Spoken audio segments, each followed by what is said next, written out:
Yo, yo, yo. Hi. Hi. Hi. Hello. Hello. Can I get some hellos in the chat? Hello. Hello. Hello. Hello. Алло. Приветик, здрасте, как дела? Привет. Привет. Алло. Hello, how are you doing today? I'm so angry with my ISP!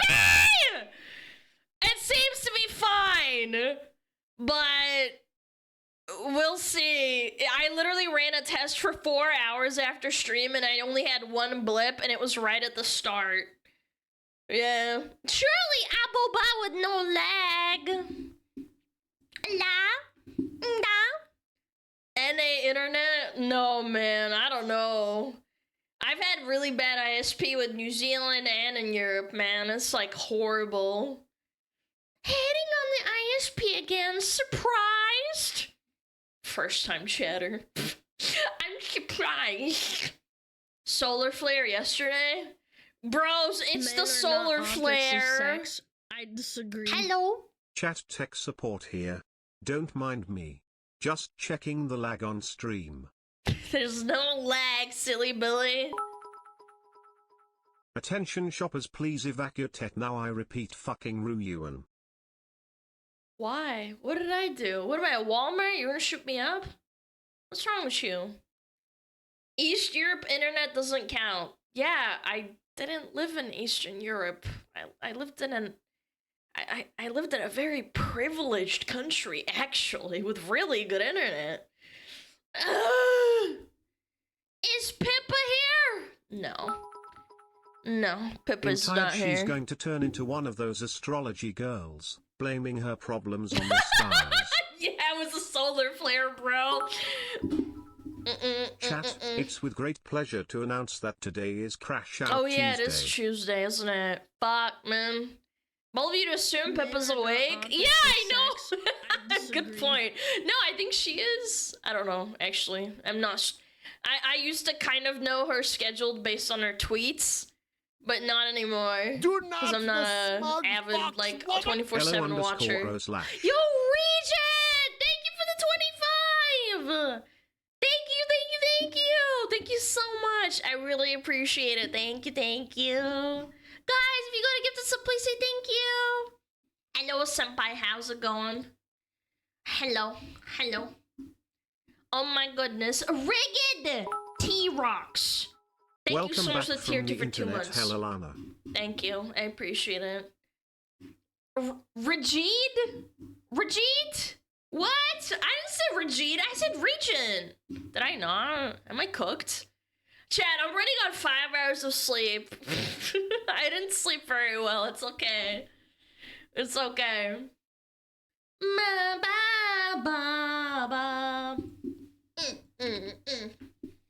What the fuck? Why? I just didn't sleep well. I didn't sleep well. There, you get free spit. Dreams of ISP? I kind of did. I got scared.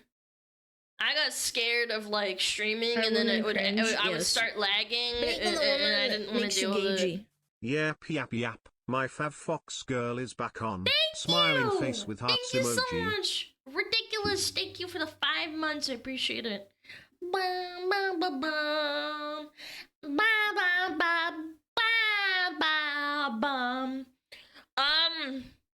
You guys are probably gonna be excited, but I played a little bit of Night Rain with May and Maxor yesterday. That was pretty fun. Last stream was the easiest stream for Alana. $2,000 plus content. Shut up! Slay, Don't yes, remind queen. me! I feel bad because I didn't even get to stream the whole time. Yeah, chat, do you ever see someone with like turbo autistic like fun on a game and you're trying to keep up? That was me the whole time yesterday. We played for like 2.5 hours, maybe like 3. I think 2.5. But May, she's such a funny fucking little Fox VTuber. And I was like trailing behind, like fucking up. I was dying, doing no damage. I played Night Rain before that for 2 or 3 hours. And then they were like, oh yeah, I've been playing for like 20 hours straight. And I'm like, I don't know what's going on. I barely know what to do. I basically unlocked both the classes and I was like running around behind them. And I felt really awkward because I felt really bad because I was like, we failed to kill the 2 bosses that we wanted to because I fucking died so often. I should have just been in the back, like, not doing anything. It probably would have been more useful. Yeah. But yeah, I was really tired, and then I didn't sleep all night. Shout out to the smugglers who will be camping out while watching the stream in order to pick up the Switch this week. Oh, wait, I haven't ordered it. Is that bad? Chat, I haven't ordered it. What class were you playing? I was playing Revenant, and I wasn't even summoning most of the time because I was just so overwhelmed by everything. I was trying to talk and multitask and do stuff. Ugh. Holy shit. Jesus. Sometimes when my model disappears, I think it's the end. You're not gonna find one? Is it over? I won't be able to play the Swatch. It's over. Are you gonna play Mario Kart on the Switch too? Yeah, I'm gonna pay $80 for Mario Kart. Oh god, man. I didn't pre-order that shit. How long will it take my plushie to get here? Go check the website. It says when it starts getting shipped. I think it's November. November or October, I can't remember. Ba-da, ba-da, ba-bee, ba-ba. Do not order it or Fleek Trump will drop the Dude, N-word. Fleekazoid is so good at doing the fucking Trump accent. It's so funny. It's criminal. He's really good at it. He's gonna drop the N-bomb, and by an N-bomb, he means nuclear.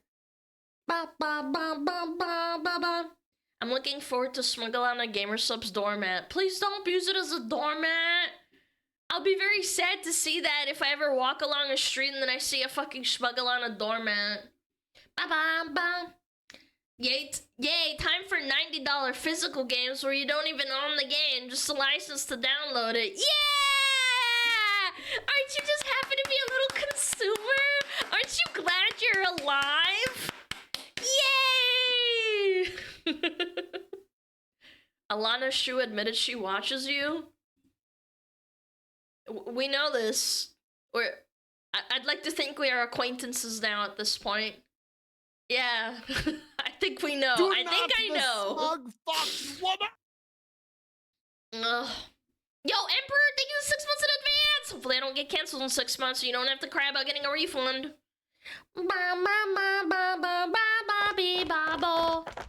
We've known that for over a year now. Yeah, I feel like I've known that for a bit now.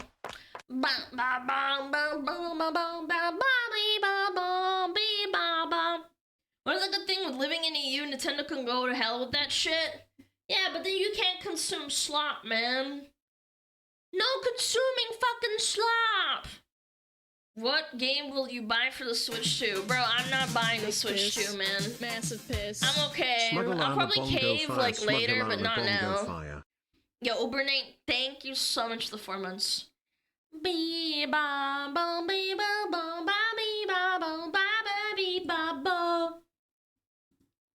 Ah. Need the slop of life? The Nintendo slop. You're doing, unless she talked about making a VTuber video? Yeah, maybe. I don't know. Maybe.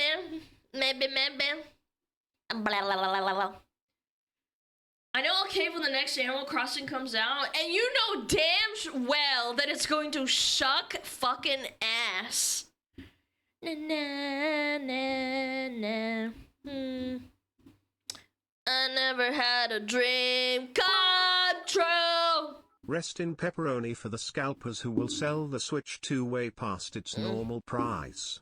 I know, man. Fucking scalpers, bro. They even tried to do the fucking quote-unquote scalper protection, but it's literally just, oh yeah, you need to have subscribed to Nintendo Plus for like a year. Yeah, you have to give him $40 or however many dollars. Yeah, I apologize. I am really tired though. The show must go on now. I feel bad for not streaming yesterday. Bum, bum, bum, bum, bum, bum. Are there any games you're hyped in the next year or so?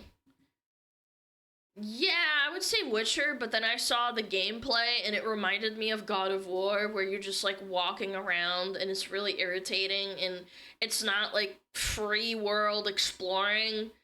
And it really fucking irks me because Witcher 3 was so fun because you could do whatever the fuck you want. Yeah. Bam, bam. Hi, Alana. Hello, small penis chatter. Bitch. Alagna. What gameplay? They released some sort of gameplay with, not even gameplay. All it does is, it's Siri walking up to a horse and mounting it and then riding off into, like, the next part. And I'm like, I don't know. I don't think that's gameplay. I think that's, like, cinematic gameplay. I hate games like that. I really do. I hate The Last of Us because it's literally just a movie with, like, you know, it's just a movie with, like, some gameplay, I guess. It's just there to show graphics? No, because they said it was gameplay. That's why I'm scared. It wasn't, like, graphic fidelity. It was word for word gameplay. And I'm like, Monitor West had that problem, right? Yes. Yes, it did. But you're kind of expecting it with Monster Hunter to some extent, if that makes sense. Because Monster Hunter World was always like that. Like, you have the cinematics, and then you walk around, and then it's like, oh, God. Only in quests? Yeah, but you don't do that in Witcher 3. You just fucking walk up, and then they talk to you, and then you're like, okay, cool. We're talking, we're yapping, and then we go to the next thing. And I don't like when I'm reminded that I'm playing a game instead of being immersed. Yeah, I don't know. We'll see. I'm excited, but also cautiously guarding myself because Witcher is, like, really cool, and I fell in love with it. It's the reason I got my first PC. Well, not my first PC, but, like, my first build that I ever did by myself. Yeah. Здорово, привет! Ba-ba-bum. At the tech demo, but I thought there was a gameplay. I don't know. I hope it's a tech demo and not a gameplay, because I would be very, very upset. Yo, what up, Chperzg? What a name. Do you guys smash your keyboard when you make your fucking names? Which looks a bit too saturated in my opinion. We'll see. We'll see. Turning off monsters getting their asses kicked. We'll see, man. I'm just, like, cautiously optimistic. I hope it doesn't suck. Yeah, I hope it's just, like, text showing off in the graphics and not actual gameplay. Because, you know when the camera dips down and, like, the character's moving through, like, you know, the terrain, and then it, like, cinematically follows them like someone's following the character with a camera? I hate that shit. It just reminds me that I'm watching, like, a cutscene or a cinematic. Siri looked cute. Yeah, they changed her jawline. 13 months. What's up? Can wait top put the fewer plushy in a jar too? Why are you putting her in a plushie, bro? Why are you like this? Bro, that's criminal, man. I can joke about it. Nobody else can. Thank you, though. Thank you for the 13 months. I really appreciate it. Have a good rest of stream, Alana. SmugAlana. Love. Hopefully a full stream today, Prej. Me too. No hiccups yet. I like I said, I ran 4 hours of bandwidth testing, and nothing happens for 4 hours. So hopefully it's fine. 1 smuggler and 1 fire plush. Mods! Mods. Chan, I'm not that energetic today, I'm not gonna lie. I can't.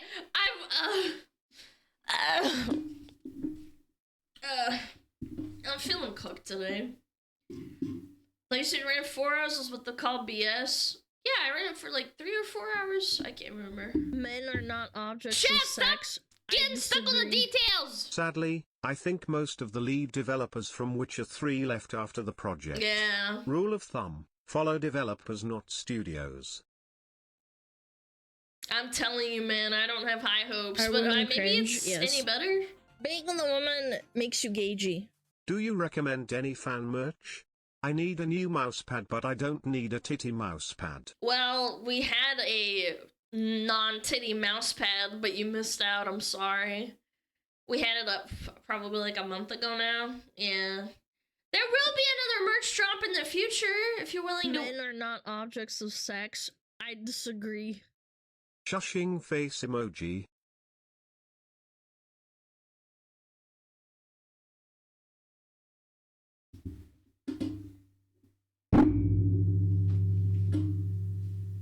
What?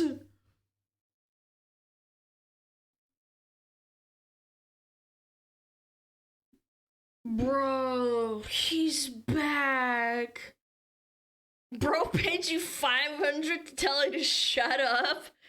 Chad, it's a silent stream. I'm not gonna say anything. I'm not.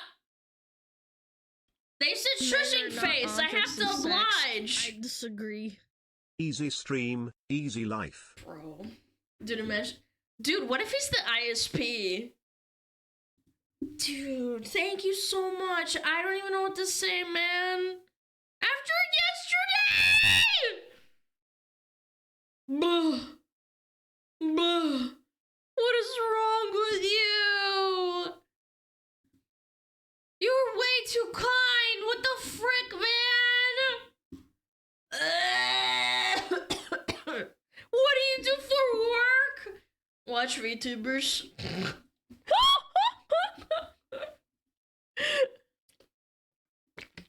Ah! I need to sit down. Chad, I'm gonna sit down.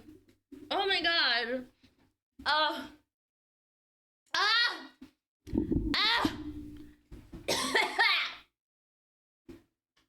Alana, don't say the J word. Shut the fuck up, bitch! I'm gonna do what I want!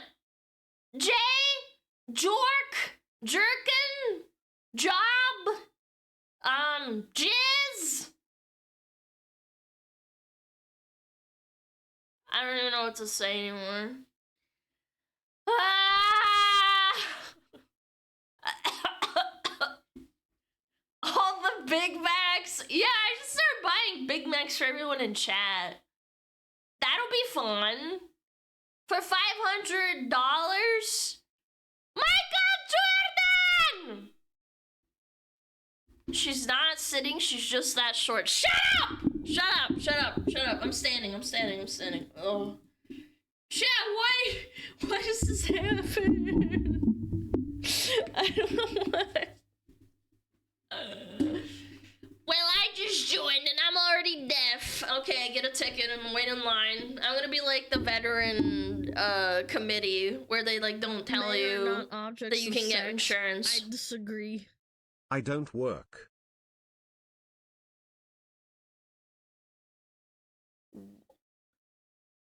Then how do you have money? Are you really a Saudi now oil you can prince? buy the Switch 2 from a scalper. Yeah, actually. Low-key, yeah, I could actually go buy a Switch. I'm not going to, though. That's cringe. He's a Saudi oil prince, chat! Yo, chat, you wanna rub his shoulders a little bit? I'm gonna make it. This guy's an anomaly. I don't even know, man. Now you can get an Earth model. No, that's dumb. I'm not planning on doing stupid ass elemental. Friggin' every elemental shit is fucking cringe. Still won't be enough to buy a Switch from a scalper lol. Yeah. Wait, you guys said $800, right? Maybe it's a gas prince. Yeah, there's a lot of those. The gas prince, and then there's the oil prince. Water Alana. Guys, I'm not doing that shit. That's so fucking cringe. I feel like I would be running out of ideas. I would rather do more outfits than doing dumbass elementals. I want to see Alana the Avatar. Yeah, and I don't. I think it's dumb. I think it's a dumb idea.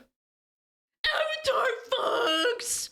Guys, do every element! No, my Frostfire Fox. It sticks that way. Yeah, I'd rather do more outfits like emo and shit. Scene, goth Lana, ripped jeans, skort. Yeah, that sounds better. Bubba. Robo Lana?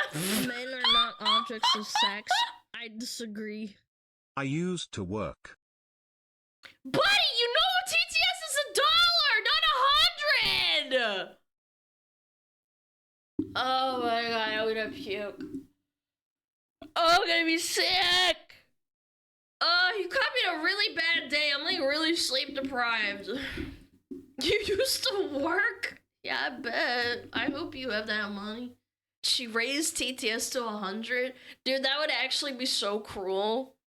What are you supposed to be? A Russian fox or wolf? Buddy, go read the bio, man. Figure it out.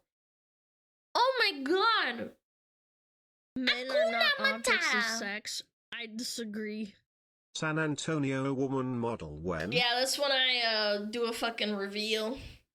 Yeah, I'm gonna do an IRL reveal.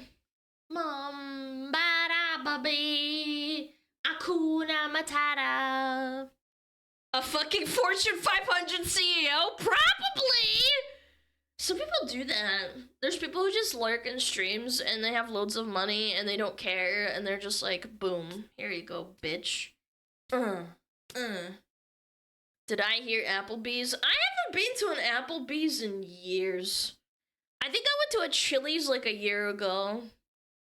I think it was sliders or something? I forget. It's been like a year. Not seem thick skin. That my friends never stood down when all the shame.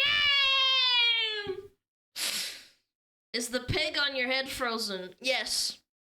Yes. How'd you know? It's a frozen piggy. Pig on ice! Haram. Haram. He probably draws furry porn. Furry porn artists make a lot of money, apparently. Yeah. Naked Swinub. Okay, that's kind of cute, though. Like, actually. A naked Swinub. It doesn't have, like, the fur and shit. Akuna Matata. Ba ba ba ba.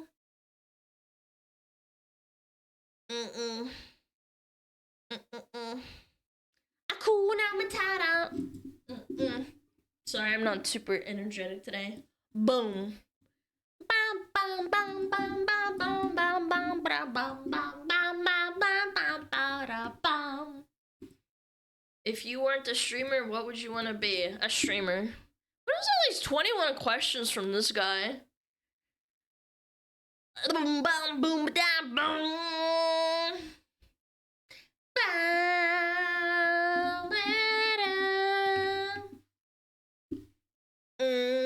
Akuna, Matata, Akuna, Matata, Akuna, Matata, Akuna, Hakuna. If you were a hot dog and you were hungry, would you eat yourself? Yeah, if I was dying, I probably would. Wasn't there a question we answered yesterday of someone saying, like, what happens if you die? Get free spit. If you're dying and you eat yourself, does it mean you disappear, or do you, like, shit yourself out? And I'm like, you shit yourself out. You don't gain mass. You have to poop it out. Unless you, like, clog yourself. I like your singing. I don't. Yo, Dino, think we got 11 fans! I'm never doing a karaoke stream. Quit asking. Literally shook my fat nut. My left nut. Ba-bum, ba-bum, ba-bum. We got a pervert. I'm a pervert.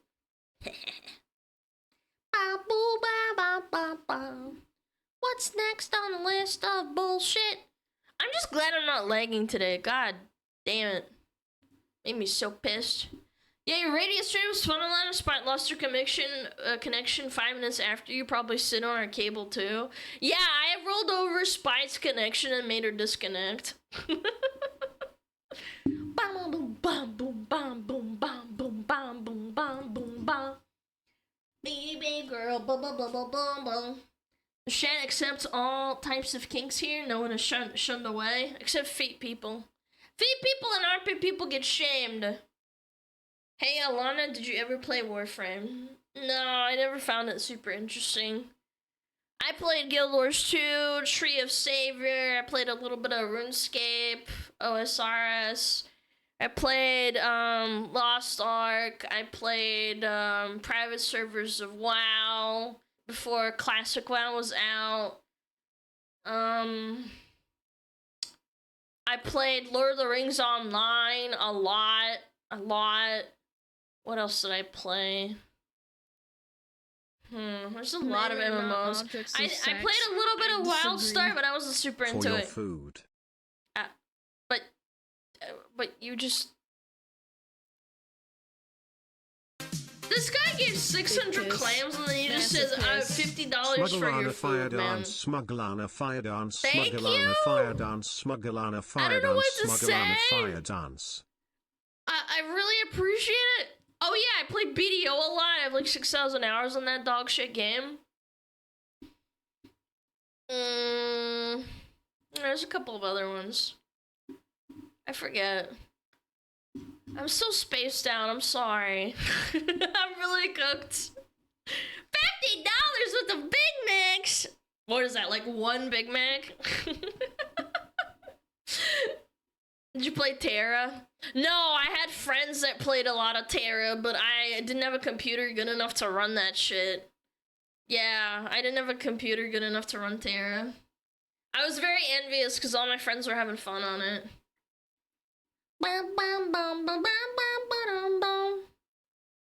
Yeah.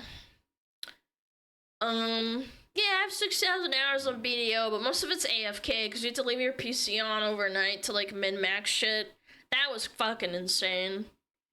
5,000 hours of those BDO hours must have been AFK. No, I would say probably like 1,000 to 2,000 hours because at the end of the day, I couldn't leave my computer on all the time because it would actually fry it after a while. Yeah. Thank God you never played League. Unfortunately, I did play League. I did have that horrible brain worm. But I played League when it was decent and you could call people slurs without getting instantly banned. So, yeah. BDO supported botting? No, it didn't support botting. It's called AFK skilling. You skilled your stuff and left your computer on overnight. Yeah, I would AFK fish, AFK chop logs. Men are not objects of sex. I disagree. Any Maple Story brothers in chat? I was a little bit like not like I remember there was a lot of Koreans in my school that played Maple Story, but I played League. Yeah, I did not play Maple Story. I had friends that played it though. Opinion on Ashes of Creation? I'm not sure. I'm not sure what to make of it because like on paper it seems wholesome, but it's literally been in production for like 10 years now. I remember hearing about Ashes of Creation back in like 2016 when like Legion was coming out. I remember Asvin talking about it and a bunch of other people, and we were so excited, and I was like, oh yeah, in 10 years it's gonna come out. It's like it hasn't even been close, man. They've been showing this sort of beta or alpha. I was like, fuck, man. Did you play Scarlet Blade? What's that? I don't know what that is. Where are the smugglers who played Halo in school in the middle of class? Literally every single fucking person here, probably. You play Final Fantasy XIV? I did. I didn't enjoy it that much. It was okay. It was alright for what it was. Yeah, I played it when Heavensward was coming out, and I played through it, and I really didn't enjoy the story, because it was just yapping. A lot of fucking yapping and running back and forth and grinding and the fucking. This was before they nerfed the story, so it was actually excruciatingly long. And I remember my friend who was a really avid Final Fantasy fan, even they were like, guys, I started skipping all the cinematics. Guys! Будет стрим про Stellar Blade? Нет. Нет, не будет. Which season of Shadowlands did you quit? I think it was 1 or 2. I think it was 2. Yeah. Lineage? No, I didn't have a computer good enough to run that shit. Yeah. Most of the time when MMOs came out, like Terra and Lineage, I didn't have a good enough computer, or like it was dying or something. I didn't have money to like fix it, so I could only play certain stuff. Don't get us started with the OG MW2 lobbies. My brother played a lot of Modern Warfare 2, and I remember being a kid and grabbing him beer out of the fridge, because he lived with my parents and myself, because he didn't have money to like buy a house at the time, or like even think about getting a loan, and like he had a job and everything. And I remember him yelling at me to go get beer from the fridge while he's playing Modern Warfare 2 on the fucking on the big screen. And my mom hated it. My dad would be like, yeah, get him, son. I played the missions, I played the story. That was great. But there was one instance where he told me that he needed to go take a shit, and he put the headphones, or it wasn't to take a shit, I think he just put the headphones on my head and told me to start yapping. And I remember some guy was like, what the hell? Is that like a little girl or something? I have this vague memory. I don't exactly remember what happened, but he handed me the controller or the keyboard. I can't remember. And he was like, just keep going. Just talk to him. And I was like, hey guys, what's going on? We're gonna win. And they were like, they didn't actually like yell slurs at me. That was the funny part. Yeah. I would have started saying slurs. I think when like young men hear like a little girl, and it's not like a woman, it's a little girl, they actually kind of like go like, whoa, for a minute. Nobody yelled slurs at me. And it was only for like 5 or 10 minutes.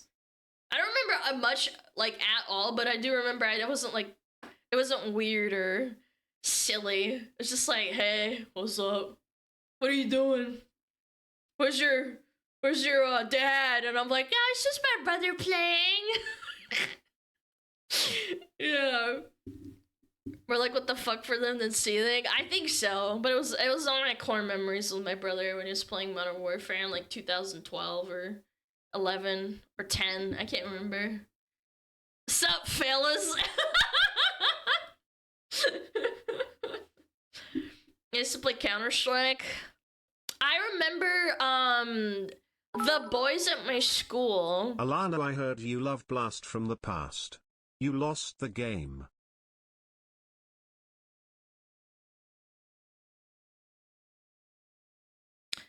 Anyway, I'm not 12. Fuck you, bro. Who cares? That is the dumbest game ever. What was I trying to say? What was I saying? Oh, there's a bunch of boys in my school that put Counter-Strike on a USB, and everybody started copying them onto their own USBs, and they would play Counter-Strike at school. Yeah. Not 1.5? I don't know. I didn't play it. I just remember them plugging the USBs into the school computer and playing. Yeah, it was like a LAN server or something. Grand Theft Auto San Andreas was where it was at. Yeah. Wait, Unreal Tournament and Age of Empires were in high school.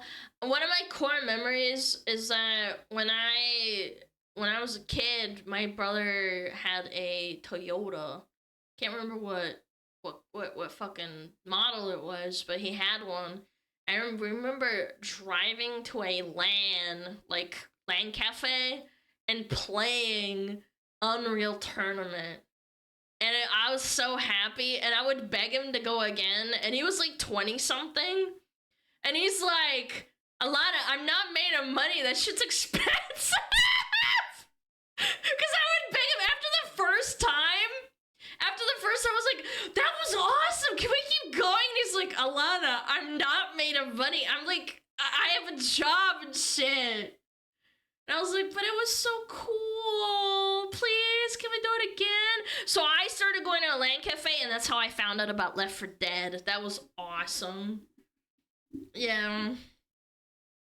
We managed to get Slenderman on a couple of library computers, but we got caught because of our yelling. Yeah, I remember watching PewDiePie play Slenderman on the YouTubes, and I would watch it at school. Because I would arrive early at school, like early-ish, probably like 6... No, not 6:30, like 7:15. And I would just hang out until school starts. And I remember watching Pewds. Yeah. Brofist and the Barrel and the Mr. Chair. Yeah. Because we were allowed to like hang out and sit on the computers if we were like quiet and didn't bother anyone. Yeah, Brofist. I bet she fail math. No, I bet you fucking fail at PP class. Because it's small. Chad, I'm so cooked. I don't have anything. Stefano! Yeah! Stefano! That was a good one, too. Barrel. Bum, bum. Bum, bum. Quake 3 is where it's at. Yeah, I remember they played Quake, but I played Unreal Tournament. I thought the jumping was so fun. I was really bad at it, but I still play Unreal Tournament 2003 occasionally. It got worse over the years. Yeah, usually everything kind of does, unfortunately. Bum, bum, bum, bum, bum, bum. Playing Happy Wheels, yeah, and Quap, or whatever it's called. Quart. Quap. Ba ba ba ba ba ba ba ba ba ba ba ba ba ba. When you make this voice, it reminds me about stupid Italian brain rot. Oh, ballerina cappuccina. Me me me me me me me me me. Ballerina. Sosina, sahur sahir. Trulliberro trullicina. I'm always scared that I'll say something naughty without knowing it. Yeah. They moved the Unreal Tournament games on Steam. That's so sad. Abandonware, probably. Oh. Have you played Monster Hunter? Yeah, I played that for like 100 hours or something, and then I did all the content, and I was like, I'm bored. Yeah, I beat every boss. I didn't want to keep farming him. I didn't get all the gear, but like, I was like, eh. Yeah.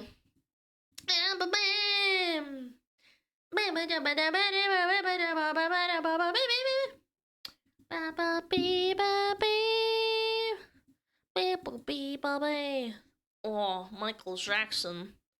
Michael Jackson! My mom said that she got scared of the Michael Jackson music video. Like when it came out, when they put it on the TV. And she said she got scared when she was a kid. Yeah, when it came out. Yeah, Thriller, because there was like zombies and werewolves and skeletons, and my mom said she thought it was real and she got scared. Yeah, she's like, I actually thought,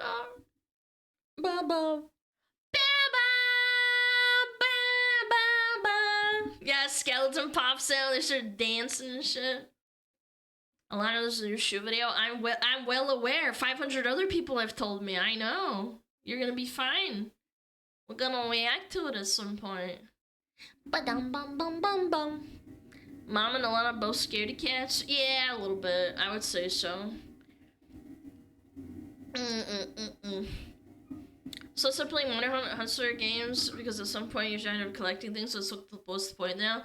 I didn't have any difficulty with any of the bosses, and there were a couple of people in my chat that were like, no, Alana, it gets really hard, and I'm like, okay, I'm level 40 or 60 or something, and then I just didn't find it that difficult.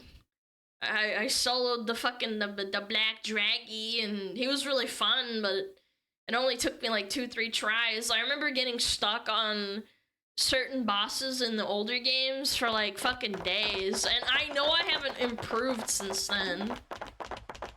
Boom, ba-dum, boom, boom. Okay, but now 8-star Gore has more health than Elatrion. Wow, that's crazy. That's crazy. More health. Are you making a cook account? I have one. I've thought about it. I don't know. I'm debating it. Like, what if Twitch does actually fall through and I can't stream on YouTube because I react? Like, what do I do? I don't know. I don't know. That would suck ass. What if they just suddenly like either go under or they change the rules and I get banned? Like, I'll have to stream off Discord. I would rather shoot myself in the head. Thank you very much. I'm okay. I'm not doing cringe Discord streaming.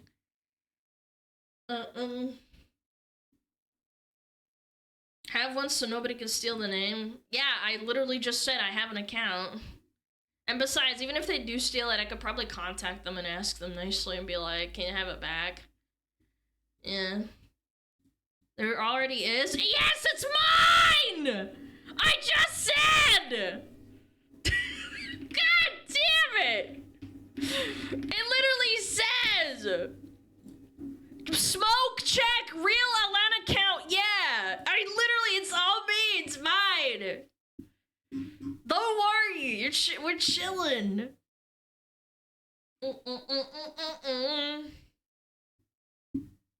I heard there's SmugAlana on Kick. Yes. Yeah, maybe I'll do it. Maybe I'll multi-stream.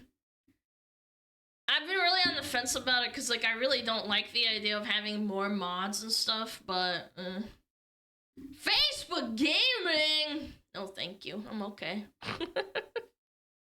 I'm okay.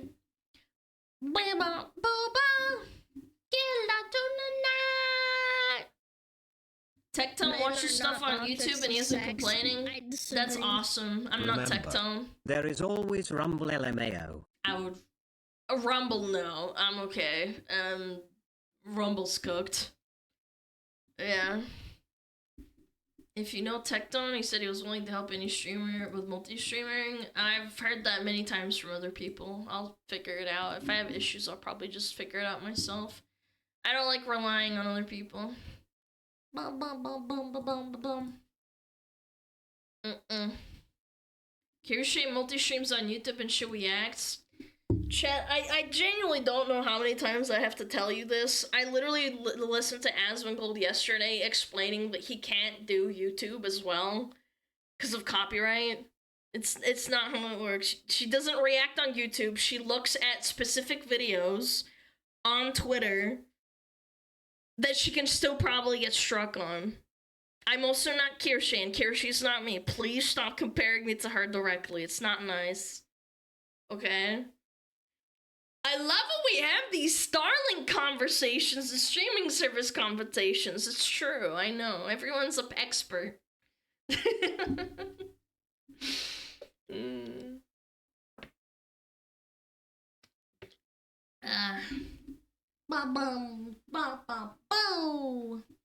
Backseaters? Yeah, it's kind of like backseating streamers.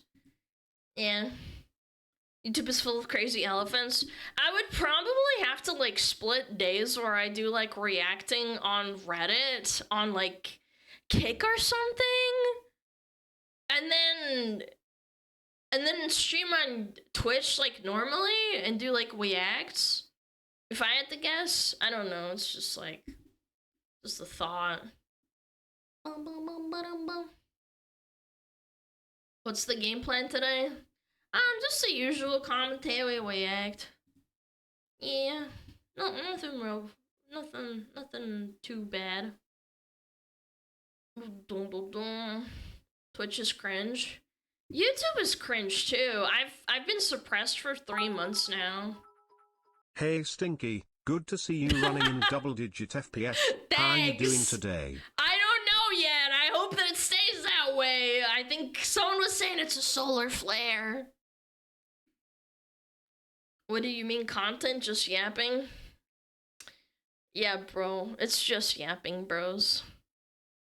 How's the dog? He's great. He had a really solid poop this morning. He's a good boy. Yeah. He had a really solid poop. Good boy. The bestest boy ever. Bum bum bum ba-dum bum. Alana's ISP by the KGB, now it works great. No, it's not what happened. God, I wish. That would've been sick, actually. Every time something goes wrong, KGB. Ah. Bum ba da ba. You're not the smug fox woman! Been here from Euro Crew. Yo, what up, Psycho Eddie? Think of the 4 months. Yeah. Bum bum bum bum bum. Hi, I was watching your video reaction on idiots in cars and I heard Russian swearing and I'm insanely curious. I immediately went here to ask, how much Russian do you know? I speak it pretty fluently, I'd like to say. Так себе, нормально. Не очень, но нормально. Not too bad, not too bad. There's room to be desired, more to be desired. I could never be a streamer. I don't know how Charlie or even you do it. I get so fed up repeating myself when people come in and go DIDUC new video by X. You just ignore it. I don't know. You kind of get used to it. Every time something happens, like, it's actually useful when it's fresh, but it's so annoying when days later someone comes in and is like, hey, did you react to this? And it's like, why didn't you fucking go check the YouTube? Why didn't you type in SmugAlana YouTube and then see that there's a video there and watch it? Why did you come here first? I don't understand that logic. I take it you don't live in Russia? No, I live in America. That's why my Russian is atrocious.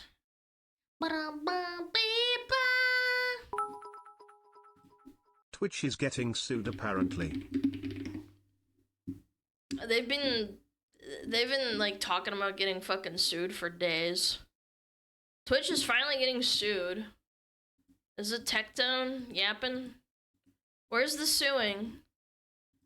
Where's they getting sued? Where? Twitch is getting sued. Filed class action lawsuit.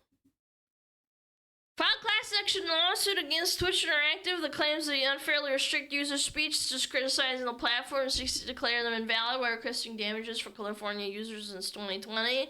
Twitch may argue COS are necessary for community safety guidelines. The case reflects tensions between consumer rights and platform governance. What the fuck was that? Holy shit. Dude, Brian is busted, man. Sorry, I apologize. Yo, Region Raptor! Thank you to 10! I don't know, man, chat. Can I just say that Blizzard got sued for, like, literally sexual harassment and nothing happened? Like, nothing ever happens. Yeah. Even if they win, which I hope they would, I'm gonna be honest, I hope they win, because they are very cringe, and they are suppressing people's freedom of speech to some extent, and then not being fair to others, and also fucking reporting VTubers, and fucking getting them banned for showing hips when they're sluts on fucking Twitch with their ass hanging out with a fucking kiddie pool in the background.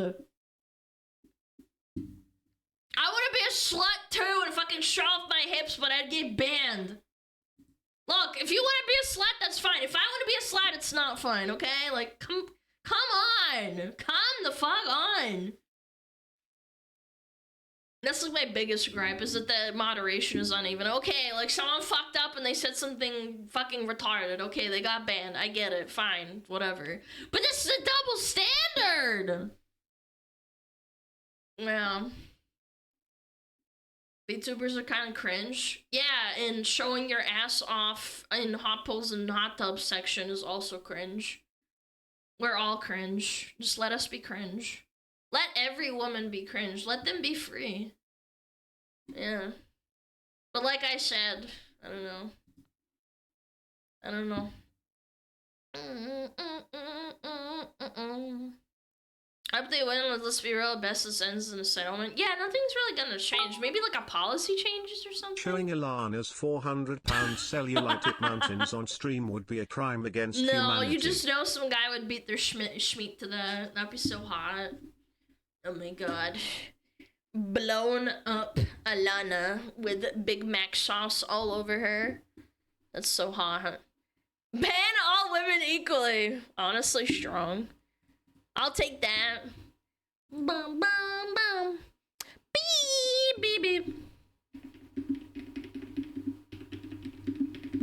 Bum bum bum bum bum. Men are not objects of sex. I disagree. Someone showed Ann Clancy High School DD. Policies will change for sure.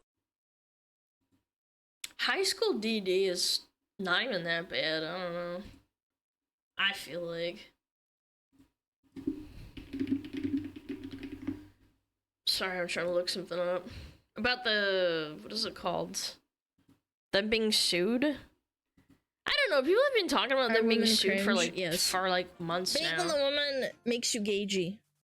Yo, DJ, thank you for the sub! Can I be cringe as a man? Of course, everybody can be cringe. Bum bum bum bum bum bum bum. Bum bum bum bum. Would happily be an object of sex. Oh, that's cool, I mean, you know, that's your prerogative. As long as it's consensual. Bum bum bum bum bum bum. Fucking goon over here. Goon Are women town. cringe? Yes. Being with a woman makes you gagey. The big 3-0. Yo, Justin! Thank you! Thank you! Thank you for the 30 months, man. 2.5 years. The big 3-0, man. That's wild. I'm gonna throw up. Another 6 months and it's gonna be 3 years of streaming. Happy Dino Month. Is it Jurassic Month or something? Jurassic June? Welcome to the club! Yeah, you're one of the few! With the fox little icon, damn. He's an ancient one. Yeah, they've been around since literally probably day one. Yeah, day one type shit. I was just playing DBD.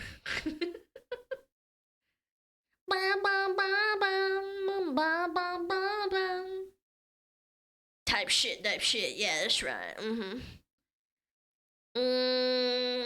DBD.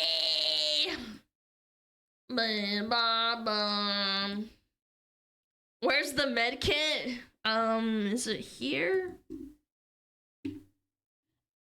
Hey, there's the med kit. Bum bum bum bum bum bum bum bum. Let's go.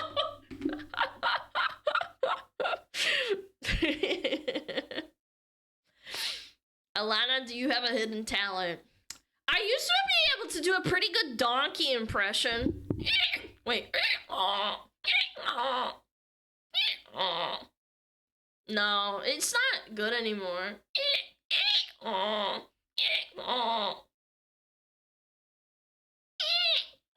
No, I used to be really good at it. Now I'm not so sure. That donkey's sick. I used to be sick at it. No, like actually really good at it. Now I can't do it anymore.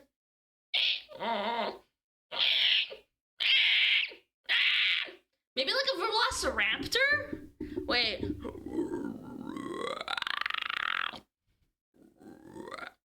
Ribbit. I don't Men are know. not objects of sex. I disagree. I'm actually curious. What is the law behind chat sometimes asking you to react to Fat Electrician? I think like when I first started even opening up to the idea of reacting to stuff that chat would suggest, we had like 3 or 4 people spamming Fat Electrician videos in the react like little section for literally like weeks at a time, and I unironically got so sick of it that I just don't react to it anymore. Yeah, I reacted to it like maybe 2-3 times, and then people kept spamming me, and I was like, I can't do this anymore, man.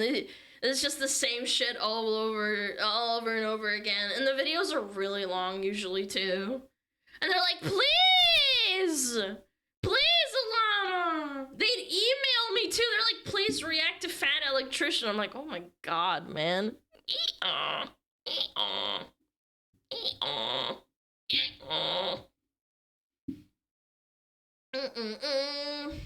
It's because Alana's jealous and wants to be the only fat one on this channel. True. Only one of us can be fat. You can be Electrician. Bum bum. That and the Banana Mafia. Yeah, the Banana Mafia. Bum bum bum. Yeah. 3-hour Warhammer breakdowns. Yeah, I know. That was strong too. Just like straight up fucking Warhammer for 6 hours. I was like, guys, come on. Don't be ridiculous. Bum ba ba ba bum. Yeah, Alana just watched like 6 hours of Warhammer videos on stream. Like, I wouldn't do that even in my spare time. Only 6 hours? Fucking rookie! You disgusting foul creature. Okay, we got ads in a minute. I'll run them now. And, Jesus, you scared me.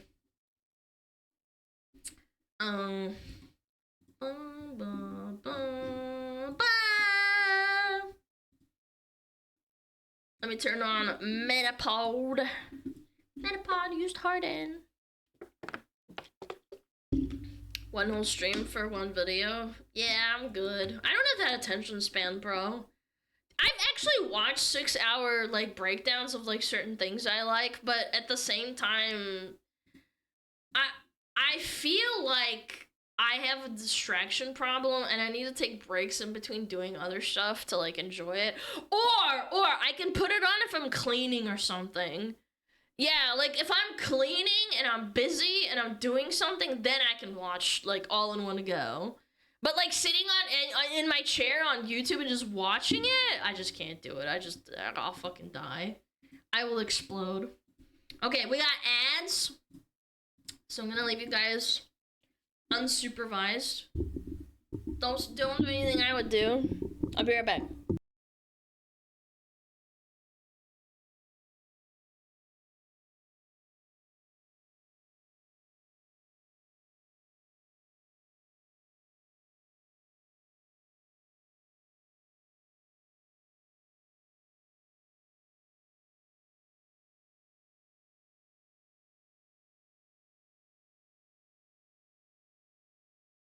Oh, Metapod. Oh, Metapod, use Harden. Metapod, Harden. Oh, yeah, Metapod, you're so hard. Metapod, Harden. Oh, he's so hard. Look at those two hard throbbing Metapods. They're so strong and hard. Wow.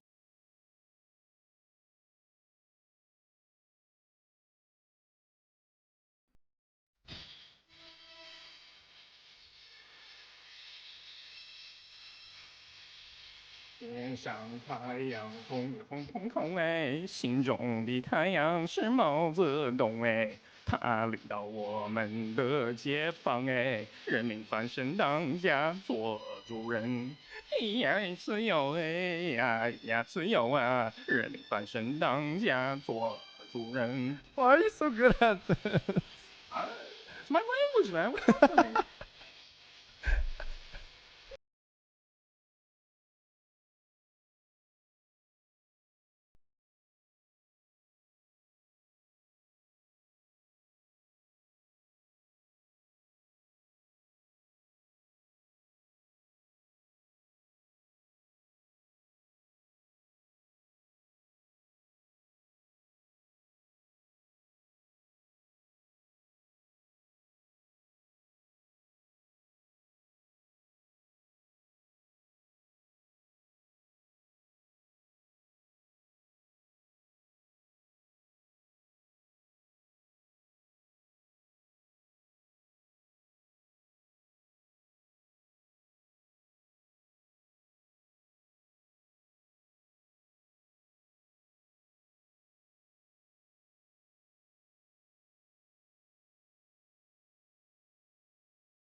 Yo.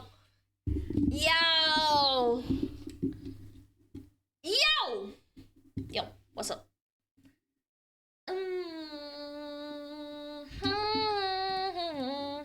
Yo, yo, yo, yo, yo, bitch. What up? Bum, bum, bum, bum, bum.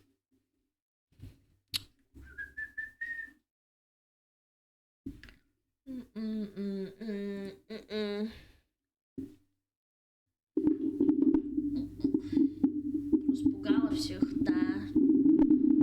It's cranking time!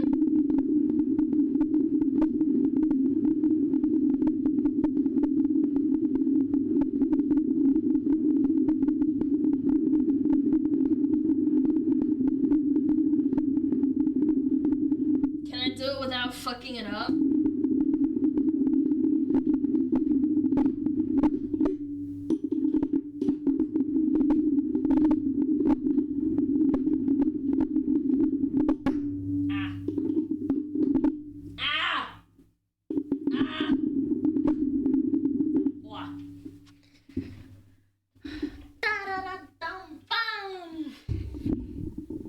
I'm cranking that hog. I'm cranking it. I'm cranking it.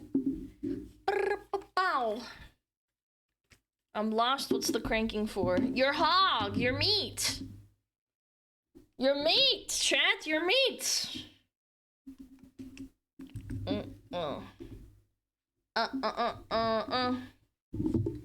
It's a bong. Yeah, get super high every time I stream. Totally. 100%.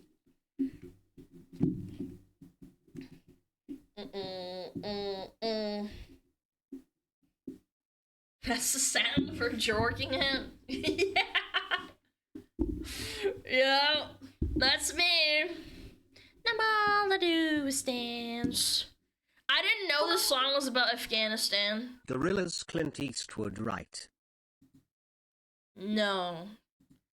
This is Dirty Harry, chat. Yeah, this is Dirty Harry. Ba-bum, ba, ba-da, ba-da, ba-dum. Yeah, I saw something on Reddit today that was just so funny to me. I had to talk about it. This is so dumb. Wait! Thank God I screenshotted. Hold on. Hold on, hold on, hold on. Deleted? Hold on. 1 second, 1 second. I saved it. Hold on. Give me 1 minute. Give me 1 second. Da da da da. Yeah. Let's put in some appropriately hilarious music. There we go. Chat. Why does this happen so often? You little rat! Every single time! I prepped for this though. I prepped for this. Because Reddit is always like this. Let me double check it. I saved it, I saved it. Alana saved it. I knew this was gonna happen. Hey, what the frick? Work already. Open a new tab? Come on. What? Oh, I know what it is. It's my fucking VPN. Hold on. God damn it. You piece of shit. Fucking work. Ah, there we go. Okay. God, I hate Reddit. I mean, I fucking hate! I hate this. Anyway. 2 X chromosomes. This was the original post. I thankfully fucking saved it. Yeah, let's read this. Not this time, motherfucker. I knew this motherfucker was gonna delete it. Women, man. She didn't even just delete the post, by the way. She deleted her account too, look. Yeah, she deleted her entire account, not just the post. I love women, man. I love them. Okay, let's read it. This is the original, no joke. The misogyny of liberal urban men is just more polished.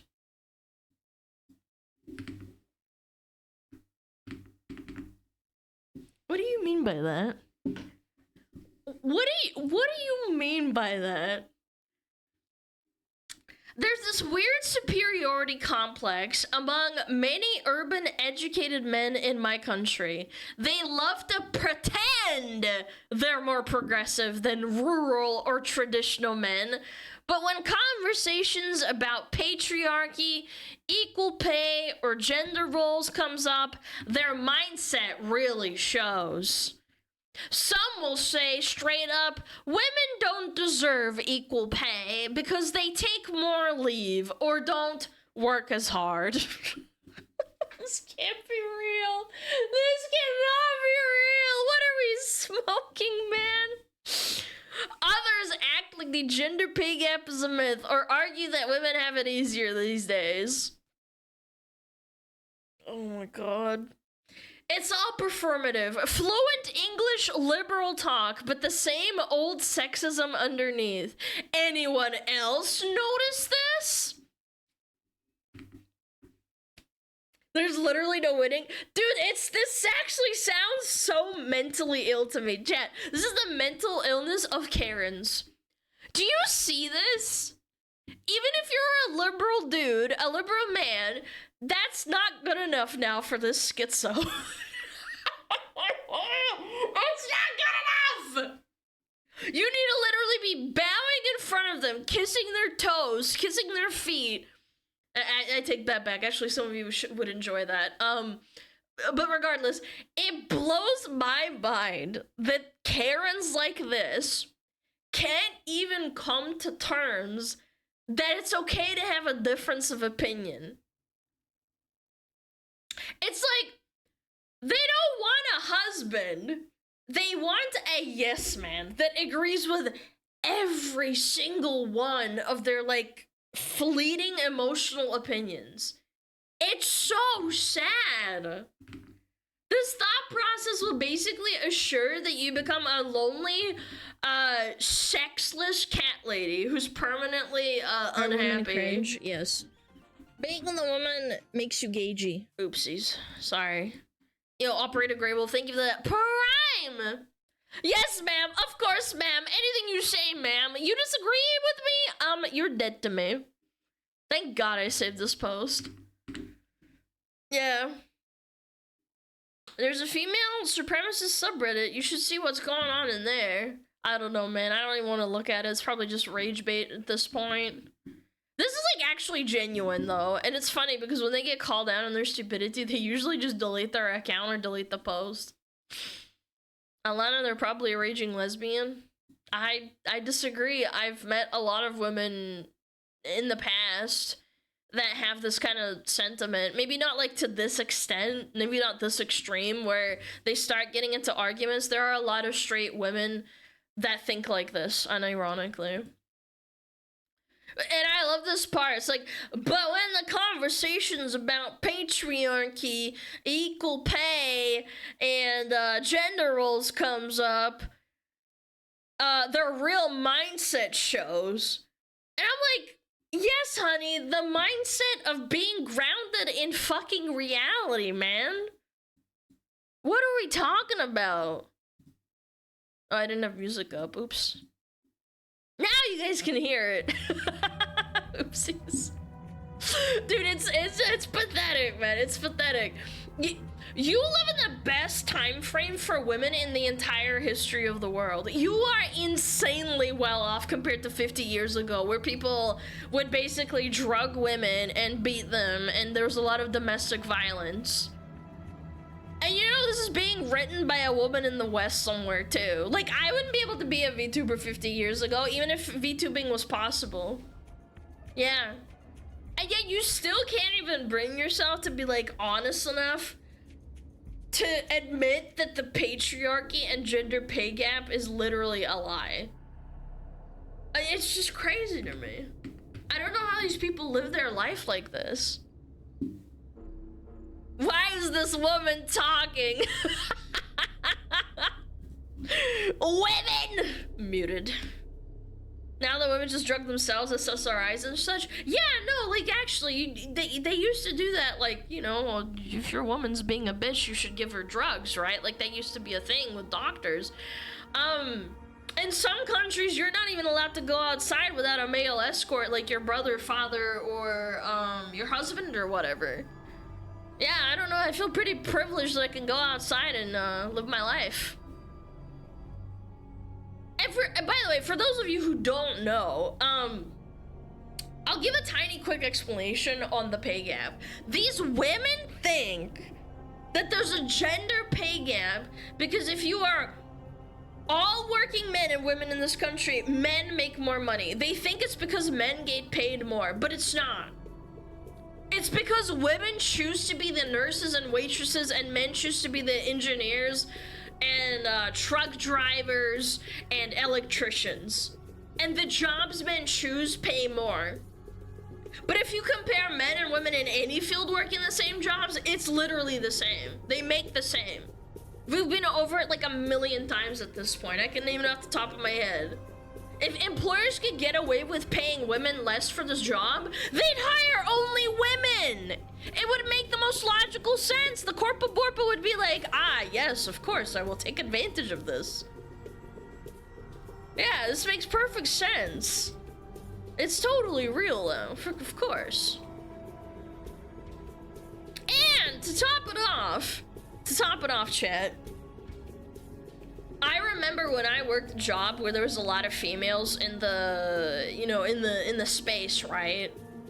And a lot of them would call out sick all the time, or their kids have something happen to their kids. One of them even quit and didn't even tell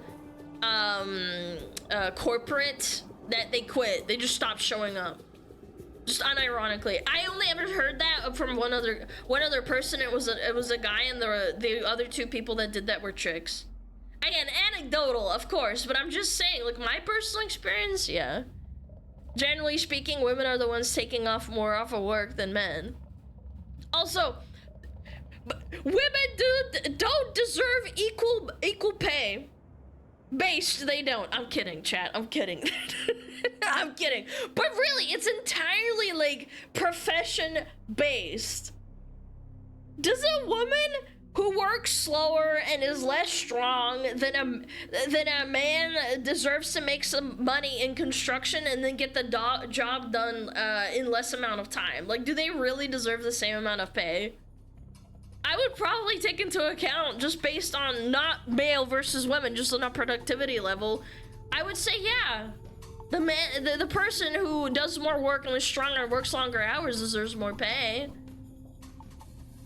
If a man joins a company that sponsors OnlyFans models and he brings in, I don't know, 25% of profit that a female model does he deserve to be paid the same as a woman? No, what the fuck? No, that's stupid. You should be paid off your results, your work, not your gender. And that's where I think a lot of people get it wrong, in my opinion. Equal rights and equal fights. Chat, I don't want to get beat up by a big sweaty man. I don't. If a corporate bookbook can get away with paying women less, then they will. And that's why I'm saying, I feel like Corpo Borpos would do that. They would just hire all women. Because then they get paid less. That's what I would do. I'd just be like, oh, well, I'm cutting corners. I remember someone made a joke about the pay gap, saying if it was true, they should hire trans women because they will work like men, but they could pay them less. That is a terrible joke. That is a terrible joke. Get the fuck out of here, bro.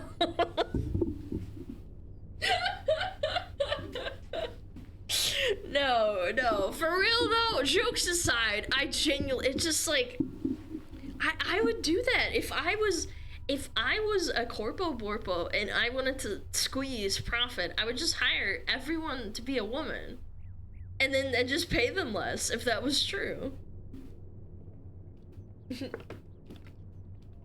But as long as much work could get done and then the company will go out of business because they're all on sick leave and pregnancy.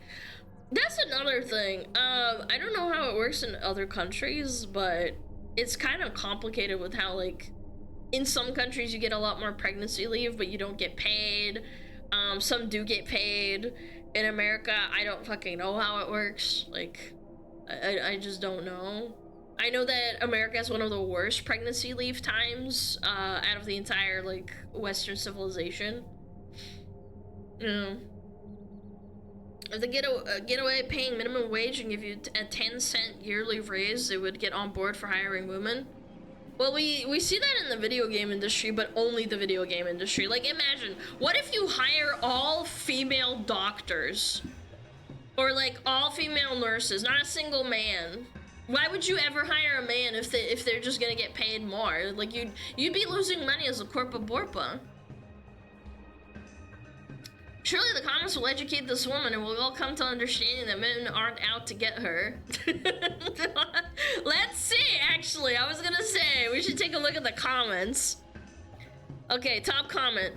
It's progress as social signaling rather than progress as a deeply held belief.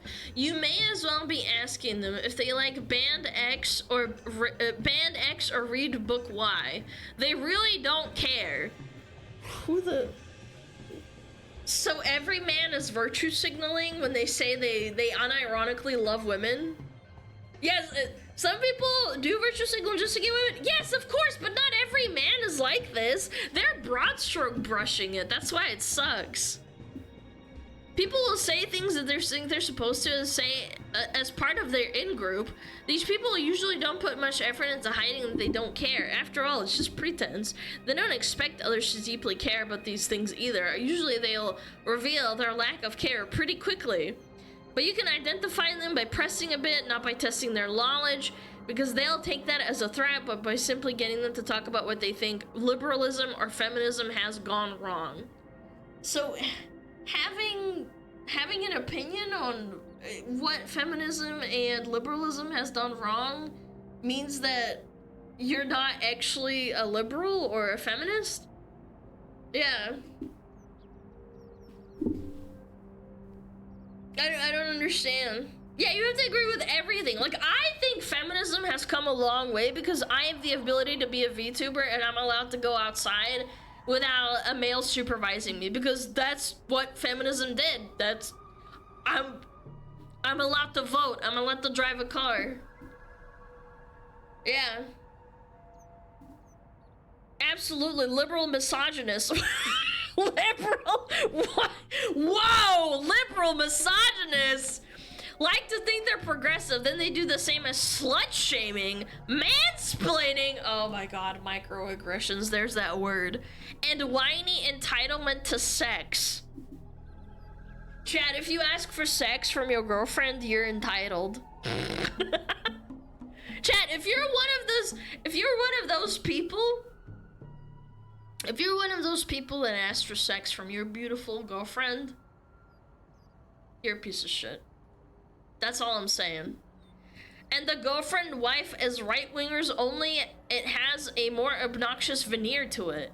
Then you have the socialist men who will go on and on about how we need to end exploitation at work, yet have zero problems exploiting their wives or girlfriends when it comes to domestic labor, division of labor at home, and think that having to pay child support to someone is a crime against them.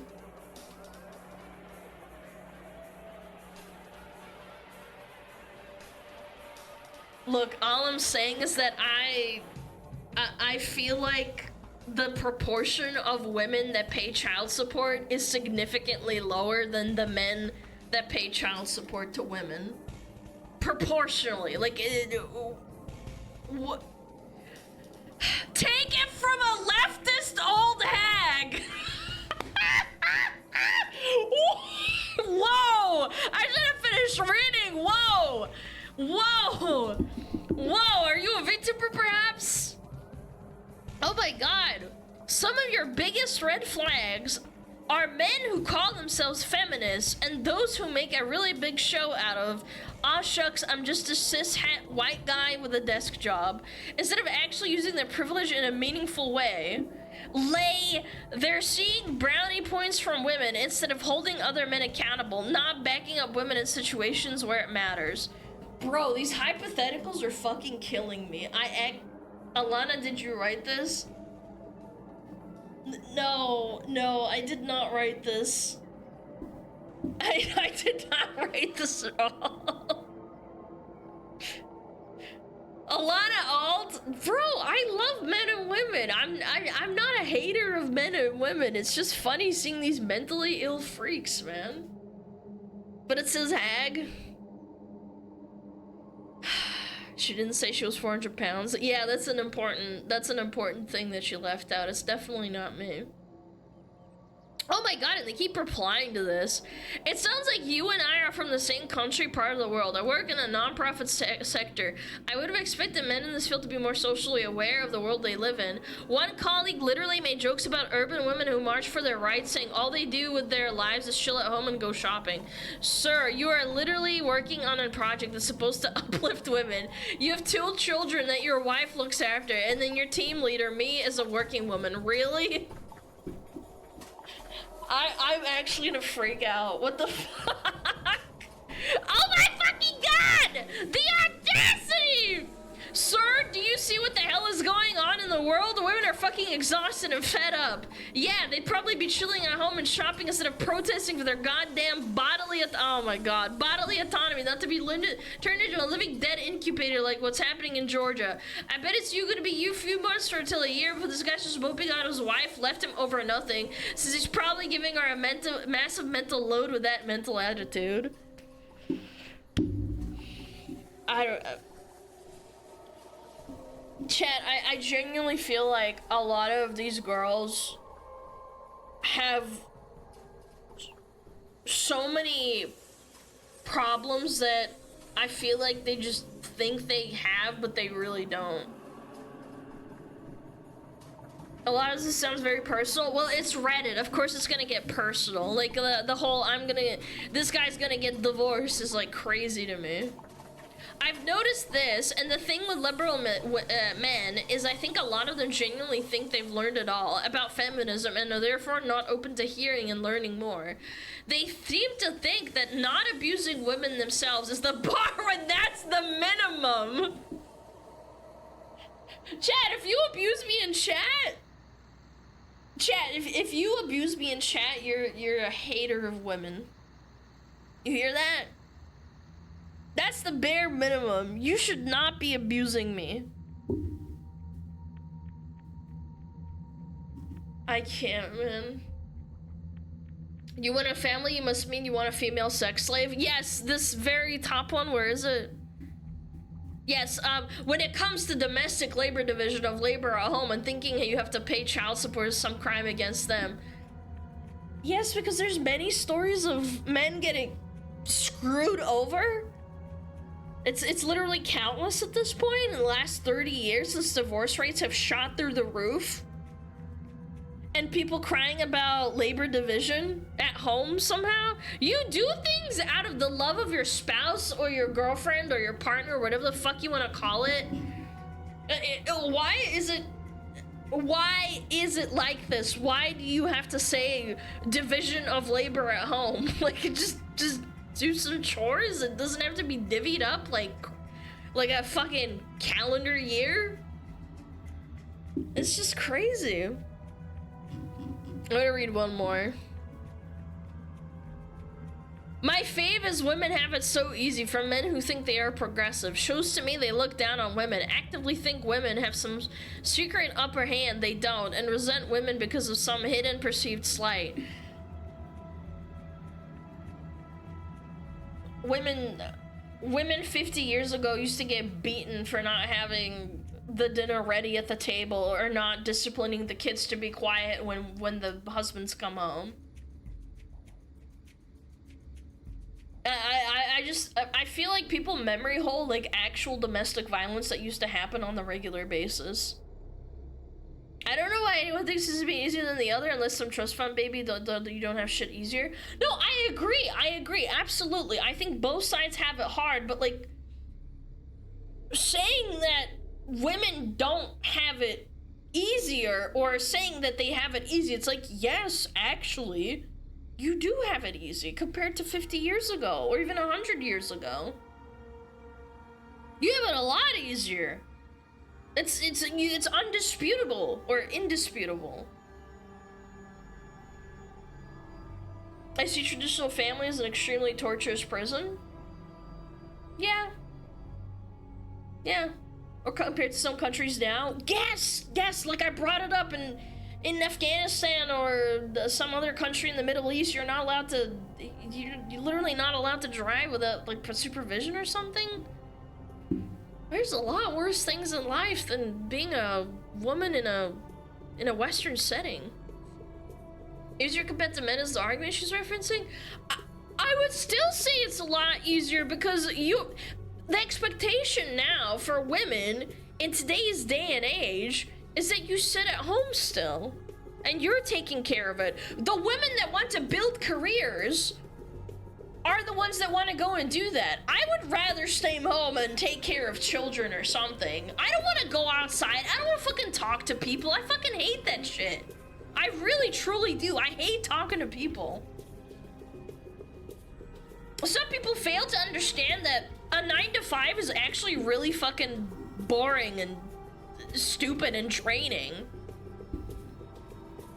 Men do it as providers. It's been ingrained in culture, DNA, and for God knows how long, and it's been a thing for... Your brain is literally wired like this. Men can switch off their brains and do menial tasks very easily compared to women. Women concentrate for longer periods of time. It's literally statistically and scientifically proven. I hate that. I envy men in that sense because all the times that I've talked to some guy at work, when I used to work a normal job, I would walk up to them and they're like, oh, what are you doing? And he's like, I'm just zoned out, like I'm just doing my work. And I'm like, I wish I could do that. I genuinely wish I could do that because with women, it's like you're just concentrating the whole fucking time. Women hate dirty work? Yeah, or like, you know, cleaning up shit or getting garbage men. Like, there's not a lot of garbage women in the world. It's just what you have to do. Just empty your brain? Yeah, pretty much. Anyway, I'm fucking yapping. Yep. Long story short, deleted account, deleted post. If you're a liberal man in this chat, that's okay. We don't hate you, but remember that this is what some of these people think of you. They think that you're not actually trying, that you're faking it to get into their pants. All of you, every single one of you. Fucking Karens, bro. Crazy. Liberal Karens. She hates us. No, I don't hate you. Is this article up? Ah, there it is. Hold on, I'm gonna... Boom. Bada bing, bada boom. Okay. Overwatch players freak out over supposed Widowmaker butt nerf, proving that Marvel Rivals Gooner skins have wound back the clock 10 years. Chat, if you like nice skins in Marvel Rivals, you're a Gooner. Including if you're a female in this chat. Remember this. Me personally, if I was playing Marvel Rivals, I would play that chick with a massive ass. I would play the shit out of her. But for some reason, the standard is that you're a Gooner if you like that skin. I like that you guys did 3 different characters. You guys weren't even specific. I wasn't specific enough. You're like Invisible Woman, Emma Frost, Squirrel Girl, Susan Storm. Anyway, good lord. Okay, let me read this. Oh, is this like a Street Fighter crossover or some shit? Oh, it is. Crossover has officially been announced. The 8 new skins are ready to appear in the in-game shop today, and just on cue, some players are already finding issues with the skins. They won't be able to dethrone Marvel Rivals by having a half-assed Cammy skin, one player says. Pun intended, if you know, you know. You bolt awake in your bed. It's May 24th, 2016. Oh my god. Oh my god, I'm neat playing World of Warcraft. Take me back. Today is the day that Overwatch releases. The future cannot come to pass. Overwatch must burn. Oh, Jesus Christ. Okay. I jest, but seeing players complain about the size of Widowmaker's butt in the new Cammy skin has dragged me back to 2016. When all the controversy about Blizzard shrinking Tracer's rear was all anyone could talk about. Just a couple of days after Overwatch first released, back in 2016, the devs had to cut a victory pose after fan backlash, saying it was over-sexualizing the character. Oh god. This then triggered a whole new wave of complaints about censorship and then resulted in a new victory pose being added, which still showed her butt, but that's because that's what really matters. Chat, this is criminal. I remember to this day people still yapping about this shit. This is the dumbest shit. I remember when this happened because I was just an chronically online gamer. I was playing Overwatch with friends and stuff and playing WoW. Legion just came out, or like it was like close to coming out or something. I can't remember. It was awesome. And I'm gonna be honest, chat. I don't play Marvel Rivals. I only played a little bit. I don't really enjoy hero shooters that much. I just never did. I played Overwatch a lot, but not like obsessively. But I'm so happy that Marvel Rivals exists. And you wanna know why? It's the biggest, fattest middle finger. I'm putting up my middle fingers, you can't see it, to Blizzard for capitulating to Karens. Nobody cares what these virtue signaling retards think. The people you were appeasing by nerfing Tracer's ass do not play your game. They didn't play it then, they don't play it now, and I hope every single person involved like in making these stupid decisions loses their fucking jobs. It's crazy. And it's so crazy because that decision was made before this whole trend started of making video game characters like actually unironically ugly or not sexually appealing. Like that hadn't even happened yet. Blizzard and all of their intelligence, like they have like rooms and rooms and people talking about this shit in their company. They thought, you know what? They're like scratching their chins, or they're like I don't have a beards, but like just imagine I'm just scratching my chin. It's like, maybe we're sexualizing women too much. And look at you now! You're getting your shit pushed in by the fattest ass character game on the market. Marvel Rivals. Absolutely clowning on you. I celebrate Overwatch's downfall, and when they finally go under, I'm gonna spit on their corpse. This is what you get. This is what you get. You get what you fucking deserve. Stop capitulating to Karens. Make characters hot. Sexualize them. Nobody that matters cares. 2X chromosome subreddit and all the mentally ill women on Twitter and Reddit that frequent it aren't going to cancel you. They don't have the power. They never did. I thought we'd move on from breaking out the compass and ruler every time a hero gets released or has a new skin, but apparently not. I suppose Marvel Rivals has been feeding the gooners as of late. Chat, you're a gooner if you like nice skins. Bro.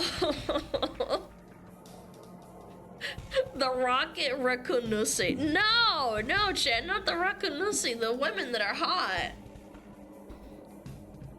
The arrival of Emma Frost and NetEase's shooter brought whole new levels of revealing skins. Her default skin is already scantily clad, but her X-Revolution skin is pretty outrageous for a game that's 12 rated. But these kinds of skins aren't restricted to Frost. Invisible Woman and Namor also have tiny outfits that definitely cater to a certain section of the audience. Chat, remember? All all of the fucking Gooner skins are only for women. Me personally, I don't like women in that way, but I like having nice skins in video games.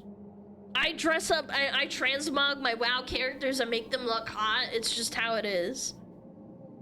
Women do it too. They are you know, their crime is of being gooners as well. And I love this rhetoric too. Marvel Rivals has been feeding to gooners. Brother, everybody wants to see hot characters. Other gooners are gonna go into them. Of course they are. Look at my chat. Of course they are. But we don't make decisions because sex past degenerates are gonna jerk off to your characters. That's always gonna happen. And let's be realistic, even if you don't sexualize them, I've got news for you. The gooners are going to go to Rule 34 and do it for you anyway. The mass majority of people want to see hot characters in video games with fat asses and jiggly titties. And the majority of these people aren't even gooners. They just like attractive characters. I don't think there's anything wrong with that. There is nothing wrong with that. It's just appealing. The aesthetic is better. I mean, if you have a nice dress, yeah. I'm not saying they should have their titties and their ass hanging out, but like it's gotta be like, you know, purposeful. Like Emma Frost is a fat ass and it's completely covered. At least as far as I know. But thankfully, while there are a weird number of complaints about Blizzard censoring Widowmaker's cami skin, as players have become emboldened by Marvel Rivals' unabashed approach, there are more players willing to see the funny side in all of this. In response to someone complaining about how Blizzard ruined the cami skin, one player jokes and says, "Why won't Blizzard think of the gooners?" As others jump in saying that none of this is a big deal and is pretty commonplace when it comes to games collabing with other brands. Fortnite did the same thing. It's fine. You won't die because you can't see video game characters' asses fully. Very true. No matter how disappointed you may be to see a bit of mesh on Cammy's legs, nothing bad will happen and no one will get hurt. Promise. Chat, do you know why there's like a weird number of complaints? It's because people are fed up and the pendulum has been swinging like the other way for a while now, and I think it's genuinely starting to gain momentum.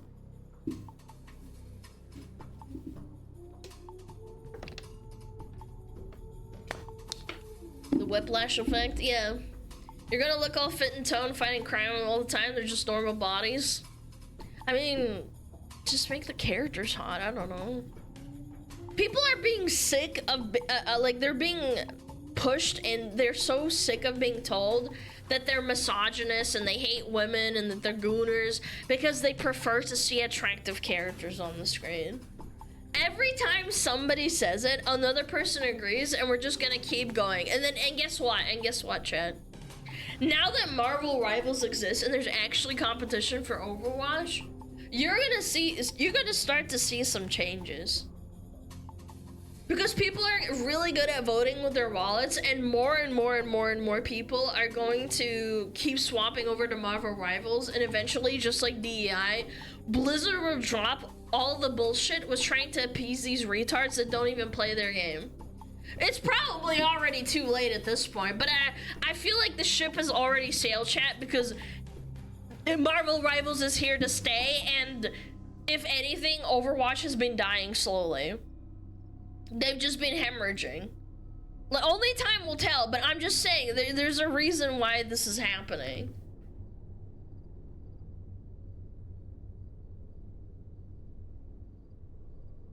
I wish the what is attractive in a woman man conversation would turn out how they act rather than how they look. I'm just saying, man, it's a video game. They need to make money. If you start catering to people that won't give you money, then what the fuck is the point? It's not a charity, bro.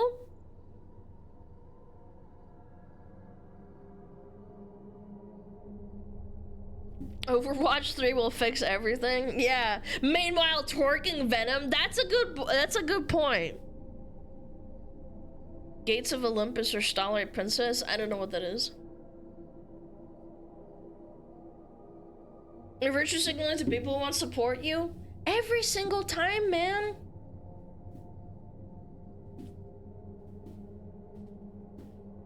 I like how they only focus on the female characters and completely ignored the sexualized male characters.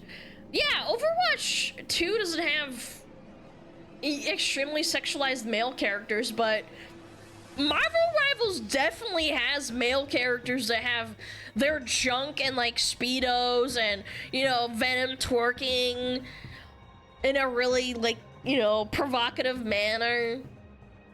Namora's booty shorts. Yeah. They have their abs and, you know, their rippling bodies shown. You know, the sea guy, whatever his name is.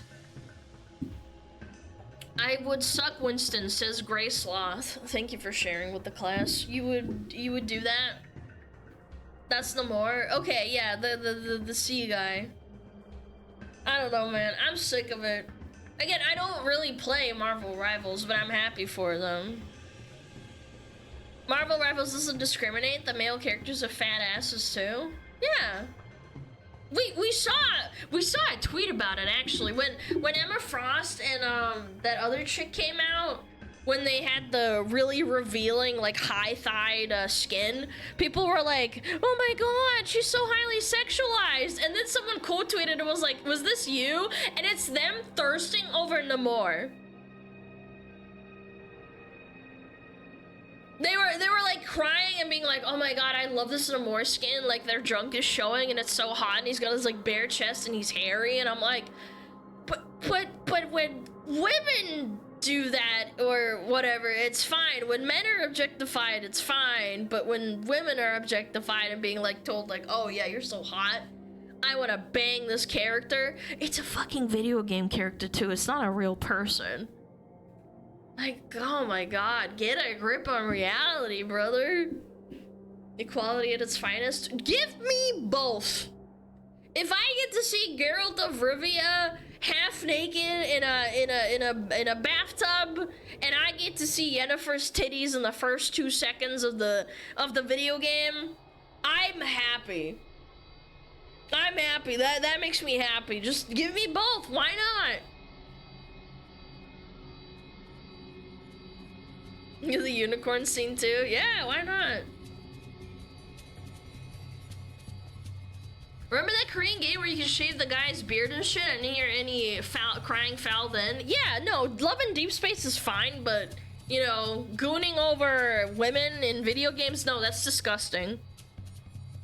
Love in Deep Space unironically has, like, parts where you're, like, stripping the guy and stuff and, like, I don't know, shaving his face and like making the femboy moan and shit. It's like, yeah, their female gooners are pretty bad too. It's equal rights and equal lefts, you know? Hey yo, no, like actually look it up. Yeah, Tenma loves that shit. And the period tracker? Milady. But anyway, I'm getting off in the deep end. I hope Overwatch dies soon. This is so cringe. Marvel Rivals on top! Will you play it? Nah, I'm not into like, you know, Love in Deep Space and all that shit. I feel like I'm playing a fucking fan fiction. Fujoshi and Gunnar War is gonna go crazy. That's gonna be the next Bleach arc shit. Yeah. By the way, is the music too loud? Or is it alright? I think it's fine, right? Yo, Tnuka! Thank you so much for 6 months. It's okay, it's fine.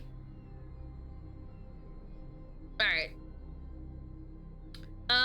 Yeah, I saw this clip. Uh-oh. What is this? My 3D gloves just popped up. Yeah.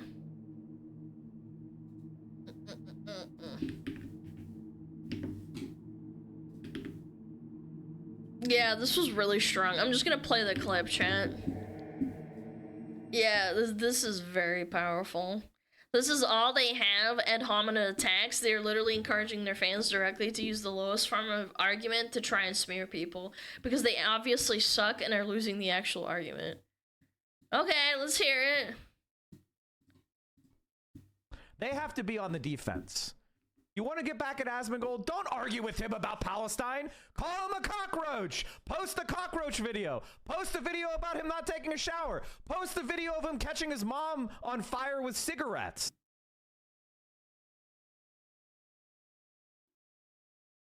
There's no video of that. What the fuck? Am I cooked? That never happened. What? That's how you fight back. That's a lie. You don't fight back by making arguments about Palestine. You want to make arguments about Palestine? That's fine. But you want to argue with Asmongold? You need to bring up his disgusting house, the filth he lives in, the trash he's surrounded by, the rotten rat alarm clock.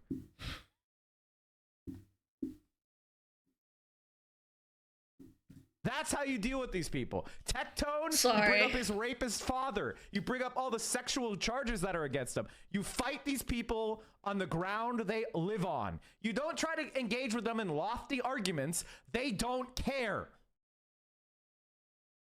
They don't fucking care. And so it's time to fight fire with fire.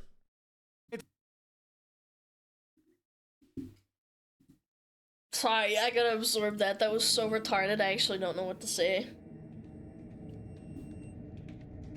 These are the people that attack me on Twitter and tell me that I should get glass bombed because my parents are Russian and that I should die for Ukraine, by the way. These are the kinds of people I see. I can literally feel the estrogen pouring out of this video. This is the funniest low IQ emotional hissy fit I've seen in a while, bro. Yes, bro, that's how you win. By demonstrating that you're a retard and have no actual points. Honestly, you know what? Honestly, chat, this is a good thing. You don't win people over by doing this. You make yourself look like a complete and utter loser, and nobody takes you seriously. Vote for me, by the way! I have the best policies and the correct opinion about every political fucking culture war topic ever. Defend my opinions. No, I'm just gonna ad hominem instead. Yes, bro, that's how you're gonna get people to take your side. Take your fucking meds, man. So emotional. Yeah, ignore arguments ad hominem. That's literally what he said. Attack Aspen's arguments. He said some dumb shit in the past. I totally agree. I don't agree with every single thing Aspen says. Like, good lord, man. This guy needs to go home. Yeah, it's time to put the fries in the bag, little bro. Yeah. This type of shit makes all leftist liberal look bad, for shame. I have liberal friends. What are we talking about here? I mean, I'm not like best friends with Shu or anything. I just talked to her a little bit, but she's an open, like, left-leaning person. She's not like this. I'd like to think that people who disagree with the right or the left, they should all behave like normal people and not just fucking attack each other and say, oh, well, you're ugly, fat, and bald, and you're stupid. Kill yourself. It's like, okay, does that bring anything to the conversation other than just insulting me personally? You are so emotional. I feel like I'm watching a high school girl that just got, like, broken up with. Imagine being such a turbo retard Twitter addict that you're so furious that you actually can't win an intellectual debate. That you actually think spamming insults is winning. How many times have you played a game of, I don't know, Dota, League of Legends, I don't know, you played a game of Arena in World of Warcraft, or I don't know, whatever else. Like, the guy that screams the most insults and slurs and calls you a fat, stupid slur is the one that lost. You're just giggling here over here like, I made him so mad. I'm so upset. He called me what? Yeah, GG easy, you lost, you got upset. And it's the funniest fucking thing. And by the way, in case anyone forgot, anybody who acts like this has more skeletons in their closet than the worst people you know. It's the same thing with virtue signalers. I bet you if they checked his hard drives, they'd find absolutely heinous shit. And not from like 10 years ago, probably like recent. Anyway, this is like a good laugh. I don't know, it's crazy to me. I've had people like this attack me too, but maybe not to this extent, but I've had people send me death threats and shit. It's just like, what the fuck? You know they go for insults first because they always lose their arguments? I don't know. Remember Vash's folder? The guy that oh man, don't even remind me. Dude, that was insane. In what universe? In what universe do you have a dedicated folder for all your fucking horse lolly fucking porn? I just... You have a dedicated folder for that? And you opened it on stream on accident? Cause like that was where you were like saving stuff? Oh my god. Again, I hope I'm wrong. I hope that this person doesn't have like skeletons in their closet, but 9 times out of 10 it was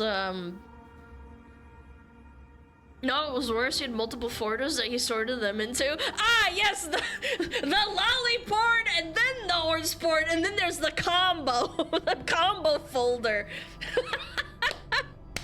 Yes, I need to segregate my gooning folders into subcategories. Oh my god, man. I've never heard of horse lolly porn. What even is that? I don't know, chat, and I don't want to find out. And he was low IQ enough to open it on stream. Chat, if you're so gooned out, just goon on a different computer. I feel like I'd be too paranoid to like have that much of a gooning problem and then also stream at the same time. I just feel like I'd be too paranoid to like open it or something on accident. Yeah. Goon on your phone. Oh my god. Anyway. When do we have ads? Oh, 1 minute. Perfect, actually. What's her face with the Pornhub tab? Oh, wasn't it, Pokimane? Yeah, it was Pokimane, wasn't it? Yeah, she opened up, a big old fat tab of corn. Shoe time? Yeah. We'll watch Shoe in a minute. I gotta go pee anyway. Yeah, it was Pokey. And she only got banned for like, I don't know, like a day or something. She had this shit open. I know! Why? That seems crazy to me. Why would you have it open? Yeah. Okay, I'll be right back. I'll be right back.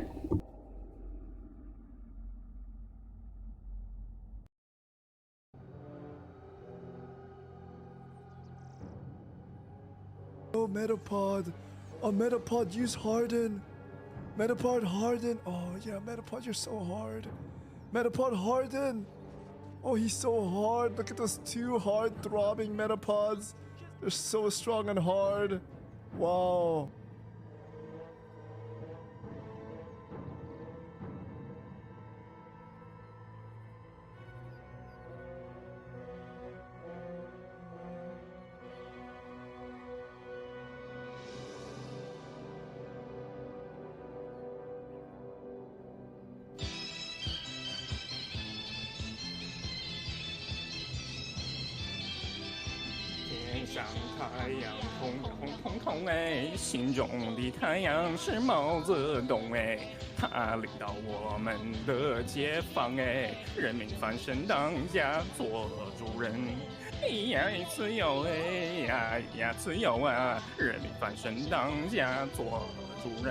Why are you so good at this?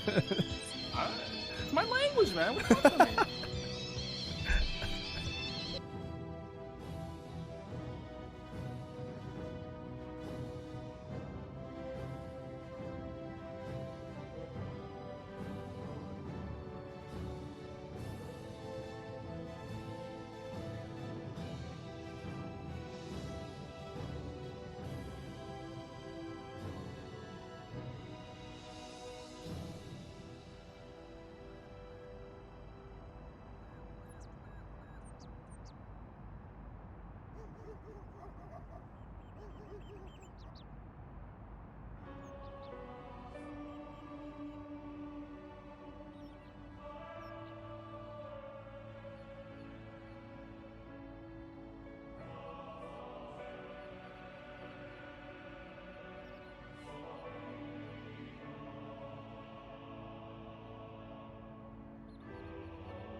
Yo.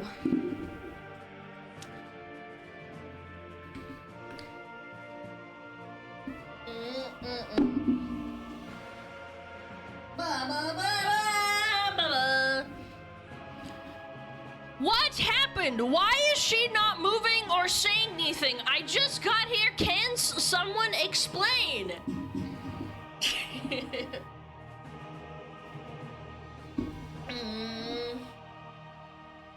Bum bum bum.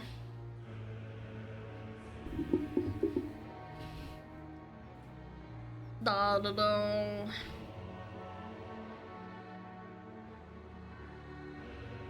Oh my god, shoot time. Surely people will stop asking now. No! No, they'll keep bugging me even after I post it. That's one of my biggest pet peeves. I get it. Okay, maybe I reacted to it and I haven't posted about it, or made a post, right? I get it. You're probably waiting for the YouTube post. But if you comment in my stream and are like, "Where's the shoe react?" And I'm like, "Buddy, it's been out for several hours. Go fucking watch it. Go have fun."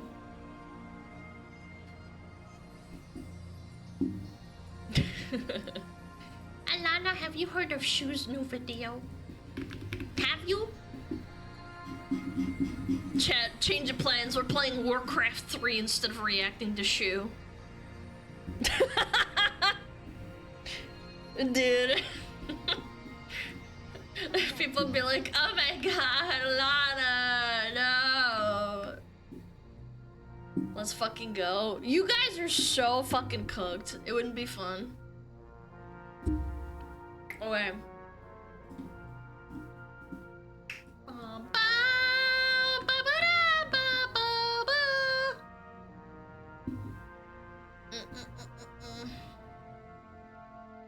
I got an ad for pads for men. Their slogan is "Keep it dry."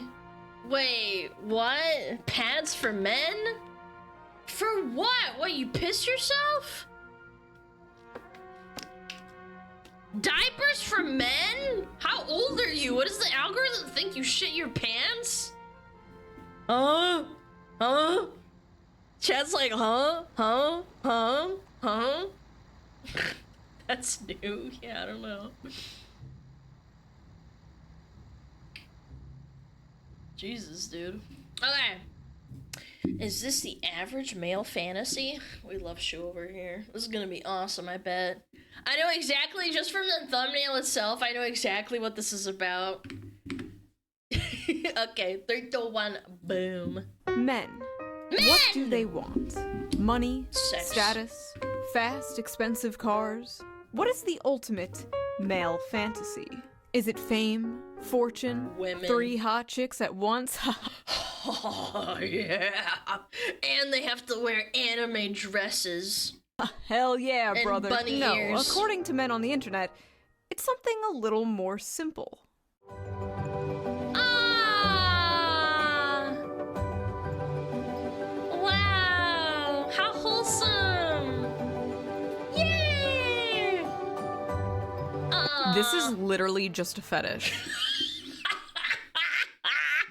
I fucking hate men so much. Oh my god, Men are why we can't same. have nice things.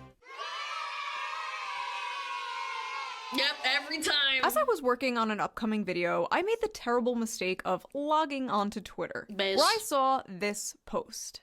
A montage from the anime Josie, the Tiger, and the Fish, a movie about a college student who's assigned to take care of a paraplegic girl, and spoiler, Aww. eventually they fall in love. Many men were yearn posting in the replies of this tweet and talking about how they wish to fall in love and would love a relationship like this. Absolutely disgusting behavior. How dare you have dreams and fantasies? Women are allowed to goon post and post about wanting to frick men, but no, this is just disgusting. Abhorrent even. While many others, mostly women, were absolutely fucking disgusted at this. Why would a bunch of men be fantasizing based. about being with a woman in a wheelchair? Seems pretty creepy and predatory, right? Also, just unrealistic and problematic. Well, in this video, we are going to be talking about why so many men resonated to that clip and this movie, and why so many people are so confused as to why. We are also going to be reading some absolutely unhinged tweets, as usual, to get to the bottom of why such a wholesome post turned into, once again, another battlefront for the ongoing, never-ending gender war. Men versus women, women versus men, the male loneliness epidemic, the female loneliness epidemic, the dealing with dating apps. Do men prefer thin women or curvy women? Brunettes or blondes? Do women like dad bods or fit men? Do they like... women say dad bods, but then they expect the dad bod to still have a six-pack. I hate that so much. Beards or clean-shaven? Oh yeah. That reminds me.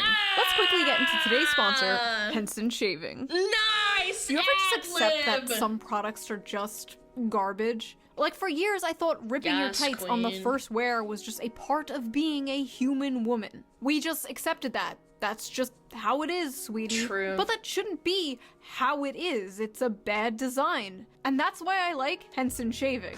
Because if you've ever used a multi-blade razor, you're probably sick of the irritation, the razor burn, the overpriced blades, and you probably think, that's just the way it is. But it doesn't have to be how it is. Thanks to Henson Shaving. Henson Shaving is on a mission to improve shaving, with no gimmicky subscriptions or moisturizing strips, but with real innovation and a focus on your skin's health.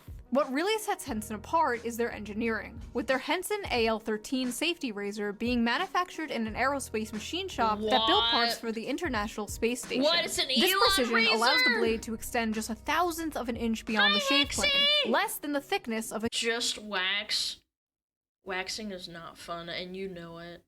human hair. It is the not razor fun. prevents any bouncing or skipping, resulting in an How about I tell you to go get an epilator or whatever it's called? That shit actually blows. irritation-free shave every time. And here's the best part. Once you invest in a Henson razor, it's a lifetime purchase. The only thing you'll need to replace are the blades, which literally cost only 10 cents each. So once you own the That's razor, sick. you'll be spending like $3 to $5 on blades, compared to the ongoing cost of buying expensive plastic cartridges. I hate that so much. When you have like a razor and then you have to buy a new set of for $6 it's like $30, $40. It's insane. Henson store offers a variety of colors and even a titanium version, so you can pick the razor that best fits your style. So if you're tired of razor burn and overpaying for blades, now is the perfect time to make the switch. Just head over to hensonshaving.com/shoe and add both a Henson razor and the 100 blades to your car, and then enter code SHOE at checkout to get the 100 blades for free with your purchase.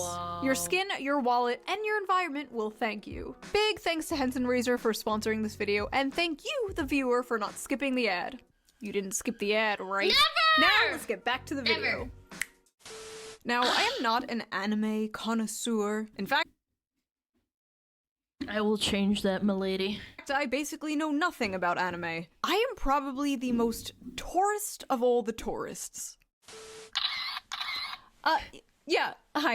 I have a question. Was the upskirt shot necessary in Yes. order to advance the plot? Yes. The plot being my pants. They're getting tighter. I watched Pokemon and Sailor Moon when I was a kid, and... I don't know, that made me laugh. I don't know, like, tourist normie anime. I think it's wholesome. I really truly do. I don't think it's bad to only have an experience of anime as a child. I genuinely think that's super wholesome. Yeah. And a few years ago, I watched Beastars on Netflix. Chat, she's a furry. It's over. Goshi, best boy. Not a furry, by the way. Don't believe her. And honestly, that's about it for my anime consumption. Unless you're counting VTubers. If you're counting VTubers, I watch a lot of anime. But because of this clip going viral, I watched Josie the Tiger and the Fish, and, well, I thought it was a good movie. I recommend watching it. I thought it was a really cute, good story. Yeah. I only cried a little bit. And I completely understood what the tweet meant by calling it the average male fantasy. Yeah. So, what was wrong with it? You know what's sad? I just have to interject, is that there's not a lot of good animations from the West that do the same thing. Not even Hollywood, really. Like nowadays, I can't remember the last time I cried from a Western movie. Or like even a show, to be completely honest. Maybe like once or twice the last 5 years. Why did this clip go so viral in such a negative way? Why FRICKEN. were thousands of people angry at this post? Well, let us dilly-dally no longer and read some of these angry replies to get a better understanding of what the issue is, shall we? Wholesome male fantasy, and it's fetishizing a disabled girl for him to control. Oh. Oh no. They think, oh god. Yeah! Why? Always vulnerable, always happy, always needs you. Pretty perverted. Woman, helpless, needs assistance. Man is happy to help. Take time to help woman. That's bad. Woman is helpless, nobody helps. Man available, but also cannot help because woman does not want help. How do men win? She's not even helpless? Well, I mean, yeah, she's in a wheelchair, she can get around, but like, you know, she can't run away. Well, that was the biggest argument here, but I digress. Where are these fan fictions coming from? There were like hundreds of tweets just like this. Why did they see a cute montage of a happy couple, a man and a woman happy, together? I know, unheard of. Why did they see that and then immediately come to these conclusions? Like mental illness, very deep, sad mental illness. Like I've had bad things happen to me when I was like in high school or middle school because of boys, but like I don't hate men as a result. I feel like that's what a lot of things happen to like young girls, or they have bad experiences online with like fucking men or something, and then they just like take it to such an extreme and think that everybody's like that. It's the same opposite as like, oh, you had a bad experience with a woman, now I'm an incel permanently. Like, it's not, every woman isn't like that though. And that's what the gender war is getting fed into.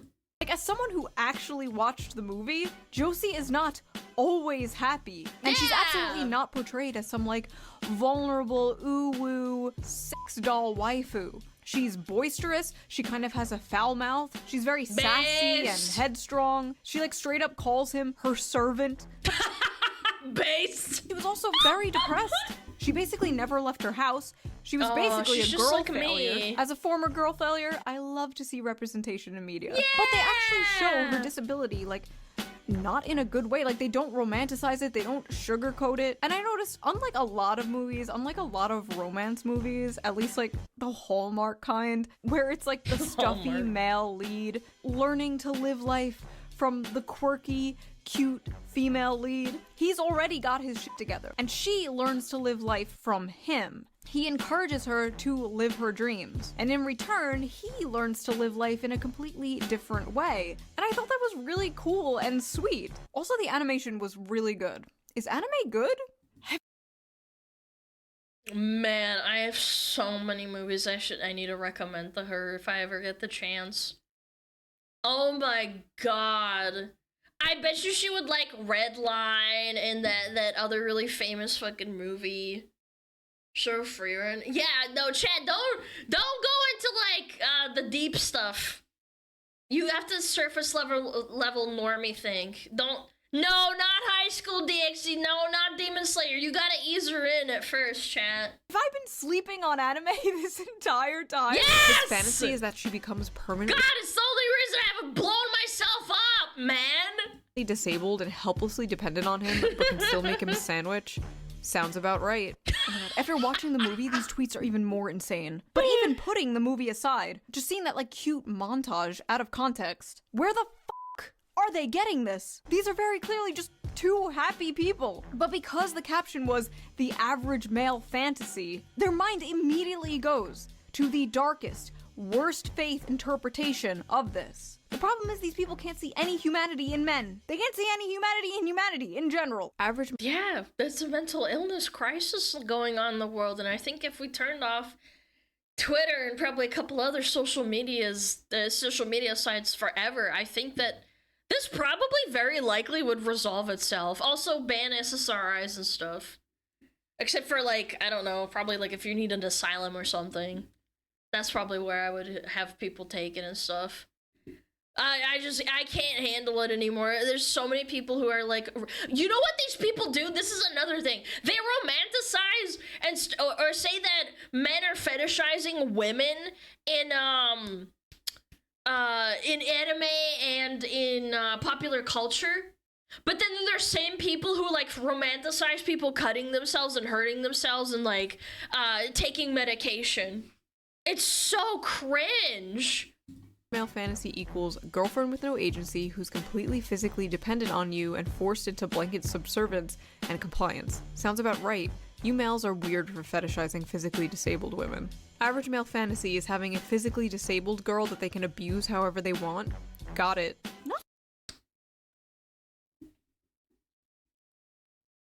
What the fuck?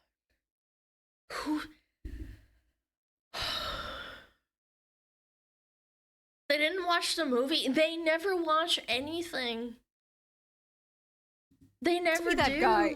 I'm gonna be that guy. The infantilization of the physically disabled here is a little, dare I say, ableist. The implication here that people in wheelchairs cannot find love, and if they do, the person who loves them literally just loves them because they can't run away. It's the same mindset we just talked about with the whole, if you're a liberal man, you're pretending to, like, get in their pants and you actually don't support feminists. It's the same mental gymnastics as this. If you're with a woman that's disabled, you must want to be with her because she can't run away from you. And you want to get in her pants, so you're pretending to like her even though you hate disabled people or something. It's the same exact mentality. Weird. Average men can't even be nice to their healthy and normal girlfriend. What makes you think they'll be able to handle disabled person as their lover? Whoa. Normal? What do you mean by normal? These people are just so ableist, chat. Can you believe it? Chat? Are you fucking kidding me? What the fuck is this? Mas, can you do something? Sorry. There's a bunch of spammers. Yeah, thank you. It was a raid? Was it? Guys, oh my god.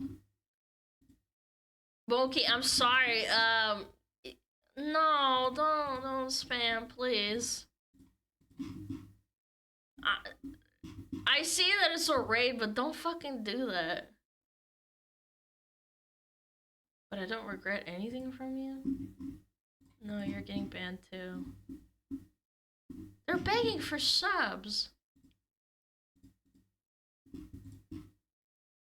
Sorry, I'll just ignore it, I guess. Hopefully it stopped. Yeah, please don't do that.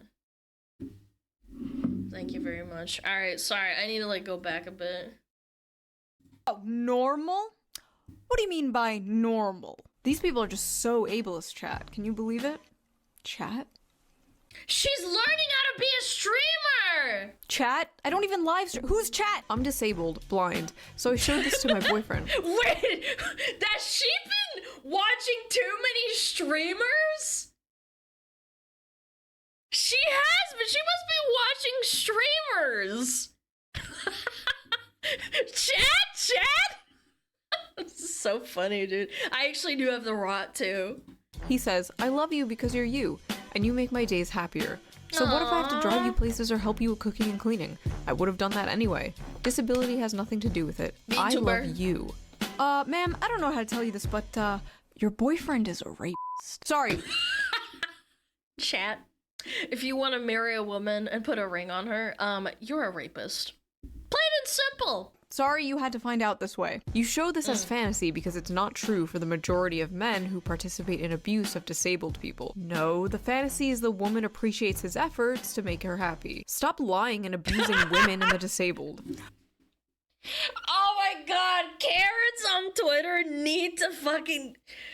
Oh my god, get off the internet, you freak! Your meds, schizo.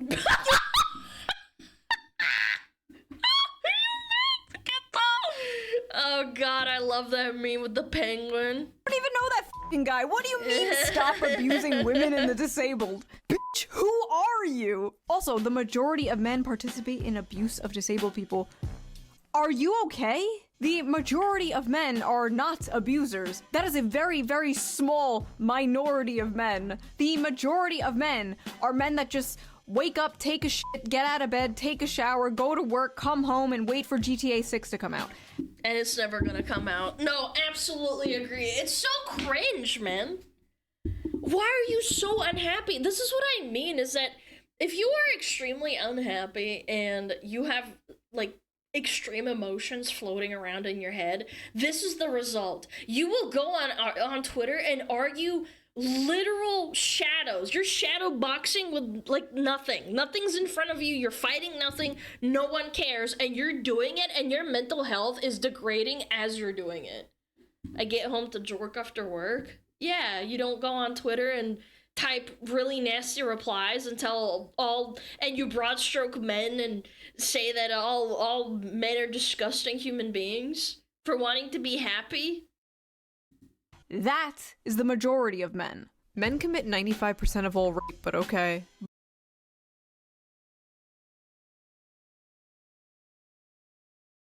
That's just, like, that's literally not true. That's literally not true. What? Men 95%. Chat, we gotta pump those numbers up. We gotta get it up to 99. Chat, that's not real! It's not 95%! Women do it too! Barging into the romance section of Barnes & Noble like, attention everyone! Rape! Where is that coming from? So close, this is fetish content. What? Ah yes, the dirtiest, most taboo of all fetishes. Love. A happy relationship. Disgusting. Honestly, in 2025, that might be true. Oh, you want a wife and kids? You sick fuck. But this I mean, we joke, but it's unironically true. Catering to men and saying that men deserve love means that you're a pick-me. I've been getting it for probably over 2 years now. Yeah. And I bet a lot of other people have been going through it too. That you're a pick-me and that you actually don't care and that's just you grifting and you don't actually care about men. Because it's easy. Like, what the fuck? You just can't win with these people. is literally just a perverted fantasy, LMAO. You think it's a perverted fantasy because... How do I put this nicely? You are a pervert. True. Literally seeing a cute montage of a male and female character having fun together, being in love together, and being like, rape! He's a rapist! This is a fetish! Are these people okay? Stop watching porn. Wait, this is True. Porn epidemic doesn't contribute to the mental illness either. a woman. Okay, stop reading Taken by the Werewolf Billionaire. I need to introduce, if I ever get the chance, I need to introduce Shu to Fujoshis and Love in Deep Space. I need to explain how deep the rabbit hole goes in this regard. She doesn't know that this does not even scratch the surface of how bad it can get. I've seen book talks, like TikToks with women who love books, talk about books where they get raped by their uncle. Yeah. Award-winning book in Barnes & Noble, sold to white women everywhere. What? No, I'm serious. Look it up. It's like an actual thing. Yeah. And apparently women love that. Me personally, I'd rather just have a period tracker with Love in Deep Space, but, you know, you do you, man. Or whatever the fuck you read. I Yeah. swear to God, some of the shit women read would make the most depraved internet gooner blush. Or so I've been told. This is literally just a fetish. Okay, listen, I'm not gonna pretend there's I'm getting a lot of eye contact. nobody out there who's like, she can't run away, she has no legs. I'm not gonna sit here and pretend there's nobody out there who has a crippled, disabled fetish, okay? I've been on the internet for 20 years. I've been on DeviantArt. I've seen shit you wouldn't believe. But the majority of people, probably most, if not all the people responding to this, do not have a cripple fetish, okay? In fact, her being— Some people do. I've seen some really weird stuff on the internet, but I feel like the mass majority do not. Yeah, my condolences. Yeah, DeviantArt was not a great time. in a wheelchair basically has nothing to do with it. Much like how females coom over, like, vampires or, like I said before, the billionaire werewolf fantasy. This is just the average male fantasy distilled down to its most extreme. So if anything, it's worse because with women, they want to get these book talks, like they talk about, like, you know, getting seduced and at worst, like, actually assaulted, and then they're like, oh yeah, I actually wanted this, I'm changing, I want to get impregnated. If you actually read the books, it is so weird and fucked up. Like, it's a weird double standard. I genuinely think it is. So what is the average male fantasy? The average male fantasy is the fantasy of both men and women alike. It is simply to love and to be loved. But more specifically, the male fantasy is to be a protector and a provider for those that they love. Put a pin in this because we are going to come back to this in a big way, trust me. The average male fantasy is being a globally known terrorist. I mean, you know, Hassan kind of, you know, it's a cloud chasing on Twitch and stuff. I mean, yeah, it's kind of true, you know. The average male fantasy is that a woman who isn't fat. The average male fantasy is actually job security. Chad, I'm you know what? Joking. These guys may have a point here. Pedophile alert. An 18-year-old woman in a wheelchair is pedo alert? Excuse me, I just got whiplash. We got went from terrorists to pedos. Men want disabled child watch? She's 24? 24 is a child now, remember that, chat. Any of you 24-year-olds in here, you're a child. Average male fantasy is a disabled child? More proof that men are pedos. That's a little girl. This is weird. Oh my god, anime equals little girl. I hate that argument. I hate that the height of consent. The able-bodiedness of consent. Are you implying that people who don't have abled bodies are children? That's kind of ableist, don't you think? So, first of all, she's literally older than the guy. Yeah! The guy is 22 and she is 24. There we go. In anime years, he is practically hag-maxing. And yes, she may be physically disabled, but aren't all men mentally disabled in their own special way? Yes. They're watching VTubers. And that's okay. You're my mentally disabled, chat. At least the ones in my audience. They will freely admit this. Me too! Maybe she, the older woman, is taking advantage of this sensitive young man. Have you ever thought of that? She looks like an 11-year-old child. Where are her breasts? Woman doesn't have big honkers, it means that she's a child. We heard it here first, chat. Any flat-chested women in chat are children. I just... Oh my god, I want to strangle someone. I am getting violent. First of all, really weird way to say that. She looks like a child. Show me her titties. Also, I love how, like, when anime women have huge boobs, it's disgusting, Coomer brain or whatever. But if the anime woman has small boobs, she is a child and you're a chimo.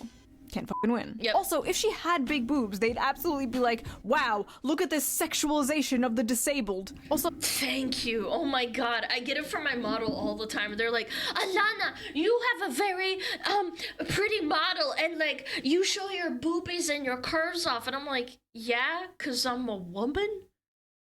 Like, am I not allowed? But then if I had a flat-chested model, I'd probably get the same shit as other VTubers do that are flat-chested. They would call me a child.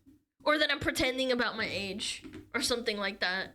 so, you know, like, adult women can be flat-chested, right? Like, that actually exists in real life. No. Like, adult human women can have small boobs. We love all titties here on the Shoe on Head channel. All titties is good titties. True, End of story. base. Women fantasy. A boyfriend with depth and the loving, soft, deeply caring side of them. That's cringe. I want a man to chop wood in front of me and sweat. and then fucking chop wood and look at me and spit on me. Wait, what were we talking about? Yeah, no, I don't want this cringe shit. What? Doesn't every woman want that? Men's fantasy. 12-year-old anime girl who looks and speaks like a toddler. Also notice how she's literally the shape and size of a child. Yuck. Have you seen a child and an adult woman, like, stand side by side? Like, what is wrong with you? Why are these people thinking about children in such a way? Maybe you're the problem. Maybe you're the ped. People ever seen a child? No, you're all childless. Silly me. She's not even that short. She's just sitting. See, like when they're laying side by side, she's like a full-grown adult woman. Why do these people look at this and immediately think of child rape? Go to therapy. And listen, I know with anime it can get a little weird, right? Like, excuse me, Poo Poo Pee Pee Chan is 2,000 years old, and this is Poo Poo Pee Pee Chan. But this does not even look like a child. This looks like a cute woman. This is like a random rant, but... No, it's because people see anime style and they automatically think child. I feel like that's like an innate normie response. I feel like there are no more cute women nowadays. You know what I mean? That too. You have all like the Insta baddies, the e-thoughts, the e-girls, the muscle mommies, the boss babes, the boy babes. Ooh. But I feel like every woman is just hot now. Which, by the way, I don't think is healthy for the male psyche whatsoever. You shouldn't wait. It's the porn brain wrong. That's as simple as that. Up and be able to scroll through pictures of like the hottest woman you've ever seen in your life like 20 times before you've had like your morning cup of coffee. And AI, don't forget AI. You shouldn't log in and immediately be one-shotted by 1010s all day, as if that wouldn't make you go insane, as if that wouldn't make you crash out. Like back in the day, you'd probably see like one fine dame on your bus ride to work, and you'd think about her for 40 years until the day you die. That's how it used to be. That's how it should be. Yep. Now every woman is like a crazy, hot, unobtainable Instagram goddess with the fattest of ass. Zoomers don't know how good we had it. You'd go to Blockbuster and the 21-year-old cashier behind the counter would be the most adorable woman you've ever seen. And now she's on OnlyFans or Fansly. Because Blockbuster doesn't give her enough money, so she just does OnlyFans. Many such cases. The bald man did foresee this many eons ago, when World of Warcraft was in its infancy, and there were hot women playing video games. Now the hot women are barely playing video games because they would rather take pictures of their booty. Or their booba. It's very true.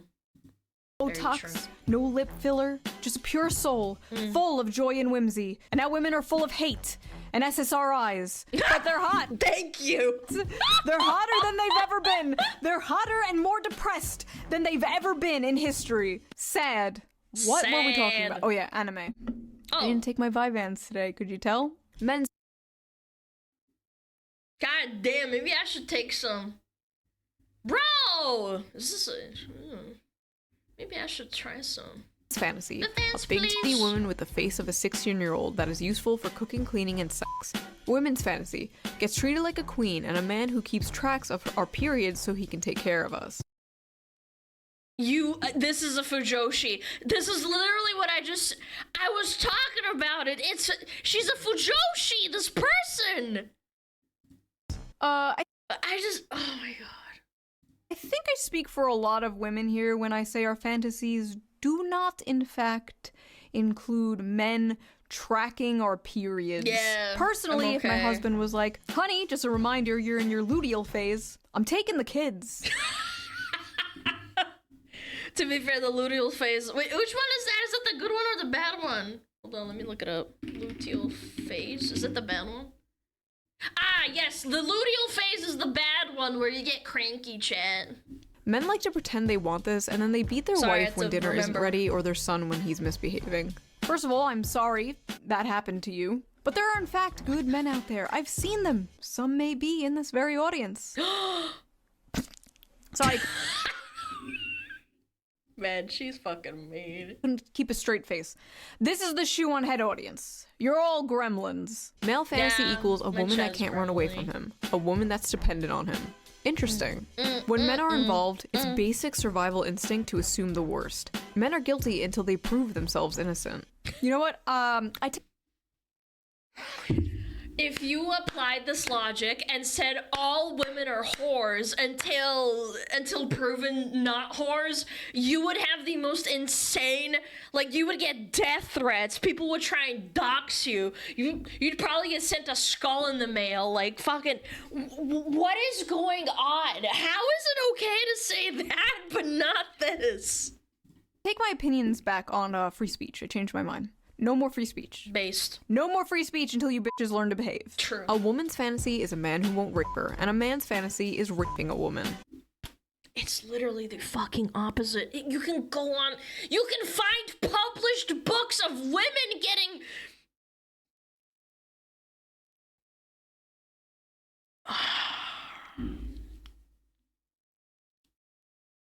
Oh my god, I don't want to say it. I'm not gonna say it. I'm not gonna say it. I'm sorry, where is the rape, ma'am? Maybe that's how you see Everywhere, it, all because the you're time. brainwashed to hate men. So true. I hate how, but in reality, women are the real demons here. Oh, god damn it. We just want a happy relationship. Is it so much to ask for? Yes.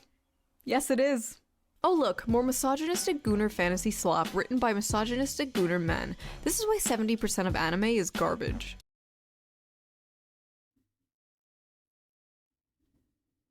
Why is it so specific? Why is 70%? Also, it's not all gooner slop. I'll admit there's a lot of gooner slop, but not 70%. So, here's the thing, that, misogynistic gooner fantasy slop written by misogynistic gooner men was actually written by Saiko Tanabe. A woman. A woman wrote this story. And I feel like a very important detail everyone is sleeping on when they covered this was the fact that this is very much the female fantasy as well. A man loving you for who you are despite your flaws, literally sweeping you off your feet and carrying you around on adventures, helping you live out your dreams, face your fears, and supporting you through the good and bad times. You're going to sit here and tell me that's not the female fantasy too? No, it's not anymore. It's so fucked up. It's not! They want to all be fucking lonely and beat off to friggin' deep love and space fantasy and goon to book talk. That's all they want. Is this not the basic female fantasy? Is this not the knight in shining armor coming to rescue you and falling in love with you? Why on earth are so many women so mad at this? Are men now the hopeless romantics? Are men always have been. Always have been, bro. Now the ones yearning for a fairy tale romance? Is this why all the Disney remakes are like, she's not gonna be saved by the prince, she's a strong, independent woman? Meanwhile, men still want to be the prince, men still want to be the knight in shining armor. Men are like, I will save you from your monotonous 9-to-5 job. No, I don't want that. No, I want to be a wagey. I want to be a slave to the corporal. I want to sit in my KG and consume Starbucks and hate everyone and be on my period at work and get angry. Ugh. We'll give you a house and babies. And women are like, no, I must be an actuarial consultant.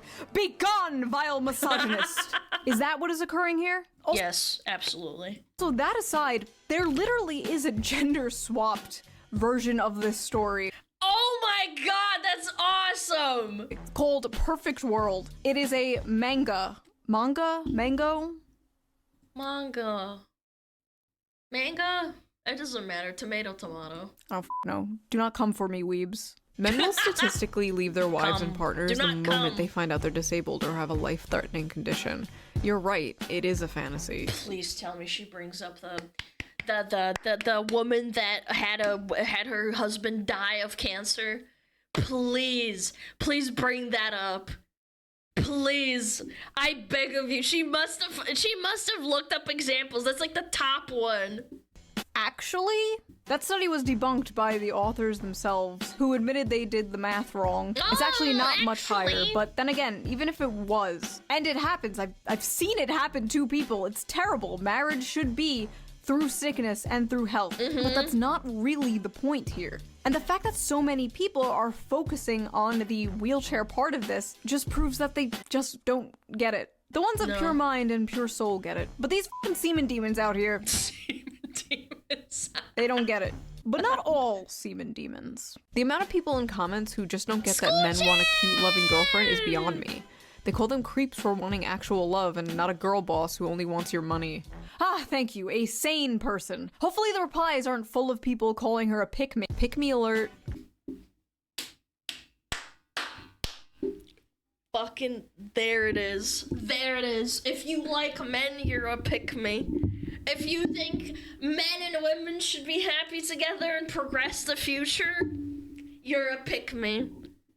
Chat, I swear to God, this has been happening for so long. Least obvious pick-me. Me, pick me please. Hope he picks you, sis. Pick me, pick me, pick me. And it's all other women, too. Chat, it's all other women. Like 99% of the time. Incel could have written this. Fuck. Why are so many VTubers either pick-me's or racist? Name one! You mean why do so many female VTubers disagree with you? Why so many aren't towing the mainstream liberal feminist NPC line? Because they can. See, the most powerful weapon women have against other women is social ostracization. You don't want to be seen as a pick-me or a racist, so you keep your mouth shut in order to survive in female social circles. But in the cases of VTubers, virtual YouTubers, they're basically anonymous. They can say anything they want. They're basically wearing a mask. They're free from the chains of the eternal HR longhouse. But apparently, even being anonymous online does not save them, because they still get doxxed for simply not hating men. Lovely. Maybe I should save this rant for a different video someday. Moving on. Men are why we can't have nice things, by the way. Chat, can I just say, I'm so thankful VTubing's a thing. I do not envy Shu in the slightest, and I've been watching her on and off for like, probably like 10 years. I remember watching her like 2016, I think it was. Yeah, something like that, 17 maybe. Yeah. And yes, Kitsu did get fucking doxxed apparently, dude. I saw that. That was so fucked up, man. All over a tweet, by the way. First of all, men make all the things. Thank you. Thank you. Yes, queen. Wow. Also, I just realized it was a man saying that. It was a whole ass man saying men are why we can't have nice things. I don't deserve this trophy. This is for you, sir. This is for you. I'm not worthy. Listen, I make women jokes. I'm very critical of feminism and propaganda aimed at women. But you will never catch me in a million years saying some shit like women are why we can't have nice things. I have a mom. I have female family members. I have female friends. Maybe one day I'll have a daughter. Women make the world a beautiful place, and it's the Karens that ruin it for everyone, chat. Don't get it twisted. Like men, can be flawed and deserve criticism, like anyone else. But there's something genuinely so cucked about people who put down their own gender or race. Oh god, race. Self-hating white people.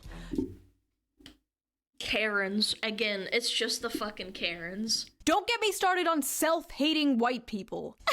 White people are so evil. I hate being white. I'm not like them at all, chat. Oh my god. I'm not like them, you guys. Trust me. White people can't dance. White people food is so gross. You're not getting into Wakanda, bro. You're not getting invited to the cookout. Enough. But yeah, women were not the only ones. If anything, chat, if you're a minority, when you hear that type of shit, does that make you want to invite them over? As opposed to them just being chill? Like, be honest. Are you like, bro, like, do you hear this and you're like, I don't think I want to engage with this. Yeah, they're pick-me's too. It's not even pick-me, this is mental illness! Who had a problem with this. There were a lot of men who didn't quite relate to this being the average male fantasy. It's fine to love the disabled. I didn't need to remind you that. But you glorify it? This anime is certainly Marxist propaganda. Oh my god. Karl Marx is fucking rolling in his fucking grave right now. What are you talking about? Marxist propaganda.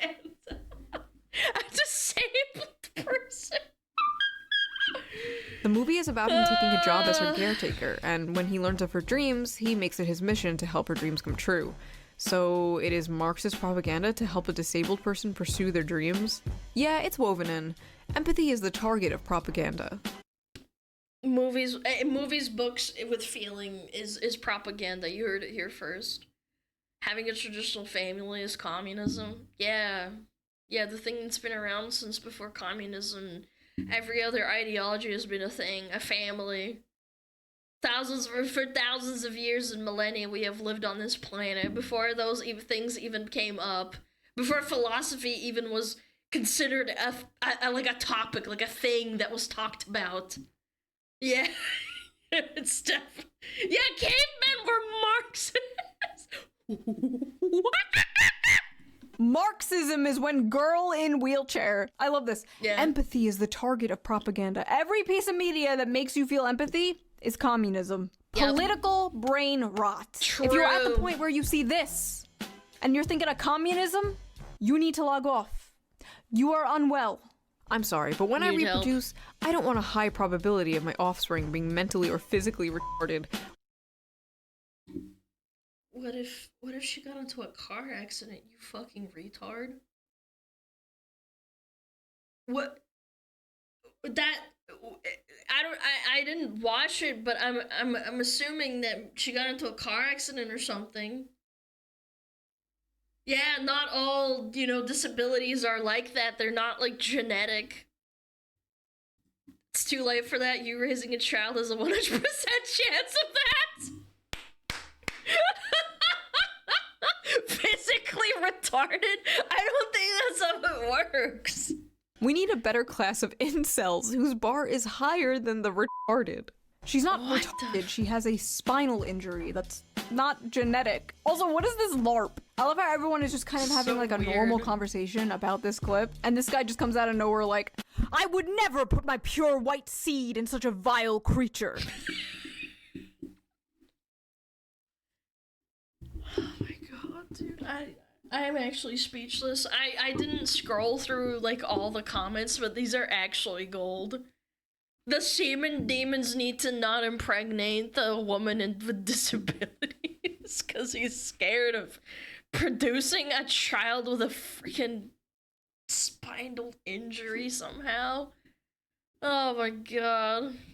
Like, you absolutely know this guy has a non-white girlfriend. They all do. All these, like, I hate white people women always have white boyfriends. All these, I hate non-white people boys always have non-white girlfriends. I don't know what it is, but I've seen it too many times. I guarantee you when this man logs off of his Black Sun Roman statue Twitter account, he's clapping Latina booty cheeks. My fans? Kind of hot, but yeah, for sure. Yeah.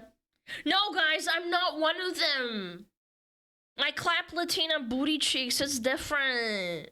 He is not being a simp, but I appreciate her. Fellas, is it simping to love a woman? Nah, this is not the male fantasy. That man is a beta male. If she wasn't in a wheelchair, she would leave him for Chad. But she's in a wheelchair, so... Oh, these hypotheticals of hypotheticals actually make my brain hurt. Fellas, is it beta to love a woman? Yes. This is not my fantasy. Focus on yourself. Is some gay shit, to be honest. Fellas, it's gay to like heterosexual like fantasies. I mean, I do say it myself. If you like women, you're gagey. Is it gay to love a woman? What no pussy does to a motherfucker. Brother, I've seen what pussy does to a motherfucker, and it's far worse. True. The average male fantasy is taking care of their crippled wife. I don't think I've ever had that fantasy before. I thought it was gonna be about going on some quest to kill the dragon to win the princess or something. It is. That is the average male fantasy. But there are no dragons to slay. There are no princesses to save. But they're so low IQ, they can't even comprehend a real life story and not something fantastical. That's kind of crazy. Is that little old lady in the grocery store who can't quite reach that top shelf. There's that heavy box the pretty girl you work with can't quite lift herself. There's that jar of tomato sauce your wife can't quite open. There's that Lego set your little son can't quite put together himself. Or there is this paraplegic girl who wants to see the ocean. This is the Princess and the Dragon story. Yes, thank and despite you. what many are told, men do have a lot of love to give. And they want some kind of excuse or mechanism to show that love. In a world where men expressing themselves is either seen as toxic or gay. And one or simping. That's another really good one. You express affection to a woman in real life, you're a simp. Everything is simping, everything is beta, everything is like you either are in a relationship or you're not. One way of expressing that love is solving problems. Men fucking love solving problems. I don't know what it is. They also love reading Wikipedia articles. The amount of times I walked over and my husband is reading a random fucking Wikipedia article about like the world's tallest buildings or like a random battle in World War II. I didn't know if this was autism or what, but apparently it's a man thing. No, it's not autism. My chat always says that they're thinking about the Roman Empire. All day with that shit, you're at work thinking about the Roman Empire. Anyway, yes, men love solving problems. And in a world that makes them feel useless, makes them feel like they have no purpose, men desperately feel like they need to prove their worth. They are desperately looking for a purpose in life. So it is not at all shocking to me that the modern young man is seeing a clip like this and longing for this.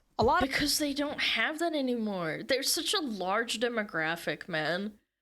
You see it all the time. If you open up my statistics on YouTube, my biggest demographic is 20 to 34. It's insane. Modern men don't have a chance to prove themselves, to make something of their lives. They don't have a chance to provide anything for anyone because they don't have anything to provide and they don't have anyone. They are doing everything their grandfathers did, but seeing none of the results. They're lost. What can they provide? And as I said earlier, her being in a wheelchair is the protector and provider instinct taken to a extreme. And yes, it is a fantasy, considering if you ask anyone who's actually in a wheelchair, they know it's not all butterflies and rainbows, and they know that it's hard on relationships. It can be difficult on their partner. But just like in the movie, it's not shown as butterflies and rainbows. Josie feels like a burden. But towards the end of the movie, the guy takes on that burden. Not because he gets something in return, but because it's his duty. Because it makes her happy, which makes him happy in return. Loyal. And the saddest part is expressing that nowadays is considered weak. I can't stand it. And it goes the same for women. It's considered weird, or that you want to be a trad wife and it's like a gimmick or something. But if you actually express that you want to have that feeling for someone else, it's somehow weird or like inappropriate, or that you're beaten down by misogyny. Yeah, feminism needs to come and save you. Loyalty, duty, virtue, acts of service, big or small. Men live for that shit. And yes, these are stereotypes. Not everyone fits into these boxes. True. Blah, blah, blah, blah. But for the most part, it's true. When many men look at this relationship, that is what they see. And a lot of modern women are looking at this relationship and being disgusted because, in a way, it's the complete inverse of the strong, independent woman they've been sold. They've been told they need to be. The modern woman crafted by modern Disney for modern audiences. Woman girl bossing is going to kill the modern Western civilization. Mark my words, man. We're gonna girl boss our way too close to the sun and we're gonna pay. Unlike the Hollywood-crafted modern woman, this woman does need her man. She is not strong and she's not independent, at least physically. This doesn't mean she's like an empty vessel with no thoughts or freedom. No, in fact, in the movie, Josie does roll away from him a few times. It is a fantasy not because of a power imbalance, but because the man has a tangible purpose, and the woman is willingly and lovingly letting him fulfill that purpose. A yin and a yang! That's been a thing for thousands of years. I don't understand why people can't just accept that men and women are different and they complete each other.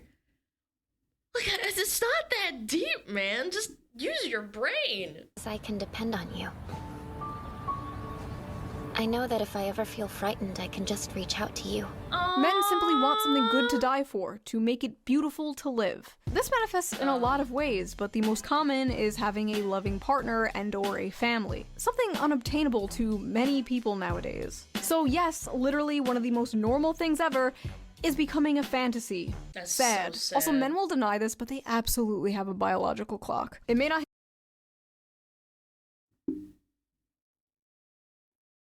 So I can call you guys hags? Are you guys hags? Or do you get baby urges?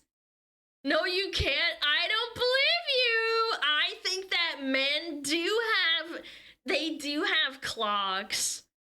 It just doesn't run out as fast, chat. It will come to your time. In your teens or your 20s, but one day you're going to have a dream. You have a little daughter making you pancakes with your wife in the morning, and you're not going to be able to get it out of your head. And that is the male biological clock. Thank you! It's not just the hags! Everything you do, the money you make working that grating 9-to-5 job, it will all be for something bigger and more important than yourself one day. You will come home to a warm and happy home, greeted by people who care about you, and love you, and rely on you, and everything will make sense then. Until then, you'll just be on the internet, being called a misogynist, for wanting something bigger and more important than yourself, for wanting something beautiful and normal. And that is the average male fantasy. That, and 3 hot chicks at once. Hell yeah, brother! You know what I'm saying? So that was that little video. Men in the comments, let me know, am I correct? Is that absolutely correct, chat? The average male fantasy? Or is it not that deep? Men and women in the comments, what is your fantasy? And no, I don't mean that. I don't want to hear about how you want to be crushed by a 12-foot futa. That Yeah, I'm good. Yeah, don't type that in my chat. I'm gonna kill you. That is between you and God, not you and Shoe on Head. I mean, what is your ultimate dream? Do you want to travel the world? Do you want a nice big family one day? Do you want to own a farm? Do you want to live in a shed in the woods and make pipe bombs? Let me know in the comments, and I will see you soon with a new video. Farm, honestly, base choice. Me? I want chickens and pipe bombs. Go check out Shoe right now. Right now. Do you want to avoid the feds? Yes. I want a big burly lumberjack man to chop wood and make pipe bombs and take care of chickens and feed them salads. And I want to hear chickens outside going buck buck buck buck buck buck buck buck buck buck buck buck buck buck buck buck. Read the comment, by the way. Where? What comment? Is it in here? Oh, I love your content so much that you're taking the tweet was the trigger for so much absolutely unhinged comedic comments. It was pure joy to watch you read them all. Thank you so much for including me in this video. Twitter's insane, but we have you also. Are you sure you don't want Fuda fan arts? I watched you write this live on Twitch! Caught? Caught? Is she not caught? Motherfucker, dude. Dude, that's so good. Chad, do not draw her as a Fuda. I will actually permaban you from stream. Every Shoe video makes it get deeper into the VTuber rabbit hole. Dude, there's just so much to unpack. I had no idea. I don't know. I thought everyone was kind of aware of VTubers, but then again, I'm also a degenerate. Yeah. You just gift the sub to Shoe on Head. You don't know if that's her account or not. Sussy. Sussy baka. And you as a Fuda, you can do whatever you want. You can do whatever you want, bro. Weird shit can be added in chat right now. Girl, get real close, man. I will give you recommendations. I will show you the world of VTubing.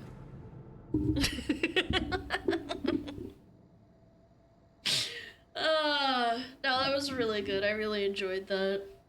No, it was absolutely insane. I defended Scooch-chan and I still got a bunch of hate. The residual trickle down obviously isn't as bad as the original. Like, naturally, the hierarchy of people that got shit was the person who made the post, and then people replying and doing cult retweets. Scooch-chan got absolutely dumpstered in the comments, in the replies, and in the quote retweets. It's pathetic. People are so disgusting. And I'm actually, unironically, really glad that this is happening. We need more VTubers to fucking say this kind of shit. School got Streisanded? Yeah, basically. We got ads. Okay. That's fine. Probably just play a random GeoGuessr while we wait for ads. As a man, I'm thankful for you to pursue to speak on our behalf. I mean, Chad, I'm gonna be honest. It's almost counterintuitive as a VTuber to say, I want you to find happiness, because if you find happiness, that means you're probably not gonna keep watching me. Like, logically, I'm not saying every single one of you would, but at the end of the day, I want you to be happy. If you find yourself a girlfriend or a wife or a boyfriend, like, that's cool, man. That's cool, and if you stop watching me, that would honestly make me very happy. Because, I mean, you found a lot of happiness in your life.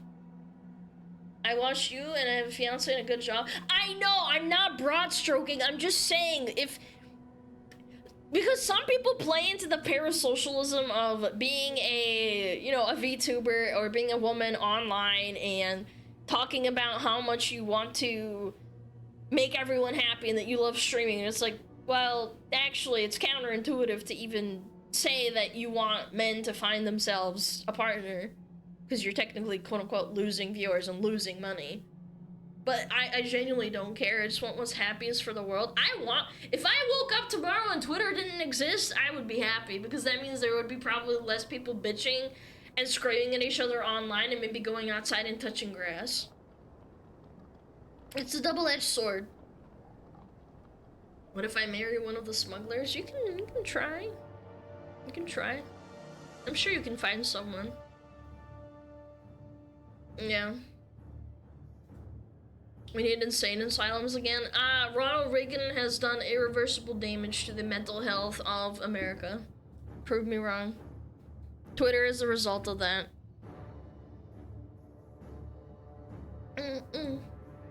I watch you and my wife will say, oh, you are watching that white and red fox girl that speaks like that bald guy.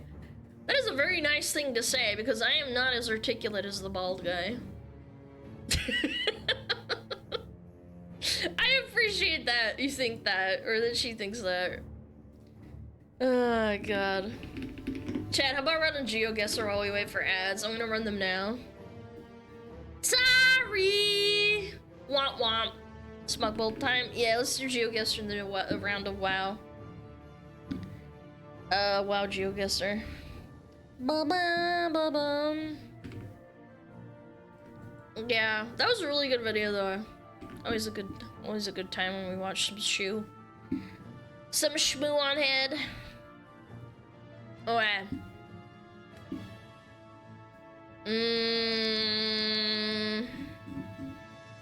Man. Germany? Schisler? Shine Center? Coca-Cola? Nah, this has gotta be America, right? Rosati? Chat help. Germany? Germany? I think this is Texas. Dude, it is way too green for Texas. What do you mean? This is America for sure. There's a Kmart. I would have to probably say, maybe you're right. Maybe it's like Oklahoma or something. You learned last time that Texas is green in places. Okay, fine, we'll go Texas. How about, further this way, maybe Longview? It was outside of Detroit? It was outside of Detroit, chat. What the fuck? It was in Canada. Oh. Wow. Okay, whoever said Texas is getting banned. Oh. Cute little houses. Cute little apartments. Everything's really freshly mowed. Cafeteria de bakery. I think this is Swedish. Oh, yellow. Belgium! Is it? Chat, Belgium? Cafeteria de bakery. No, Netherlands. Chat, sing Netherlands. Yeah, you know what? This is aggressively Dutch. They have really proper trimmed lawns and stuff. And really nice looking houses. Look at this guy fucking walking around and shit like he owns the place. Yeah, I'm gonna go Netherlands. It was either Netherlands or Belgium. I'm gonna say outside of Rotterdam. Boom. Oh, it was in the north. Okay, I'll take that. It's Germany. It's not. The license plates for yellow. This is the UK. Gotta be, right? Damn. This is UK. I don't know why. I can't read the sign though.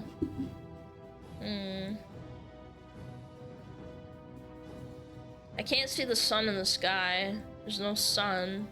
No sun equals UK. I don't know. I got the vibes from the buildings over there. What side of the road are we on? Can't tell what side. For sale. Yeah, this is aggressively UK. Cloudy, miserable. Could be Denmark. Nah, I don't think so. I think this is the UK. Probably like northern UK if I had to guess. Maybe Newcastle. I'm gonna go outside of Newcastle. Oh, look at that. Outside of Liverpool. It's not bad. This is like more like central UK. Yeah. Okay, last one. Singapore! Celebrating Singapore's 54th birthday! That's lucky, actually. I was gonna say somewhere Southeast Asia, but this helps a lot. I got the easiest thing ever. Where's Singapore? What the fuck? Am I blind? Hello? Chat, where's Singapore? Oh, there it is. I was about to say I'm blind. I'm gonna say it's somewhere over the rainbow. That just reminded me. The shoe I'd had video reminded me that I need to go to a doctor. Maybe see if I need some Vivance or whatever it's called. Yeah, this is probably like over here somewhere. I'm gonna say like here. Boom. Hey, really good score. 5 kilometers away. Oh. Oh. Oh wait, this isn't the last one. This is the last one. Okay. Lisboa. Portugal? Yeah, Portugal. Wait, this is so easy. What the frick? Lisboa. This guy is basically Lisboa. When I was a little kid, when I saw Lisboa, I thought it said lesbian. All the lesbians live in Portugal. Yeah, this has gotta be Lisbon. Where though? Probably near the harbor. I just have this like vibe. That's Lebanon? My guy, are you stupid or something? Don't answer that question. Probably... Probably like... I don't know. Shebibee? Probably like a business center downtown somewhere. Yeah, like here. I'm gonna say... Yeah, like here. Hey, I'm walking in. Yeah, that's not bad. I'll take that. 5 kilometers again. That's not bad. I was saying near the harbor because there's like a harbor over here. Damn. Yo, really good score. 20K. Let's fucking go. Okay, ads are over anyway, so we're chilling. We're chilling, billin', chat. Have you been to Portugal? No. No, I had a friend from Portugal. When will you do PvP? I don't know. When I finish porking your mom? That's when I'll do it. How about that? How about it? I'm surprised I have so much energy for someone who only slept like 4 or 5 hours. Ooh. Modern gaming sucks. Modern gaming sucks. Sure. This looks interesting. Someone recommended this. The soy jack, the crying soy jack. Alana do PvP in real life? Yeah, with a gun. Bum bum bum. Alright, I'm ready. Oblivion Remastered does everything wrong with modern gaming. What's up, guys? Hope y'all are having a great day today. Just full of so much positivity and happiness, because believe it or not, there will actually be some positivity in this video, because we are not talking about a modern game here today. We are in fact talking about the Elder Scrolls Oblivion Remastered. Really and fun. For all intents and purposes, as the name suggests, the Oblivion Remaster is the exact same game that came out in 2007, just with a fresh new coat of paint in Unreal Engine 5. Which I'm so glad they kept all the jank in the engine and they made it shitty and didn't change any of the voice lines. Yeah. I'm so happy. For better or for worse, dramatically overhauls the entire look of the game. Now, gameplay-wise, there are some very minor tweaks here. It's pretty much identical to the original release of Oblivion, which, honestly, I am 100% happy about, because this is the best thing that Bethesda hasn't done with the Elder Scrolls in the past 15 years. Oh my God. Because Oblivion Remastered was not actually made by Bethesda. It was outsourced to a third-party studio, Virtuous. And they did a really good job, I have to say. They really maintained the Can't say that for Warcraft 3 remasters. I will give you that. original feel of the game, while I'm giving glad. it a fresh new The coat big of W. paint. Now, I'm not exactly thrilled about how the game looks in certain places. Like, when you're walking through the open world, certain structures look like they don't really belong there. The piss filter. Thankfully, you can mod it out, but the piss filter is annoying. I think a lot of the recoloring of a lot of assets in the open world is not really the best. I think it does serve to the detriment of the experience, because Oblivion, if you ever played it, it has this really, really unique look to it, and it's really hard to put it into words. It has a very vibrant and almost watercolor-esque look to it. The bright colors glow, and the more dark... Yeah, this yellow piss filter pisses me off. Warcraft 3 looks better now. It's actually remastered before. It's just a lot better now. No, it's not. Stop coping. Stop coping. It's still not even good, close to what it should be.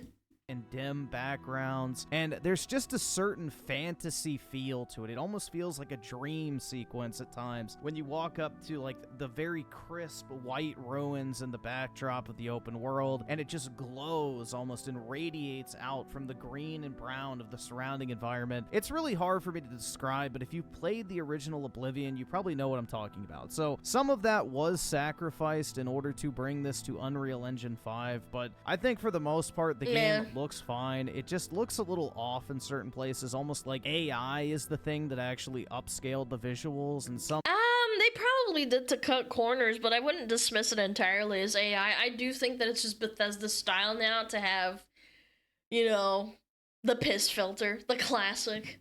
items in the environment just look like they don't belong. Some of the faces are extremely uncanny, especially when it comes to the Khajiits. Why'd they make them look like furries? Furries don't play this game, come on. Why are we catering to them? But overall, I've put in about 6 hours into the game, and I'm really enjoying the time that I've spent with it. I think they really preserved the original feel of Oblivion, which personally is my favorite Elder Scrolls game, and I've just been having a really good time with it. And long story short, if you were interested in picking up the Elder Scrolls Oblivion Remastered, I would say this is a no-brainer for $50. It's one of the best fantasy open-world games ever. You can also get it on Game Pass. Fucking sick. Can't you? Yeah. It's totally worth it. It's $50 normally. And I will die on that hill. I absolutely love this game to death. I've played through it several times already, Definitely worth and it. I'm looking forward to finishing my playthrough on the remaster and probably getting the platinum trophy on my PS5. So overall, Nice. I'm really having a great time with this game. It actually runs pretty well. I've encountered a few frame drops when there's a ton of enemies on screen, Some and crashes. also the game has crashed Sorry. on me once, but for Bethesda standards, which this game still at its core is a Bethesda game, because basically the way I heard it was explained is that the core game is still running as originally released. It just has an Unreal Engine 5 coat of paint on top of it. So the original creation engine / Gamebryo engine is still in place running in the background. It's just the It's funny because Blizzard didn't even do that when they did Classic. They put Classic into Retail Engine, and there's actually a lot of problems with that. Yeah. They didn't do what Bethesda did because they didn't want people to exploit the, what is it called? They didn't want to exploit it. They didn't want them to exploit the old engine that they had pre-Legion. visuals are purely rendered by Unreal Which I Engine guess 5 is at the same time. fine, I don't really know guess. how to explain it. I'm not that technically advanced when it comes to the game development, but that was the way that I heard it explained to me. So pretty interesting, but yeah, all the Oblivion quirkiness, you know, cringy voice acting, the amazing soundtrack, the jank, the glitches, all of that is preserved for the most part. So you're getting a true, authentic Oblivion experience just with a modern coat of paint. And again, that can serve to the detriment of the experience, but overall, I don't think it hurts it really to any significant degree. You're going to have a great time with this game if you're a fan of Skyrim and you never played Oblivion, or if you just want to go and revisit the game in a more modern format. I don't really think it's going to disappoint you, and for $50 or playing this in Game Pass, I think is a no-brainer if you I think it's really good for nostalgic purposes, but at the end of the day, a lot of people have already played through the game, and it's just another rehash. Like Skyrim. Like, how many times have people played Skyrim to death? Like, yeah, sure, mods make it different, but at the end of the day, it's still Skyrim. Why can't we just have another really great fucking game from Bethesda instead of slop like Starfield? Ask me. Now, what I did want to do today was originally review the game, go into a little bit of detail, blah, blah, blah, about what I was liking, what I was disliking, talk about some of the gameplay changes, but I don't really feel like I need to because, again, it's basically the exact same game. But what it got me thinking about is just how sad it is, given the current state of the modern video game industry, that people are this excited for the re-release of a 20-year-old game like The Elder Scrolls Oblivion. And it's just like WoW Classic. People were excited for it, but then, you know, you're playing it, and then you play it again, and you play it some more, and then you realize, like, yeah, I mean, it's not the same, but it's pretty alright. I wish there was just a new MMO instead of Classic. Like, Classic Plus? I don't know.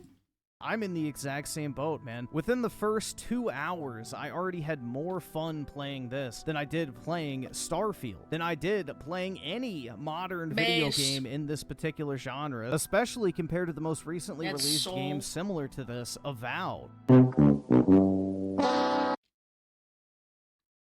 There were people arguing with me on Twitter saying that I was wrong about Avowed and that I don't know what I'm talking about.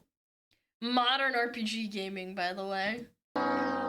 Disgusting black creatures. Get out of my sight. It's just really sad, the current state Racist of the modern hedgehog. AAA video game industry, that when a 20-year-old game like this gets remastered, it's probably one of the most significant releases of the year because it just shows you how bad modern video games have really got. Here's a game that's just oozing soul at every opportunity. Sure, the gameplay is not the best. Sure, the voice acting's not the best. I can't really say anything about the music because it probably is some of the best in the history of the video game industry. Absolutely, dude.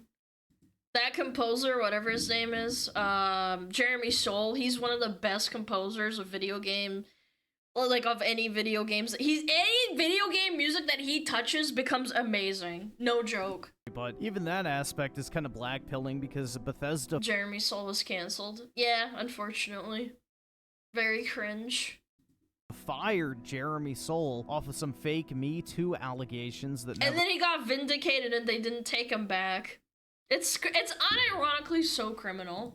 actually went anywhere, so God only knows what the next Elder Scrolls is going to look, play, and sound like. But overall, man, it just really puts things into perspective that you even have people that never played the original game Oblivion going and playing this remaster and just immediately falling in love with it. It just tells me something's wrong here. It's not just me that's changing. Like, I'll acknowledge I'm an old fuck at this point. I'm 27 years old, which, Oh my God, for you're YouTube old. content creation standards is fucking ancient. I'm basically a dinosaur at this point. Old Yep. man yelling at the clouds about how video Put the fries in the bag, little bro. Sorry, Unk. games used to be much better than they are right now. Blah, blah, blah. It's I've heard it all before. You true! just hate everything new. But I think this is proof, man, because I'm loving this game, and people who are way younger than me, who never played even Skyrim before, are loving this game. And that just tells me it's not just me. Something has changed here. The people who hated Starfield, myself included, are absolutely falling in love with this remaster.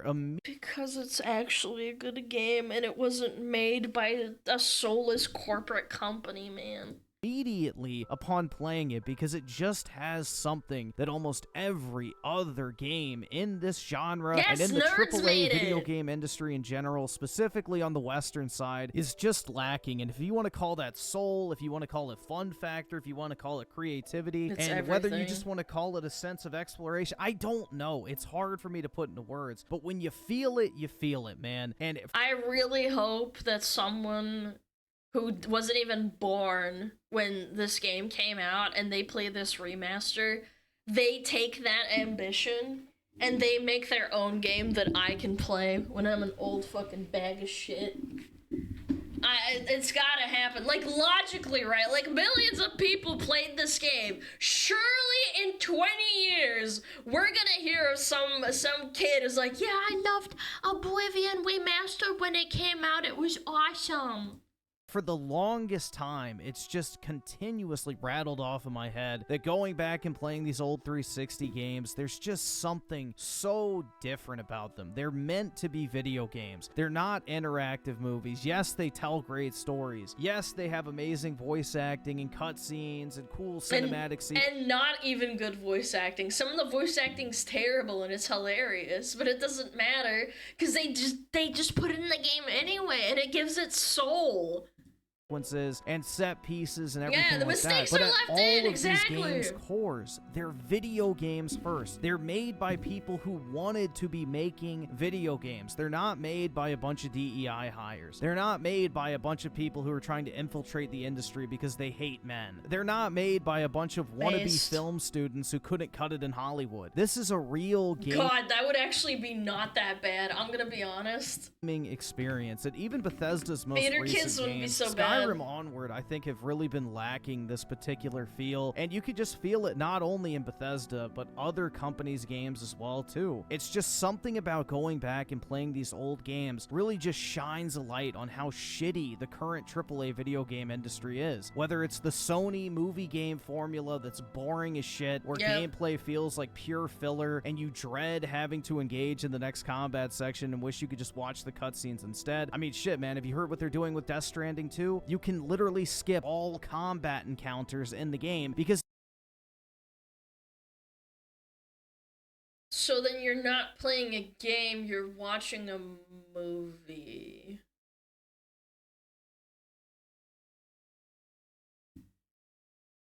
I mean, Death Stranding is that kind of game, but at the same time, like, why? It's not like it was hard. I don't get it, but okay. even Kojima knows nobody's playing that shit for the That's just Kojima games. No, I understand. I'm not hating on Kojima. I'm just like, well, then that's not a... I don't...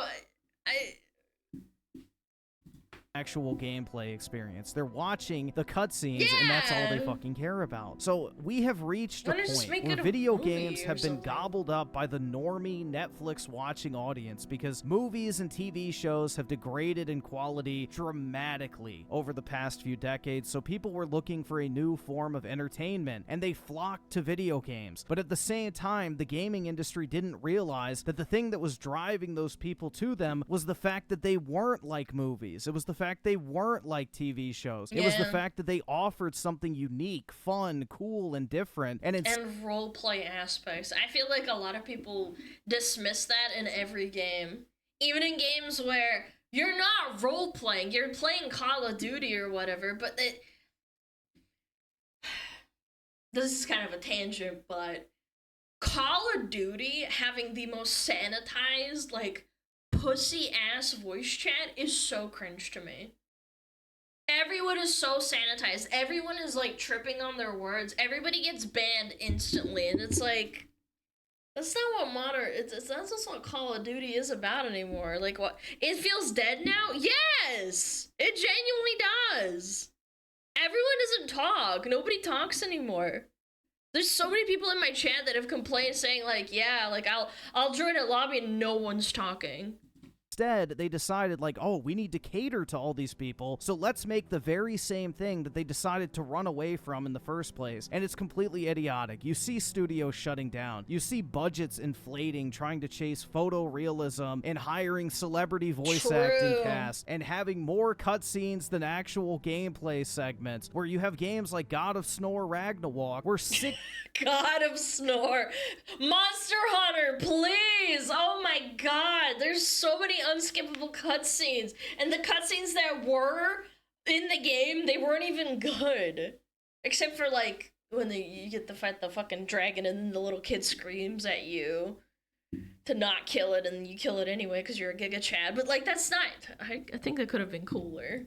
60% of the main Walking story simulator. is spent in dialogue, walk and talk segments, or just straight up cutscenes. That is not what anyone playing the original 6 God of War games ever envisioned for the franchise, but it sure as shit is what a bunch of games journalists who are burnt out from having to play through actual video games in order to meet review deadlines, and a bunch of non-gamers who are looking to get their Netflix replacement enjoy, because they don't have to play these games. And going through Oblivion Remastered has just really reminded me how much I absolutely despise the current state of the video game industry. And also friction. Removing friction out of video games has caused so much deterioration in perseverance and enjoying a game for what it is. Oblivion is not perfect. There is friction. You don't instantly pick up everything and learn about everything through, like, tutorials and cutscenes. I hate nothing more than having to read a wall of text on the screen and trying to figure out what's going on, and the game shoving it in my face because they think I'm retarded. I hate that so much. Yeah, sure, when it's necessary, like, add a little bit or something. Like, be like, oh, well, if you're hungry, then you should probably eat food, otherwise you're gonna die. Yeah, and the yellow paint! Oh my god, imagine if they had yellow paint in Oblivion. Oh my god, I would have fucking lost it. There's your gate! You have to go in there! And there's like a fucking trail that leads you there, yellow paint on the ground.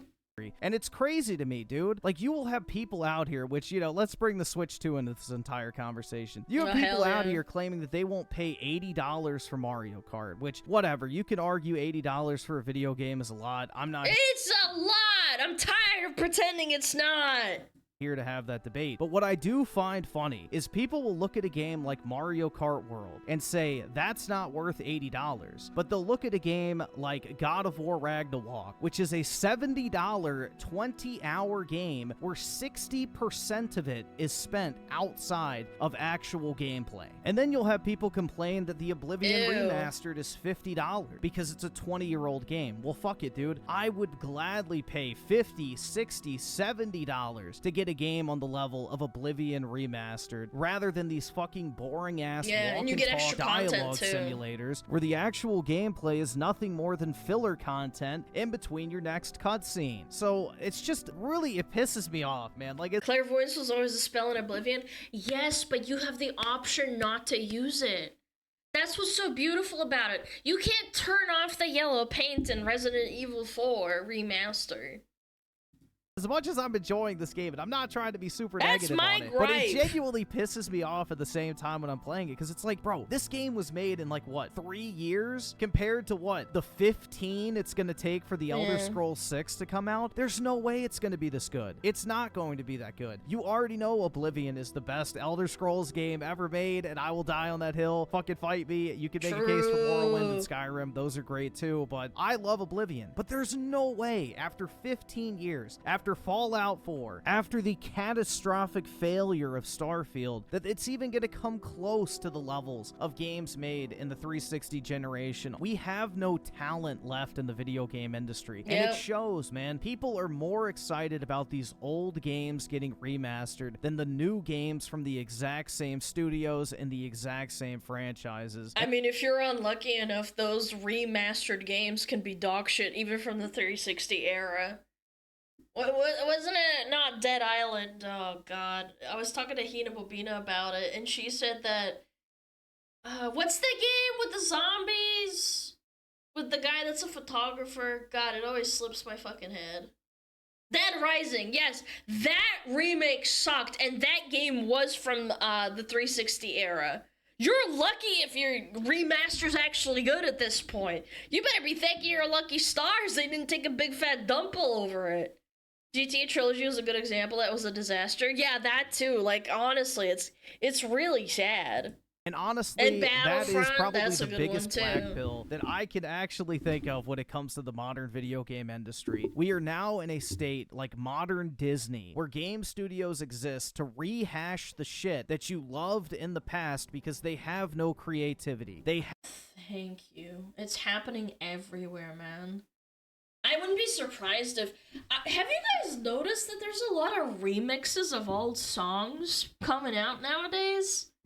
That are bops instead of people using, like, I know it's common to sample, but, like, I feel like, genuinely, it's either covers, old-ass, samples taken and made into, like, new songs, and it's, like...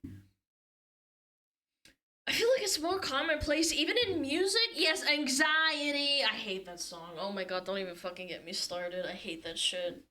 I would call it copyright infringement. It's not. It's sampling. It's allowed.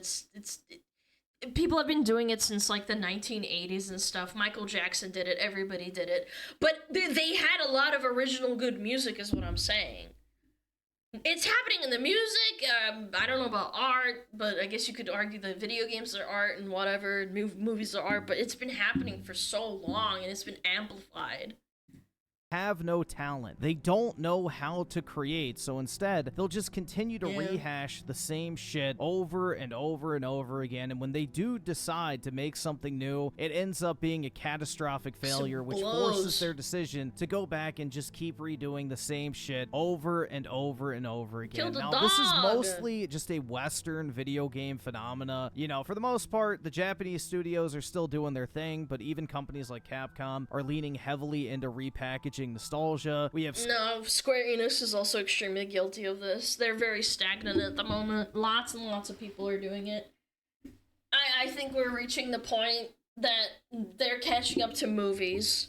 There's no good movies anymore, really. Very rare. Square Enix, which is guilty of the exact same thing. As much as I absolutely love Final Fantasy VII Rebirth, why is it that Final Fantasy XVI isn't striking that same chord with me in terms of just overall enjoyability? I think there genuinely is a problem in the AAA video game industry. We're missing the point at what makes a game a video game, and that should be, at its core, the fun factor of the actual gameplay itself. People who say things like, you know, we don't use the word fun here, to quote Neil Cuckman when he was talking about The Last of Us Part 2, or, you know, when I was critical of Stalker 2, I had people tell me that Stalker... Oh my god, wait, I just thought of this. I thought that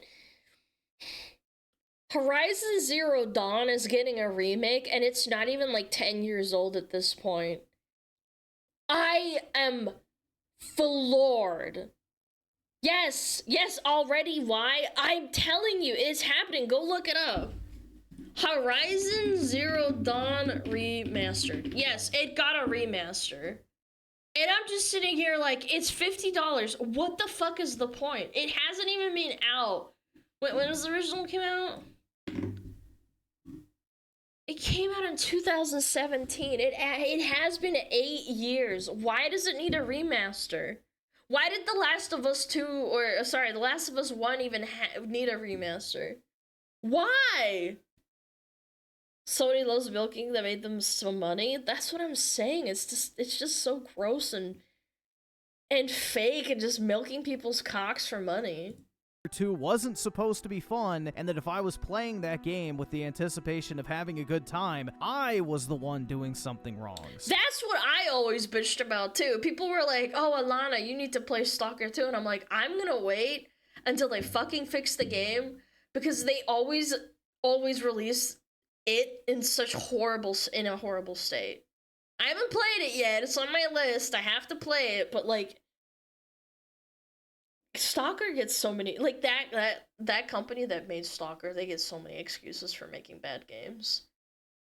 And at the end of the day, it is a good game, but it's very, very buggy and very, very poorly optimized. So it's just this disgusting form of the video game industry that we're in right now, where it's been completely hijacked by political ideologues, failed Hollywood types, and people who have no business working in this industry whatsoever, and they all don't know what the fuck actually made it great in the first place. Now, there are obviously exceptions to this rule. Doom: The Dark Ages is coming out soon, which looks absolutely fantastic. Oh no, how old is this video?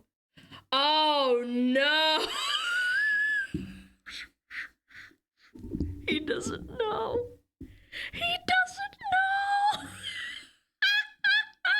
It's an old school shooter that is still AAA quality and looks like it's a gameplay first experience. So make sure to go support games that actually do the fucking right thing and seem like they're made by people who are actually passionate about the medium they're supposed to be representing. And yes, luck. It was decent, but definitely disappointment.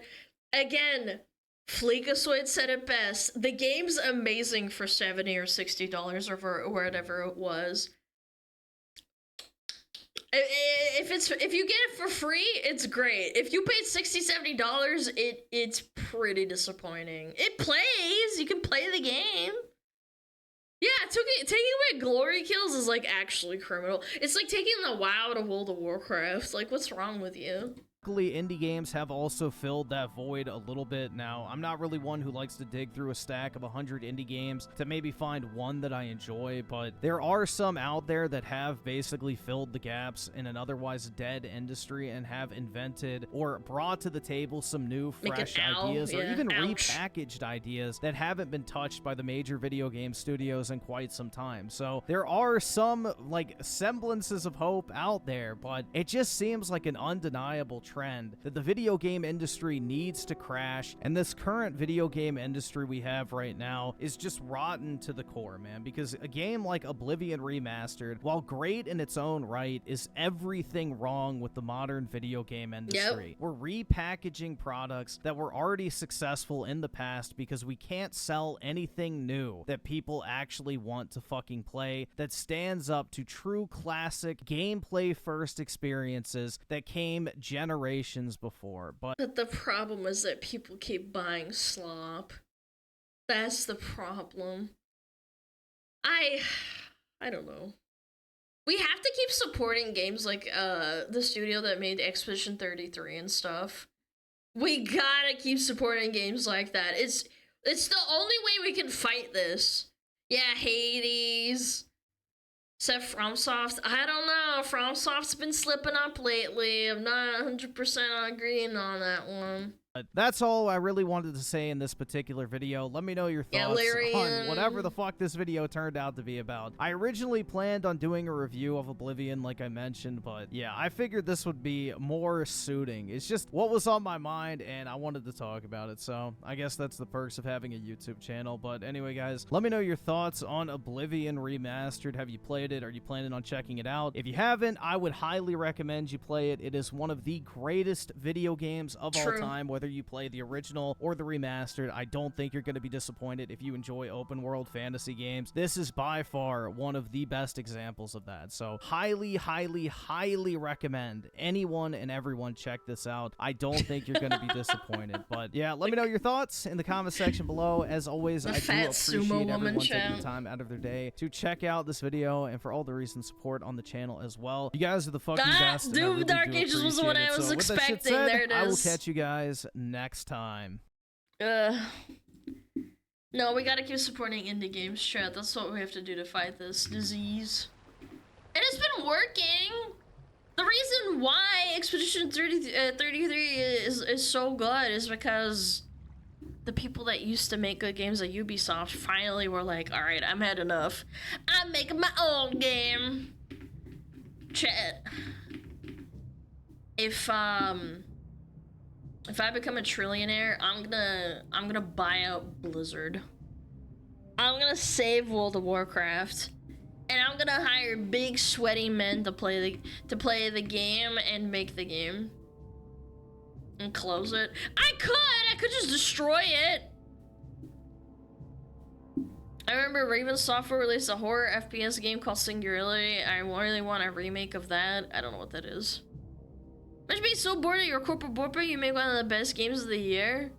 Yeah, and in less time than the corporate borpas with like infinite money essentially. And resources and people. That's crazy.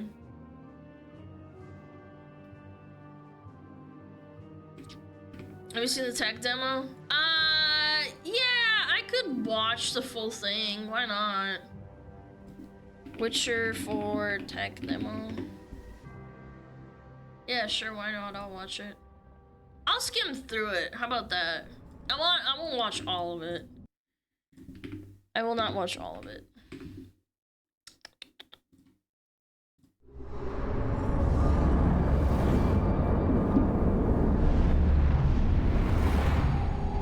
Yeah, I'll skip around a little bit.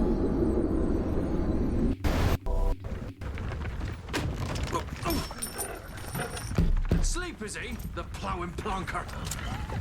Break me pearlies on this blasted pit-ridden tract. No way. Oh no! Where's veered on dry road? Oi! The devil's out there! Just running from! Oh no! Get him! Ah! Oh shit!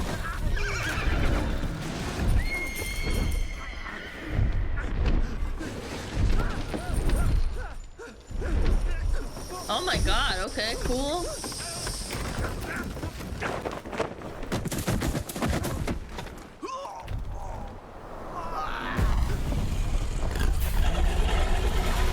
Happy Draggy!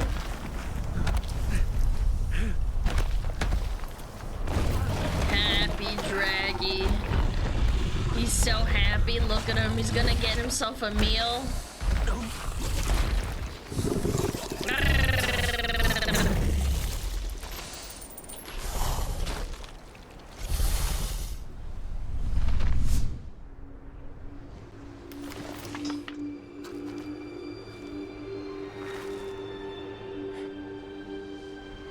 It's Siri!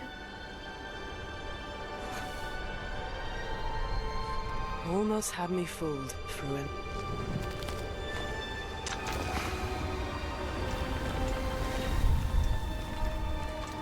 They changed her face, chat. They changed her face, like actually though.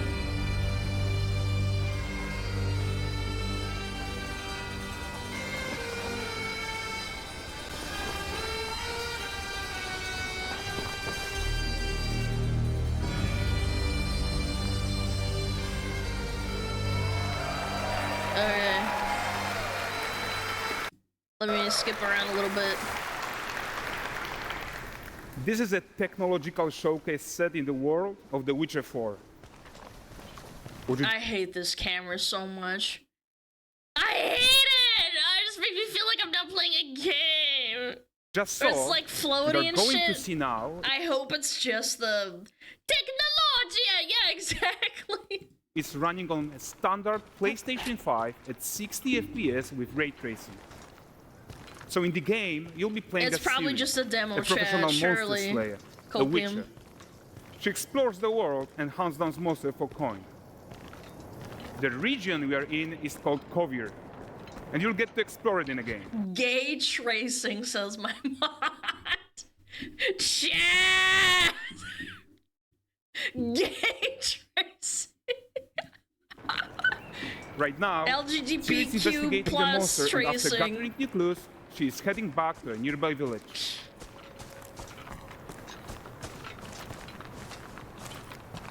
All right, everyone, meet Kelpie. Horsey! Let weeds be weeds, Kelpie. So just like Geralt and Roach, Ciri has her own loyal companion. I love horsies. I can't wait to play this on a fucking 7090. These two characters need to feel like one. Since you're gonna explore the world on horseback, riding needs to feel seamless, natural, and just fun. Yeah, and to support that, we're introducing multi-character motion matching in Unreal. So Ciri and Kelpie, they're perfectly synchronized when mounting from any angle and speed. Didn't Red Dead Redemption 2 do this in like 2018? Am I cooked? And we also support root motion movement on Kelpie, so controlling her feels realistic and grounded. And there are also some really nice improvements to our Unreal Chaos Flesh Solver and these machine-learned deformations. So you've got realistic muscles moving and stretching under Kelpie's skin without compromising the performance. Bro, my fucking computer's gonna explode playing this game. Does the ball have shrinking balls? No, the horse is a girl. It doesn't have shrinking balls. There.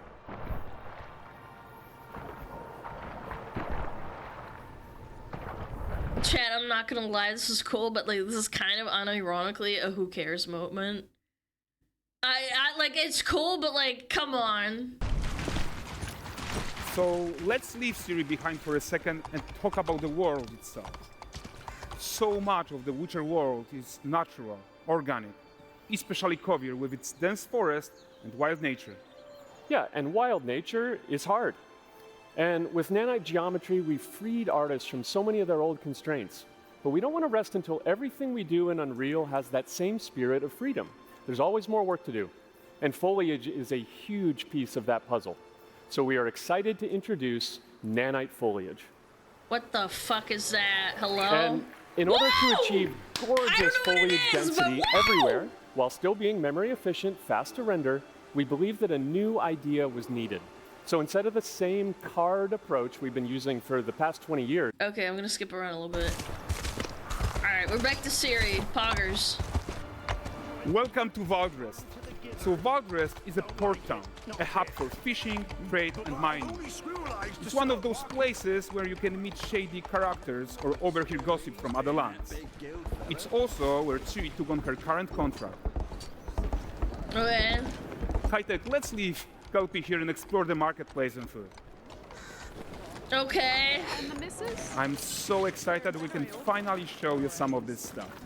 Let's see what Valdrest has to offer. I really hope this doesn't blow, chat. I'm not gonna lie. Oh! He spit on her! 9 gazes while I present him with a fish. For the furry rascal will often wink, and a bear's weight grants good fortune. Yeah. A little bear, I like that. Pardon. Guys, notice how responsive the world is. I can see a lot of problems coming from that. Character actions directly What a affect what bitch, happens man. around you. Sometimes even setting off chain reactions.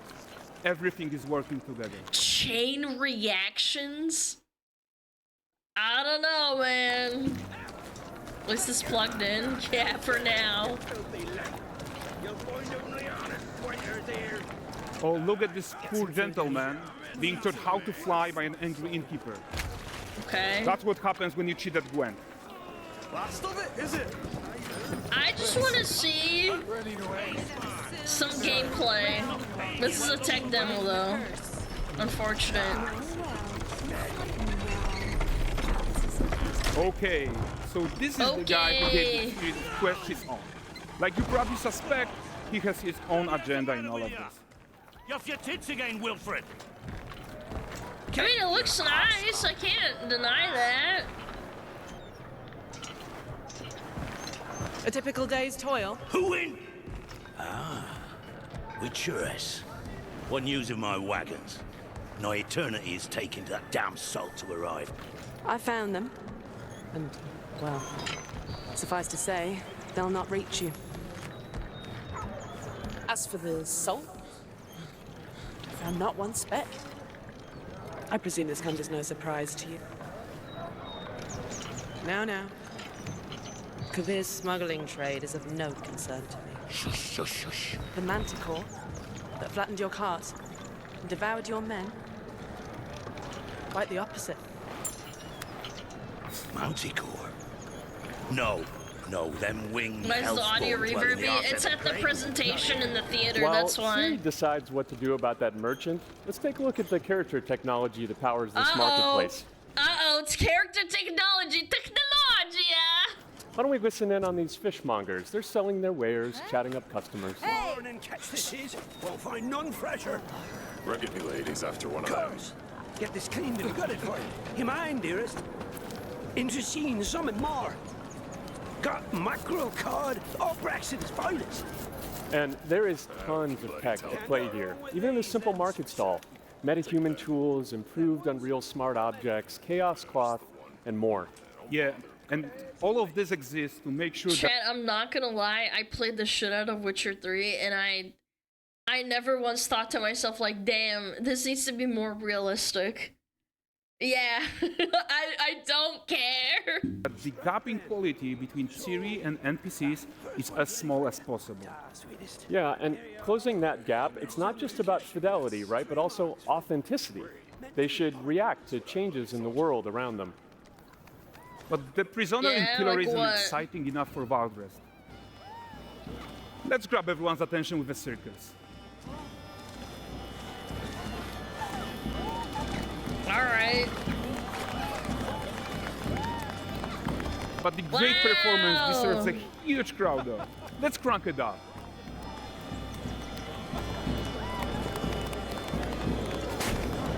Dude, this is gonna be so massive of a game if they have that for every city.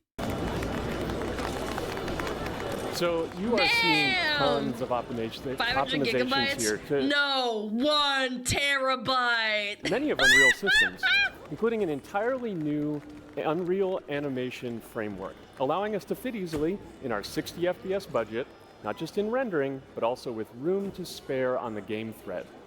Over 300 animated skeletal mesh agents all going about their business. Jesus and Christ, the whole point man. is to leave breathing room for developers like you to introduce the gameplay and the systems that your players expect, empowering you to make your worlds come to life without... Okay. And we are making this a reality thanks to our work on Unreal with the team at Epic. I think what we are doing together is going Show to me bring some in a new gameplay next generation time. of open world RPGs. I mean, it looks and nice. I I'm so can't proud deny it. of what we accomplished so far. We are too. No, chat, this isn't supposed to be combat. This So is we're tech almost demo. done, but before we go, here's a small gift for all Witcher fans. What? A What? first look at La Nexeta. Wow. I'm looking.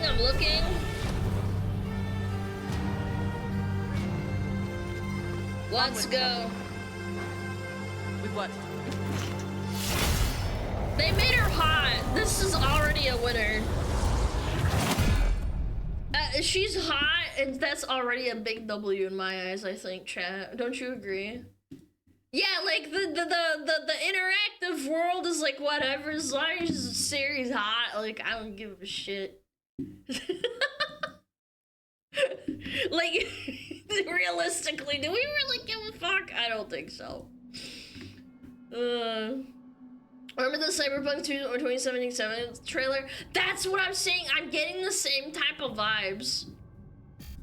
Absolutely, I totally agree. Couldn't agree more. We got a video and we got ads in 13 minutes. Yeah, I might as well run them right now. We'll do a lot, Geoguster. Surely they learned their lesson from that game. Yeah, surely. I'm gonna run ads. Sorry, chat. We got 12 minutes anyway.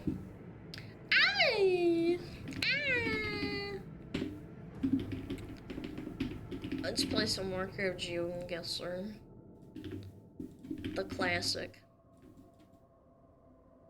Let's do it. Boom. Alright, chat, you wanna see real nerd shit? Boom.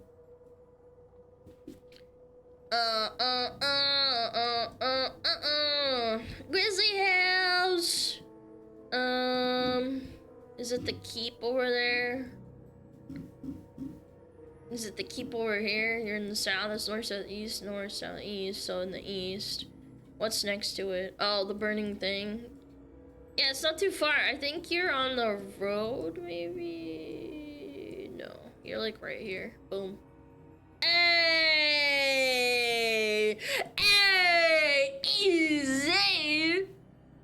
Easy clap. Easy clappers.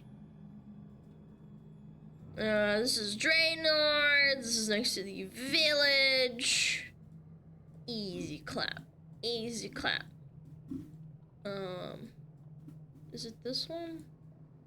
No, it's the main town. I want to say it's like right here. No, E. Or where's the E's? Oh, it's next to I forgot where it is. Oh, I couldn't fucking find it. It's next to the skeleton bones on that side. I couldn't recognize it. I panicked! I fucked up! I did. It was right here. I panicked. Washed. Fuck you. How dare you. This is Terracar Forest. This is where you farm the big dudes. Not Terracar, sorry. Zangar Marsh. Right. I want to say right here. Yeah. You're like nearby-ish, right? Yeah, right here. Boom. Hey! Hey! Hey! Hey! Easy clappers. I know what I'm talking about. Yeah, it's where you farm the big boys. Whatever their names are.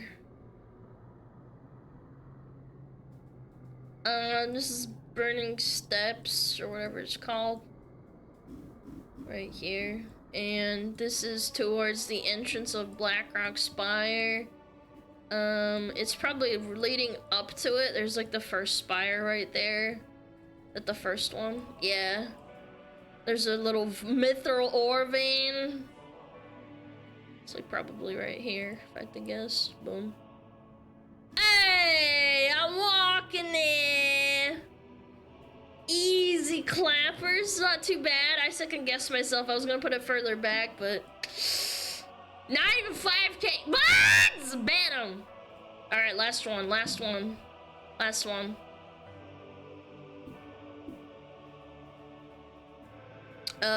This is WOD. Oh my god, this is so gross. I hate this. This is, kind of a tricky one, because I don't really remember exactly where it is. I know it's, like, in this vicinity. I want to say it's, like, it's, like, right here. Oh my god, no, it was in the south. Oh my god, I just remember where it was.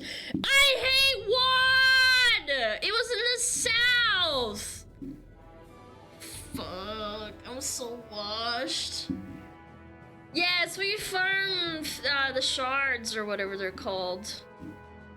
God, WOD was 10 years ago. Alana, do you shop in Costco? It would be funny to see you try Costco. It makes you guess the prices of items. I only go once every 4 to 3 months, so probably not. I wouldn't be good at it. I could guess. Yeah. Yeah, I don't know. I'm not sure. Fake fan. I'm gonna strangle you. I'm gonna twist your nuts into a little ribbon. All right. What is this? The worst communities of Reddit r/shoplifting. You know what the second worst one is? r/SmugAlana. That's right. You should join right now. Reddit calls itself the front page of the internet. Scroll deep enough and you'll find horrible communities that feel more like the dark web. Today we'll look at some of the worst groups Reddit has ever seen. So my goal this year is to give you guys double the amount of videos without sacrificing quality. To do that, we got to keep growing. So 68% of you guys aren't subscribed, and it would mean the world to me if you did, and I promise to give you more fire content. I'm Visual Venture. You are awesome. r/shoplifting.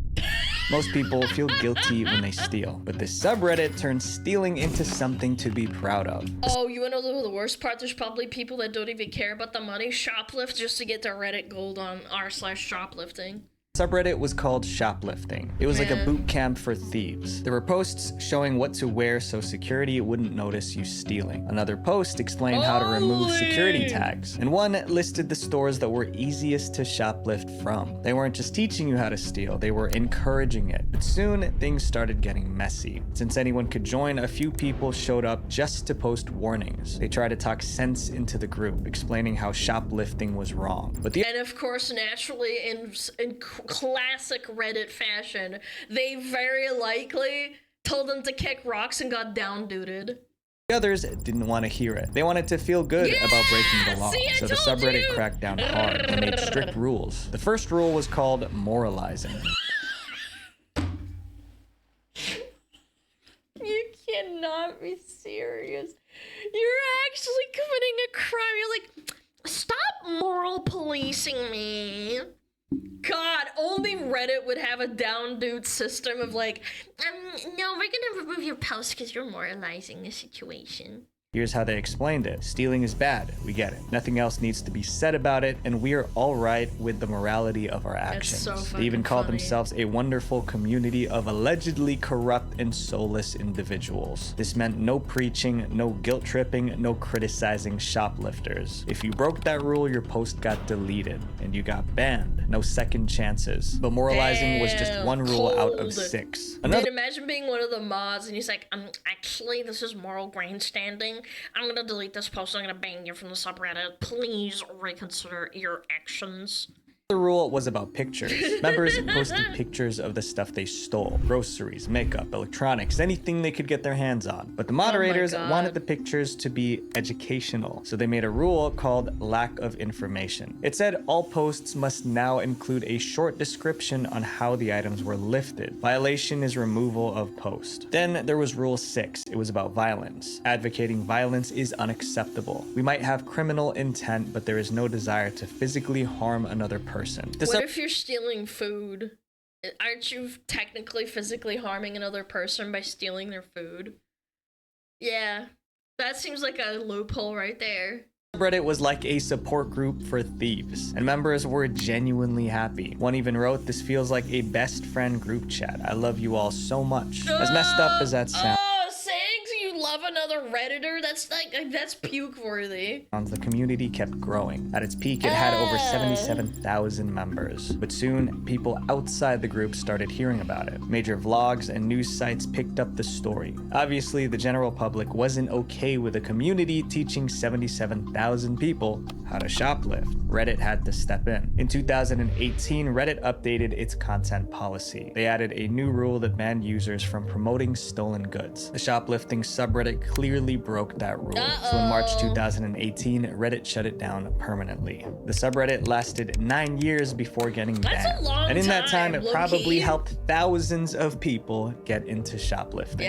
This next group tried to do something good, but they ended up making a mess. r/find Boston suspects.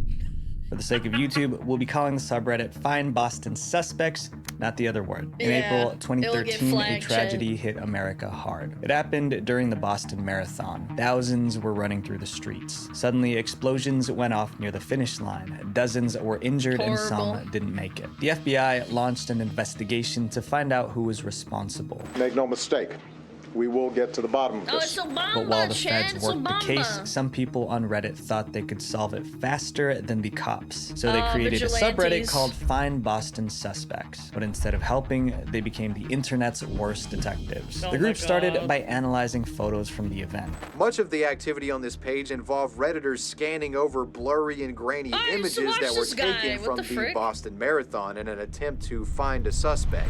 They zoomed in on backpacks. They circled random faces. They looked for anything suspicious. Then, oh my god, this is so dumb.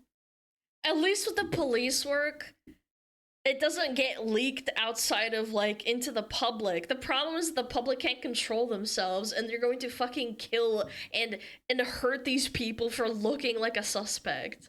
they started pointing fingers with very little proof. Their first suspect was a 17-year-old runner named Salah. Members of the subreddit were convinced that Salah and his coach looked suspicious. The coach had a backpack which they thought contained the devices. So the group spread their photos online, accusing them of being the suspects. Even the New York Post put Salah and his coach on the front page. But there was a big problem. Salah was completely innocent. He was so scared for his safety that he went straight to the police to clear his name. Luckily, he was able to prove that he had nothing to do with the incident. But the Find Boston Suspects community wasn't done causing trouble. On April 18th, 2013, the FBI released photos of the real suspects. But there was another problem. The photos were blurry, so the faces were hard to make out. And once again, the subreddit didn't wait. They rushed to blame someone else. The subreddit compared the blurry FBI photos to random people on social media. That's when someone brought up a man named Sunil. Sunil was a 22-year-old student who went missing a month before the incident. And just like that, the group decided he must be one of the suspects. Oh no. They posted his name, they shared his photos, and they spread the accusation across the internet. To them, Sunil wasn't missing, he was hiding. Police believe this new image from a surveillance camera shows the 22-year-old just moments after leaving his campus apartment. Sunil's family I remember seeing conspiracy theories saying that one guy lost his leg was a war vet that already lost his leg, so that's how they faked it. created a Facebook page to find him. But after the rumor spread, that page was flooded with hate. They accused the family of hiding a terrorist. The harassment was so bad that the family deleted the Facebook page. Somehow, that only made things worse. Now, people were sure they were hiding something. Even journalists started repeating the rumor. One phrase started trending, "We did it, Reddit." This is why information like this doesn't go to the public, man. It was what people said when Reddit cracked a big case. But they were completely wrong. On April 19th, the truth came out. The FBI found the real suspects and arrested them. Sunil was innocent. The Find Boston Suspects subreddit destroyed his reputation for nothing. After the truth came out, Sunil's family was furious. Reddit later apologized to Sunil's family. We're sorry we ruined your life. Here's a Reddit gold chat. Then they banned the Find Boston Suspects subreddit, but it was too late because why didn't they ban it before? because of a wild internet humor, his family was humiliated. We, knew unconvincingly that this was not Sunil, and it was just very difficult to have the events of that night unfold so aggressively. Sadly, the story didn't end there. Even though everyone now knew Sunil had nothing to do with the incident, he was still missing. Just days later, police found Sunil lifeless near his school. That meant he wasn't even alive when the incident happened. The Find Boston Suspects subreddit didn't conduct an investigation. They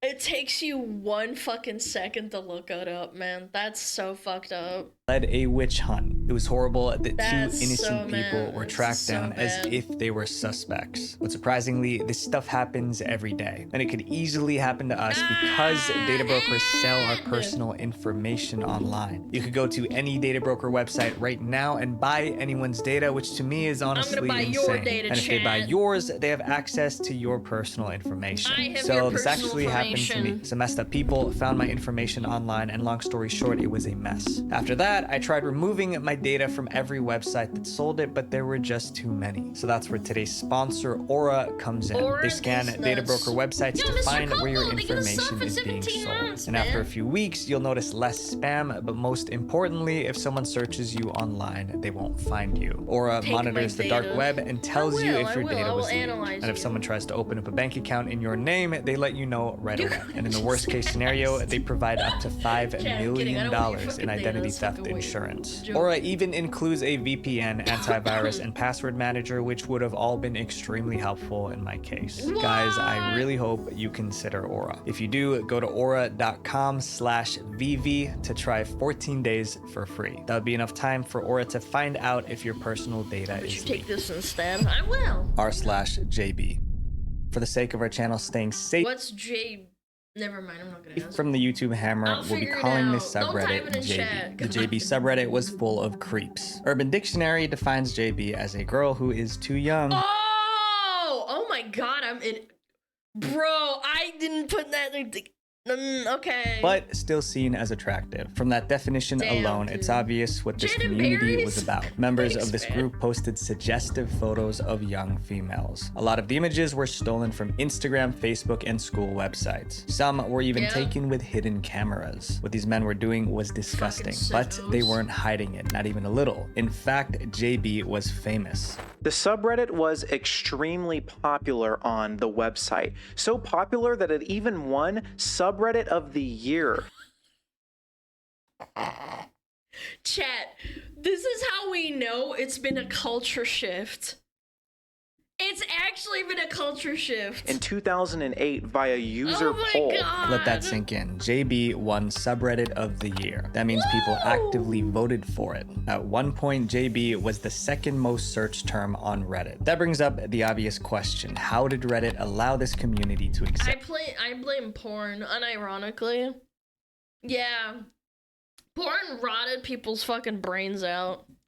When Reddit first launched, there were barely any rules. Users could post almost anything as long as it wasn't illegal. That's because Reddit's founders believed in free speech, and they defended that belief even when it came to JB. Reddit's general manager at the time, Eric Martin, said that while he was disturbed by this group, it's not the place of Reddit to censor the users. Reddit bosses said having to stomach questionable subreddits like JB are part of the price of free speech on a site like this. Surprisingly, many people agreed. They were scared that if Reddit banned one community, it would start banning more, and that would kill free speech on the site. But it's not a good thing to fucking have JB, man.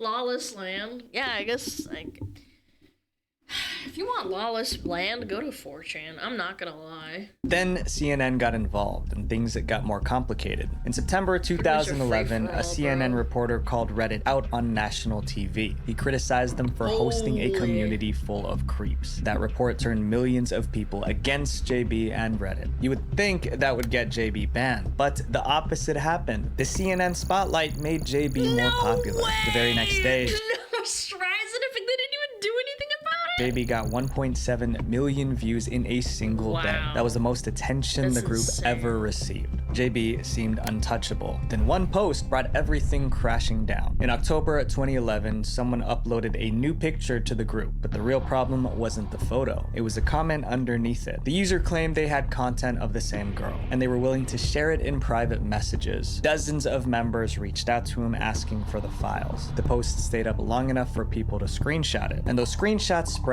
beyond Reddit. That was the final straw. That was an actual crime. That night, Reddit banned JB. By 8 8 p.m. Wow, that's Eastern what it time, took. anyone who tried accessing the subreddit saw this message. The subreddit has been shut down due to threatening the structural integrity of the greater Reddit community. For some, the ban was long overdue. For others, it felt like the end of free speech. But looking back, it's obvious what JB really was, a community that normalized terrible behavior. Yeah. This next Reddit community seemed like a crazy that joke, they but didn't they even caused take him real down pain earlier. to lots of innocent people.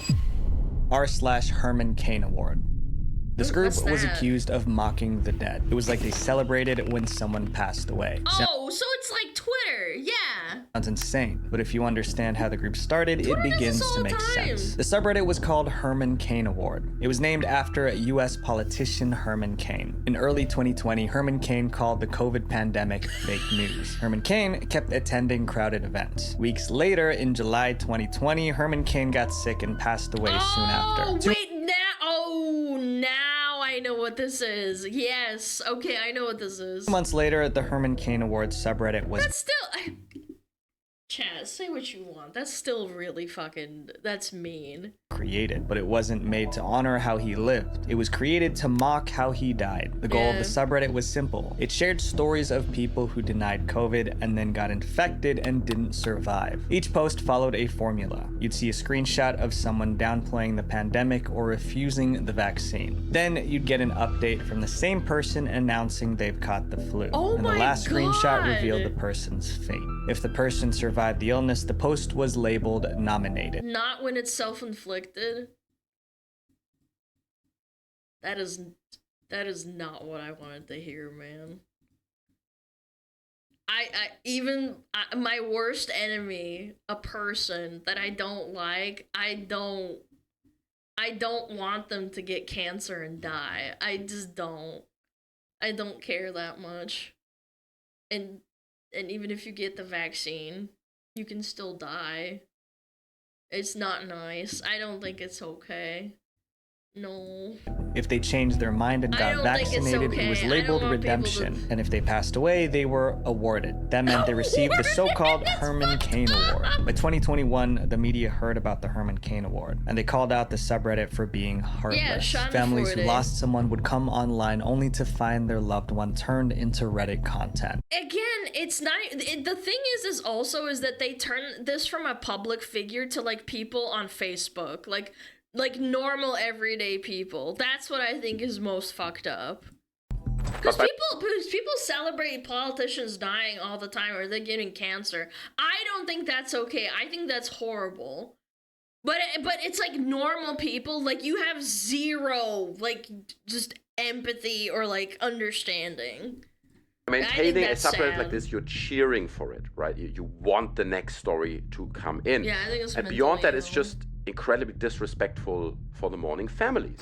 The subreddit's defenders said it wasn't about celebrating death. To them, it was about showing the danger of misinformation. They only award people, right, given the Herman Cain Award, to people who were actively propagating, spreading, and parading extreme misinformation. Okay, but you could also fake those. You can fake Facebook posts. What if a person's getting harassed and their family's getting harassed? And when people figure out who they are, I don't think this is okay either. I don't think it's okay to be like, oh, well, I'm parading them around because they did the wrong thing.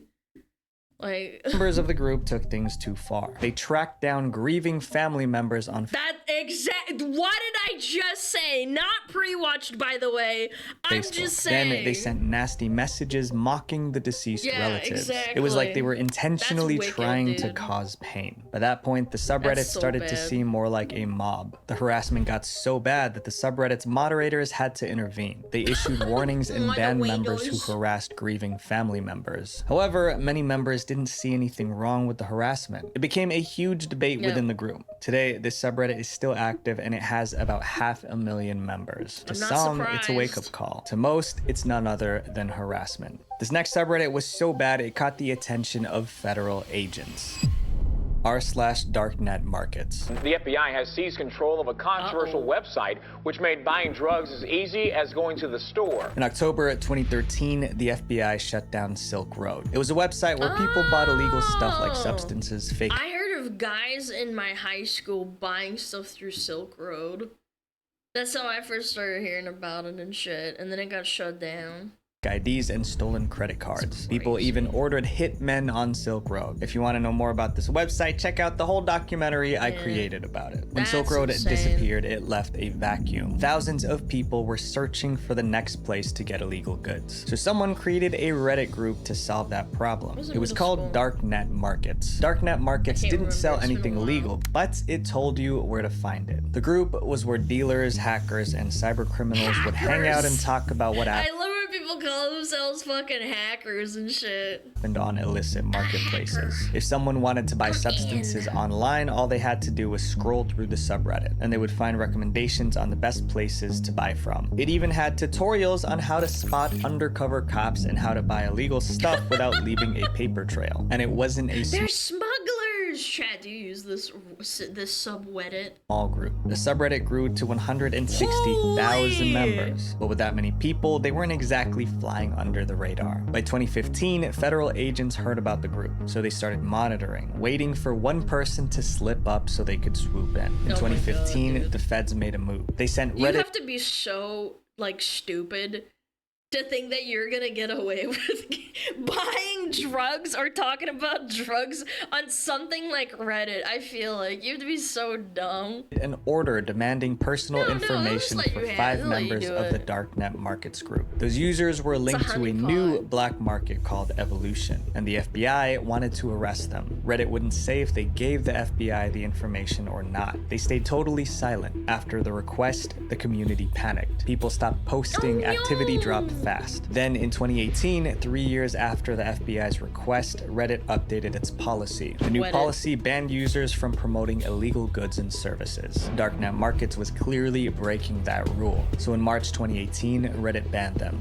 This next subreddit created a problem for the entire world. I just can't believe that they just... Reddit is so cringe. I had no idea.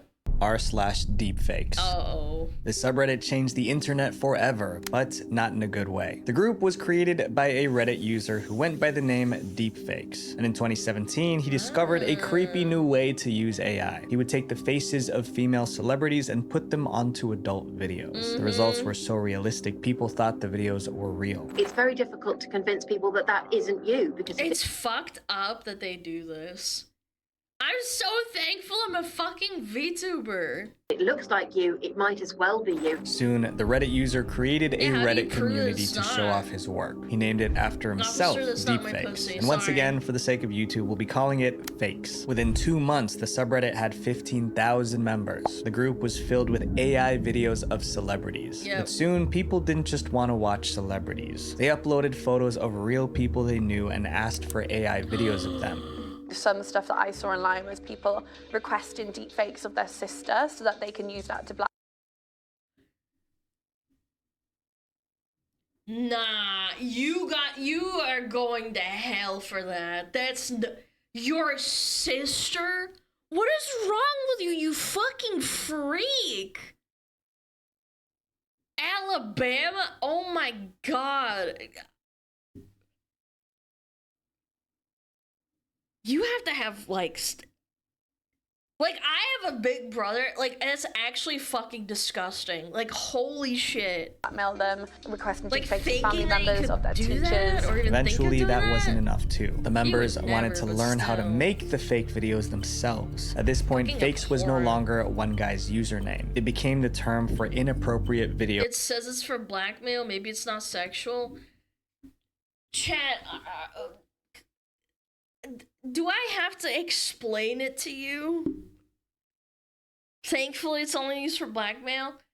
Yeah, but you're looking at fake blackmail porn of your sister and then sending it to her. Like, I mean, I know, I understand that you're like, oh, it's better than them beating their meat to it. I understand what you're saying, but it's like, it's unironically just like, I don't have hands to show you, but you're like a smidge above the next level. Yeah, you're a smidge above that? Like, is that really that much better? Not by a lot. It was made using AI. The term was born in Reddit when members of a group called Deepfake used AI to put celebrities' faces on actors. But making fakes was hard. You needed a powerful computer and coding skills, but that was about to change. In 2018, a member of the subreddit released a software called FakeApp. FakeApp made creating fakes as easy as clicking a few buttons. Just upload the picture and let the AI do the rest. Now anyone could make a fake. FakeApp spread like wildfire far beyond Reddit. On January 24th, 2018, a blog published an article exposing the subreddit. They pretty much blamed the group for kickstarting the AI video epidemic. The article went viral. People were furious and Reddit couldn't ignore it anymore. 2 weeks later, Reddit banned the fake subreddit. They also uploaded their policy to ban all involuntary inappropriate content. However, it was too late. Even after the ban, FakeApp continued to spread. And today, fakes blackmail is still a huge problem online. This next subreddit turned tragedy into entertaining content. r/watch people die. Oh. Yeah, I remember that. Anybody else when they were a kid? Watch People Die, or WPD. Not Reddit. This was Encyclopedia Dramatica. That was exactly shit. what it That's sounded shit. like. It was a Live community tweet, where members could watch real videos of people losing their lives. The subreddit started in 2012, and the content was disturbing. Members claimed the group showed the unfiltered reality of death. But why would anyone want to watch that? One member said it wasn't a place where we laugh and make fun of people's deaths. The reason we keep coming back is because it really shows us how precious life is. Another claimed that watching workplace accidents made them more careful on the job. But that didn't change the fact that it operated like a page filled with shock, full of videos of ordinary people losing their lives. At first, Reddit ignored WPD's shocking content. Then, in September 2018, Reddit placed the group under quarantine. That meant WPD's posts were hidden from Reddit's front page. Only the group's It was on the front page? So if you brigaded and updated like people dying, you could see it on the front page. Nah, that's wicked, man. Members could see the content. Even in quarantine, WPD kept growing. By 2019, it had more than 400,000 members. However, with the kind of content being shared, it was only a matter of time before WPD got in trouble. And that moment came in March 2019. In March 2019, a tragedy in New Zealand led to multiple fatalities. The attacker live streamed the incident on Facebook, and the footage— Dude, it was insane.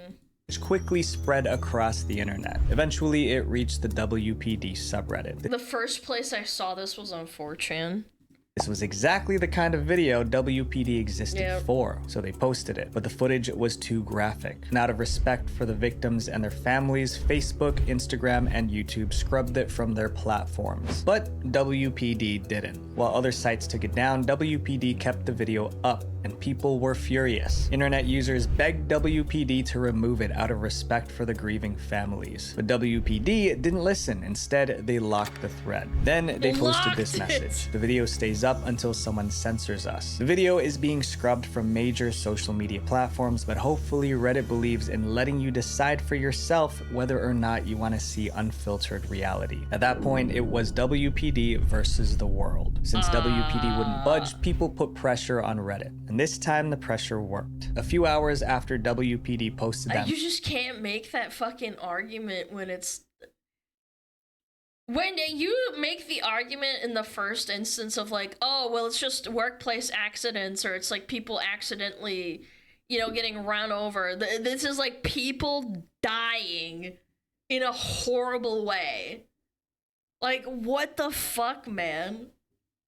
This is so bad. Message, Reddit banned WPD. The ban was for posting content that incites or glorifies violence. The ban was a long time coming because turning people's final moments into content was just disrespectful. These Reddit communities didn't just exist. They grew because people kept watching. But when you constantly look at the worst parts of the internet, it starts to feel normal. So my friends, protect your sense of what's right and wrong, because once you lose it, it's hard to get it back. True. Visual venture. Yeah, I ain't gonna hold Wait, you. before you go, make sure you guys check out my other video on the internet's most disturbing fandoms right here. Thank you guys for everything. Peace. Peace. That was a good video. Well, it just reminded me of fucked up shit. Yo, Mr. Poochu, thank you. Thank you for the 8 months. I appreciate it.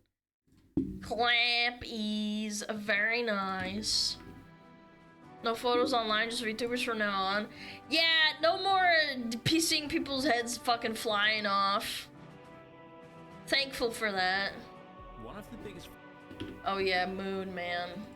Moon made a video about this. SmugAlana, your source for disturbing fandoms. Yeah, that's me. Why Hollywood is so creatively bankrupt. We just talked about this. Yeah. I need to pee though really quick. Do I have time? Yeah, I do. I'm gonna pee so quick, you know, like I'm gonna be so fast, I'm like not even gonna wash my hands. I'm not even gonna wash my hands.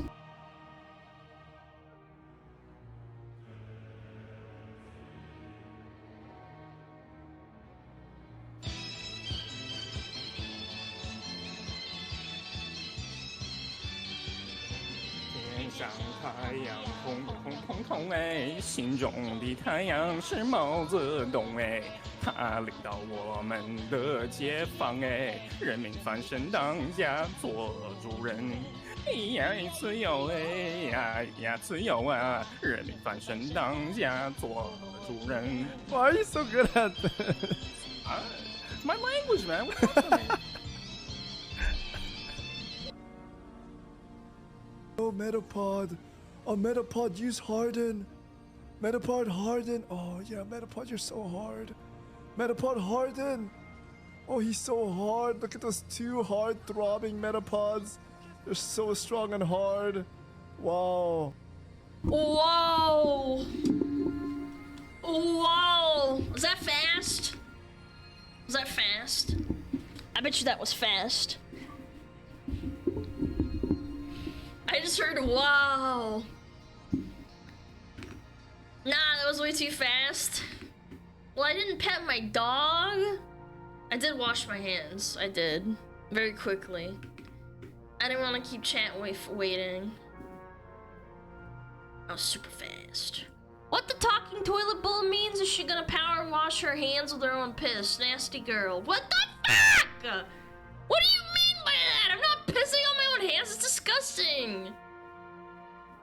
You pet your dog? I don't know where he is. He's probably on the bed. I don't want to go to my fucking bedroom just to pet my dog. I usually do it if I'm walking to the kitchen or something, you know? Yeah. It's warm though. That's foul, man. You get a grip, bitch. Ba ba ba ba ba ba ba ba. Okay, let's watch it. Why Hollywood is so creatively bankrupt. Blah, blah, blah, blah. Because they all freaking suck wiener.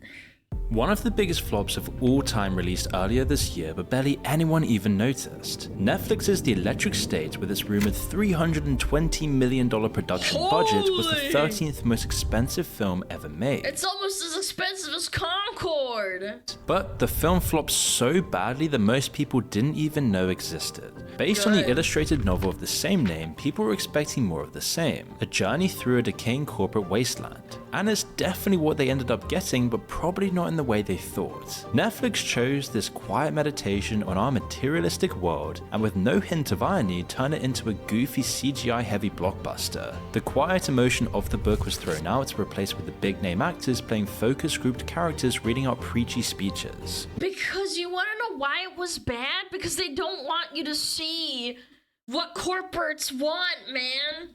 They don't want you to know these things. This film could easily end up poisoning the careers for lots of people involved, and it's yet another failure for the Russo brothers, who have been looking for success ever since quitting the MCU. The Electric State's failure adds They did it on purpose, man. They gave him a shit script. weight to the accusations that they're franchise caretakers, not directors, that they're more skilled at creating someone else's vision rather than making their own. Millie Bobby Brown, who played one of the starring roles, has also come away with a bitter taste in her mouth. Most critics have agreed her acting wasn't very different from the literal robots in the movie, and it doesn't help that she's been typecast in pretty much the same role ever since. While she's seen some success with her appearances in the Godzilla films, it hasn't really been enough to show that she's got what it takes to make it outside the Netflix bubble. For Netflix though, the ones actually losing money, the damage has been superficial. We don't know how much the film lost because it didn't sell any tickets anyway. And while it didn't spend very long in the top spot, it was never meant to be Netflix's crown jewel in the first place. Money laundering, chat, money laundering. Despite its massive cost, it only accounted for 1.5% of their content budget. That's all it was to them. Content for the subscription machine which pulls in billions every month anyway.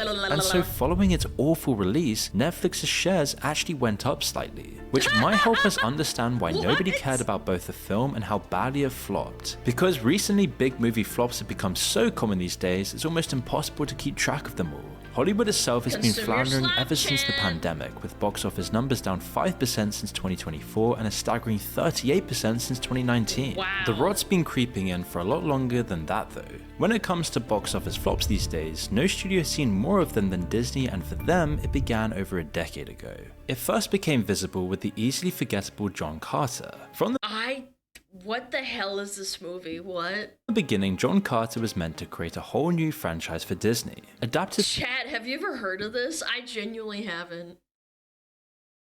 I remember this one. I did not even know about it. From the Barsoom series of books, Disney had nearly a dozen volumes to work with. The books had laid the foundations for a good chunk of science fiction, plenty of room for sequels, and even merchandise. It could have been Dune nearly a decade before Dune was even made. The problems though came in production. The director Andrew Stanton, who had seen major success directing Pixar films, just wasn't happy with how this was turning out. He pushed for more reshoots and rewrites, but they cost far more than for animated films, and they never really made the difference. As costs overran, the budget just kept on inflating and inflating until it ended up overshadowing everything else. Meanwhile, Disney had no real idea about how to market it and actually get people excited. The Barsoom series had been immensely popular in its day, so popular that most sci-fi knowingly or unknowingly borrowed its ideas. But by 2012, all of the story's ideas and plot points had already been exploited and built on by other properties like Star Wars. Disney were pretty much trying to remake Star Wars, but they couldn't. So they just couldn't do it, and now it's like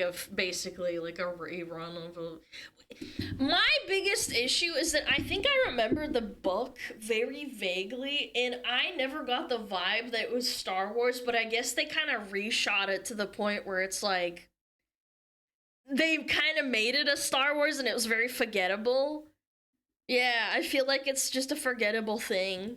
Didn't use its setting on Mars as the Cloud marketing chasing, because yeah. previous Mars-based films had all flopped as well. They couldn't even name it after the book it was based on because calling it the Princess of Mars would turn off the mostly male audience Disney were trying to capture.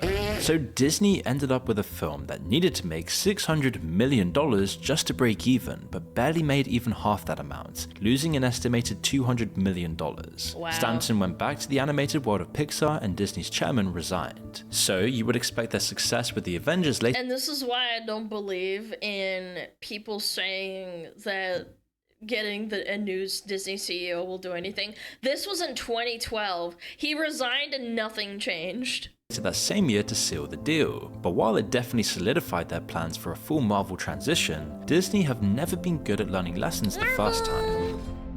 I started this YouTube channel because I wanted to be able to share my ideas and thoughts with the rest of the world. And I know some of you want to do this too, but it can get overwhelming with the time and skills needed to do the same. But what if you had your own production team without spending all of your money? Well, then Video AI enables you to do just that. All you gotta do is type in the idea you want to create a video about. I'm Dr. Eliza Stern, and I never thought I'd see this day. Yeah. For millions of years, we've ruled this planet. This is super game-changing, as you can even edit whatever you like using simple text commands like add my voice and make the video more intense. And unlike traditional video tools with steep learning curves that only solve for parts of your video creation process, InVideo is the creative partner that you've always wanted. It removes all the friction and puts you in the director's seat, letting users focus entirely on their vision. Okay, hold on. This could potentially be better than most Hollywood slop. And their idea, while InVideo AI does all the heavy lifting. And you can try InVideo AI for free. This will save you hundreds of dollars that you would otherwise spend on editing, animating, and other production costs. In 2013, they released The Lone Ranger. This also had lots of the— I remember this very vaguely. Oh my god.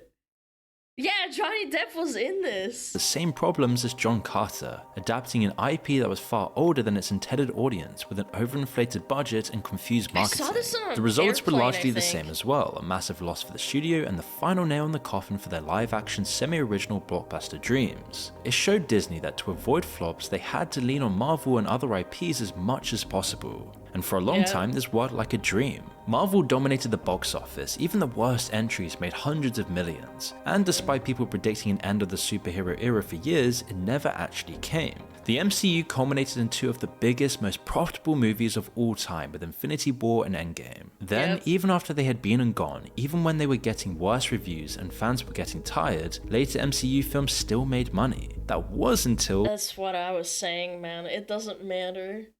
It's just like video games. Keep pumping out remasters and remakes of just the same slop, Horizon Zero Dawn, and it'll work itself out. The Marvels. You could see why Disney had kept their money machine going for so long, but by 2023 the MCU was running on fumes. The biggest actors had now left, and the replacements failed to properly fill their shoes. This had been coming for a while. Films like Thor Love and Thunder or the second Doctor Strange film had been profitable, but they'd also met resistance from fans for poor effects, repetitive themes, and oh my god, the CGI was criminal with this one. I saw this on Twitter. tired, forgettable plots. Other films like the third Ant-Man film failed as well, but there had always been a weaker part of the franchise. While John Carter had flopped because audiences had no idea what they were going to actually see, the Marvels failed because of the opposite reason. People knew exactly what they were going to see without any of the bits that made it worth watching. Wider audiences didn't recognize characters from the MCU TV shows that were making their first cinematic appearance. Despite how hard Marvel had tried to push Captain Marvel as the new big superhero, both the casual and the longtime fans weren't especially keen on her either. The classic MCU formula was there, as well as their habit of pandering to empty politics, but the actors, the excitement, the anticipation, even the CGI just wasn't there anymore. Even the name was just milquetoast. CGI has fallen so far. I remember seeing the Davy Jones scene from Pirates of the Caribbean and thinking that was like the most amazing use of CGI I've ever seen, and then I saw the behind the scenes and it was even crazier. And the actor was doing a really good job too. I don't know how we actually became worse at CGI over time. Like, it's been 15 years. How can you make it worse? They work the CGI artists so badly. Yeah, I guess so. Marvels to most people seem like the most bog standard name possible explanation. for an MCU film. A representation that the film had no draw beyond having the same name behind its previous installments, which is why unsurprisingly it died at the box office. It might have even helped if it was controversial, but nobody cared about the film for any reason whatsoever. For the Yeah, because the characters are like, who the fuck is this? Who the fuck were these other girls? Does anybody know what the hell this is? Who are these characters? The only one I recognize is the black guy. second time after a failed Ant-Man sequel, Disney burnt money on a Marvel badass. film. With an estimated loss of $200 million once it was all said and done, it would only get worse. After a decade and a bit of mega hits off the back of the MCU and other properties, Disney was just left floundering. They faced the same problems they had in 2012 when John Carter flopped, only this time they had nowhere else left to turn. As we've Yeah, but then they blamed everyone and said that they were sexist because all of the main characters are women, and that's why it's the children that are at fault. They're not watching it because they're just inherently sexist. seen their attempts since then to stabilize things just haven't worked either. And it would be too easy to make this whole video Why are we twerking in an office? Who does this? about Disney with how many If I saw women twerking in an office, I would immediately turn around. What is wrong with you? flops they've made recently. But before we get too caught up with them, we ought to focus on some of the other studios Yeah, for a girl second. bossing. Looking at Disney, the other studios started to get their own ideas. First, they saw them bomb over and over again when making anything halfway original. Then they saw them completely reverse their fortunes by betting big on a couple of franchises and winning the jackpot. Right around the Get time that the lucky. MCU started taking off, the other studios were already getting their plans together for their own cinematic universes. Sony were no strangers to franchise fodder. They've been making buckets of money from their ownership of the James Bond IP. yep. Skyfall alone Yeah, everything after Skyfall was such garbage. had pulled in over $1 billion In my in 2012. but the franchise was limited to just one film every few years. They couldn't just pump them out. So they needed something with lots of different main characters. So like lots of other studios, they naturally drifted towards superheroes. While Warner Bros had been having their own problems with getting the DC universe started, Sony had so much less to work with. While they did still have Spider-Man, that was about it, and they were already halfway through their own separate trilogy. The Amazing Spider-Man films had been dreamt up before the need for a whole cast of different characters to spawn their own spin-off films. But instead of letting that play out, they tried to turn the second film of the trilogy into a vehicle to promote a new extended universe. Yeah, Venom. While the film turned out generally okay and made a respectable profit, the reviews were poor. It wasn't a great result and definitely not enough to base 20 other films off of it. So Sony took a step back. Clearly they couldn't try and reboot Spider-Man yet again. The character is pretty much dead to them. Instead, they finally let Marvel use him in the MCU as long as they got most of the money. It would make them billions, obviously, but one slice of the cake wasn't enough for them. They still wanted their own one as well. Sony still had the rights to some of the Spider-Man villains knocking around. Naturally, they just chose the most popular one, Venom, and tried to make him into his own franchise. And while the first film was decently profitable and they managed to squeeze There's so many women that just want it to be just ripped, like have their fucking face ripped off by Venom. I blame them, man. few sequels out of the final result, it wasn't enough for a whole cinema. Did you just type cummy eyes? I actually want to fucking kill you. Mods, can we ban that guy, like, permanently? I don't give a fuck if he's a tier 3 stuff, just permanently ban him out of the stream. And their I'm not even gonna read that one. That's foul, man. That's foul! The proof came with our next big flop, Morbius. By now, everyone knows the story, but what makes it even more tragic was how much hope Sony had for the film. With Venom having done fairly well, another good Spider-Man spin-off film would have given them a real chance at a proper franchise. But unfortunately, production took an ungodly amount of time.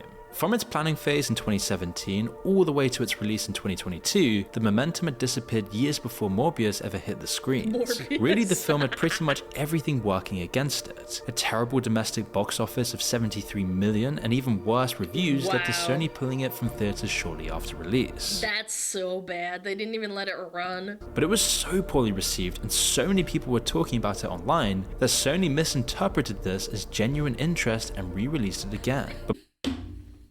I didn't even know this part. What?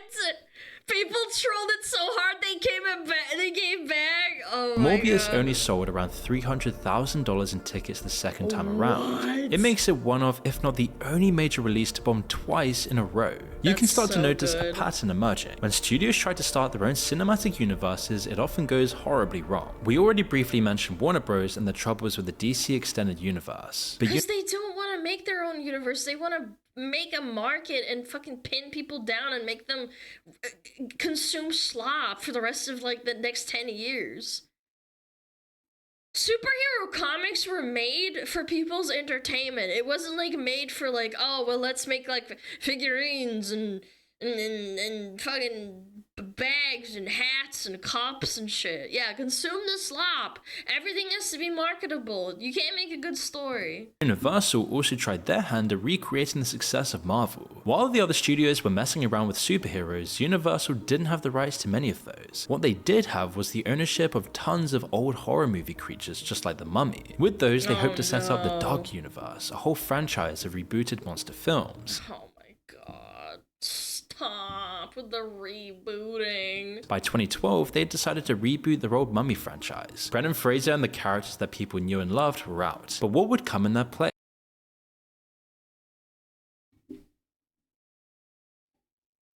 Why in the ever-loving fuck would I watch the Mummy if it doesn't have the hot chick and Brendan Fraser in it? Why in God's green earth would I watch it? Explain that one to me. They literally were like the funniest and most awesome part about the whole movie. The Mummy reboot had to both outperform the old Tom Cruise is in it. old Mummy movies in the eyes of the public, whilst also setting up a whole new franchise. Universal wanted things to move quickly and they didn't want to miss the bus, but after chewing through a few different directors and scripts, years later they weren't anywhere near close to release. It was only when Tom Cruise was locked in as the star in late 2015 that things got moving, but it still took another 2 years before they finally released the movie. At the end of the day, audiences went to the theatre and saw what amounted to a Tom Cruise film. After getting hired, he had pretty much taken over the production and direction of the movie, which really clashed with the dark classic Tom Cruise universe of monsters and the feeling that Universal had wanted to set up. Meanwhile, the humour and the life of the old films was also nowhere to be seen. It pleased nobody and bombed so hard that the whole cinematic universe was cancelled. Universal would later say that they had given up on cinematic universes altogether, opting to go back to standalone films instead. Looking at it all from this perspective, you can see how Hollywood has played itself into a corner. The popular franchises make hundreds of millions or billions in profits for the studio that owns them. Meanwhile, original films or films trying to start new franchises do incredibly poorly in comparison. Studios have lost faith in original blockbusters. Last year in 2024,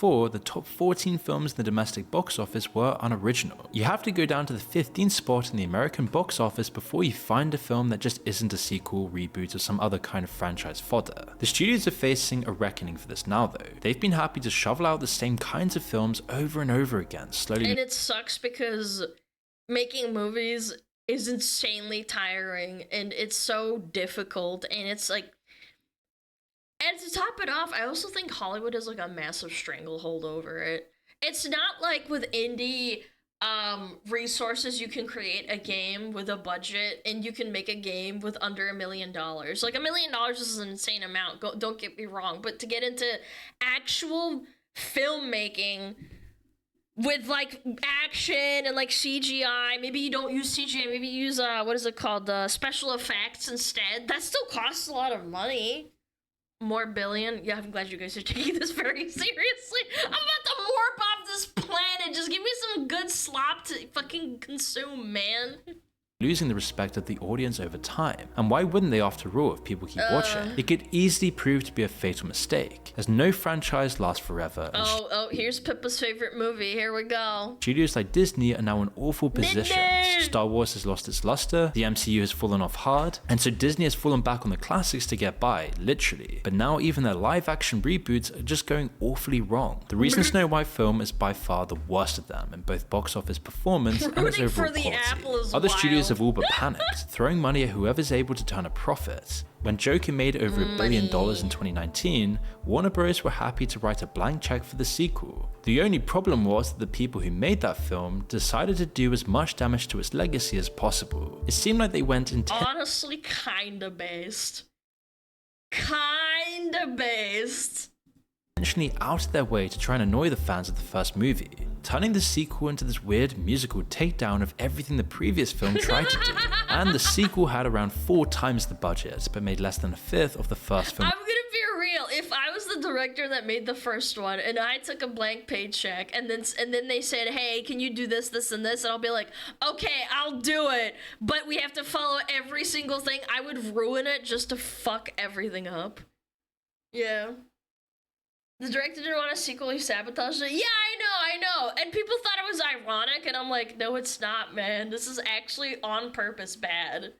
Revenue. This isn't the only way that Hollywood has turned against the audience in the face of this new reality. Lots blame the general public for the lack of originality at the top. This year has seen lots of original flops, while franchise and spin-off films are the only ones doing well. The argument goes that Hollywood is just reacting to what people want. They aren't to blame for what the audiences reward. But so you're saying the American public got dumber. I mean, that's true, but I feel like you can't say that, though. Because the American public has always been extremely dumb. People want slop.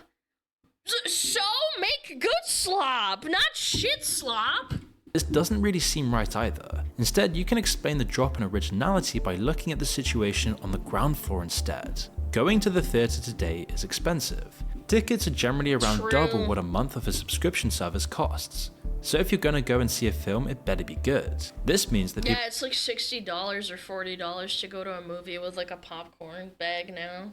It's disgusting. People are going to fall back on what they stop know or pirating just on word shit. of mouth. If everyone's talking about it's a a movie, joke. it gets the seal of approval and casual moviegoers might actually go see it whether it's original or not. Otherwise, people want a familiar name so that they know they just won't be throwing their money away. What's more, ticket sales have gone down anyway. Ever since the lockdowns in 2019, sales have been falling, and even in 2024, they Minecraft movie made so much money, and it was good slop, apparently. I didn't watch it, but it was good slop. fell compared to 2023. Studios went into hibernation over lockdown, hoping for a big resurgence in films when the restrictions were lifted. But instead, it just gave the streaming services an opportunity to capture the market. Which all brings us back full circle to Netflix and the electric state. As movie flops go, it's a pretty unsatisfying one. With pretty much no cultural impact whatsoever and no real way to know how much money is really lost, the days of the massive cinema flops might come to an end soon. Instead, the terrible films of the future might just fade away. I don't believe that for a minute, because the Lion King remake that was just horrible still broke box office records. I don't believe that for a damn minute. Like the electric state, sitting at the bottoms of timelines and recommendation queues. Really, it takes away from the whole beauty of the cinematic flop. It's the only place left we get to see massive corporations fail spectacularly, in a mostly transparent and measurable way. So while we might be in the golden age of movie flops right now, hopefully it won't also end up being the final chapter as well. This was very hopeful, but I am not hopeful. I don't believe this for a damn minute. Just come out in the quarterly stock meeting. Lilo and Stitch is doing great. Yeah, that's what I'm trying to say, is like, it doesn't matter if your opinion is... It's true, it's true. The Lion King was horrible. Lilo and Stitch, horrible, horrible writing direction. But for some godforsaken reason, people are still going to consume it because they're dumb and they just want to, you know, feel good for a minute. They don't really care. It sucks. It is what it is. Bum ba bum ba da bum.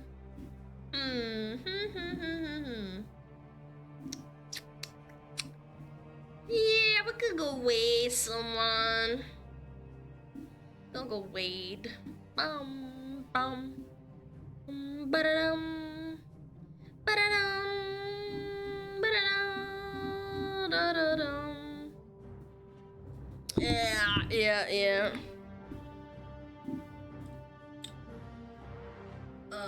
It's about that time. Full 5-hour stream, wow. I don't know.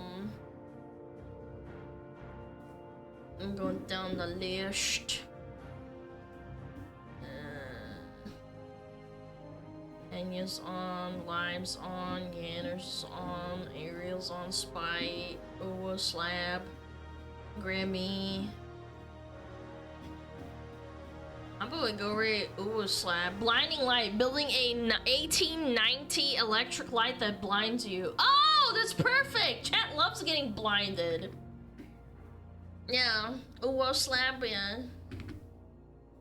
Is a cool dude, is a laboratory, Dexter's laboratory enthusiasts.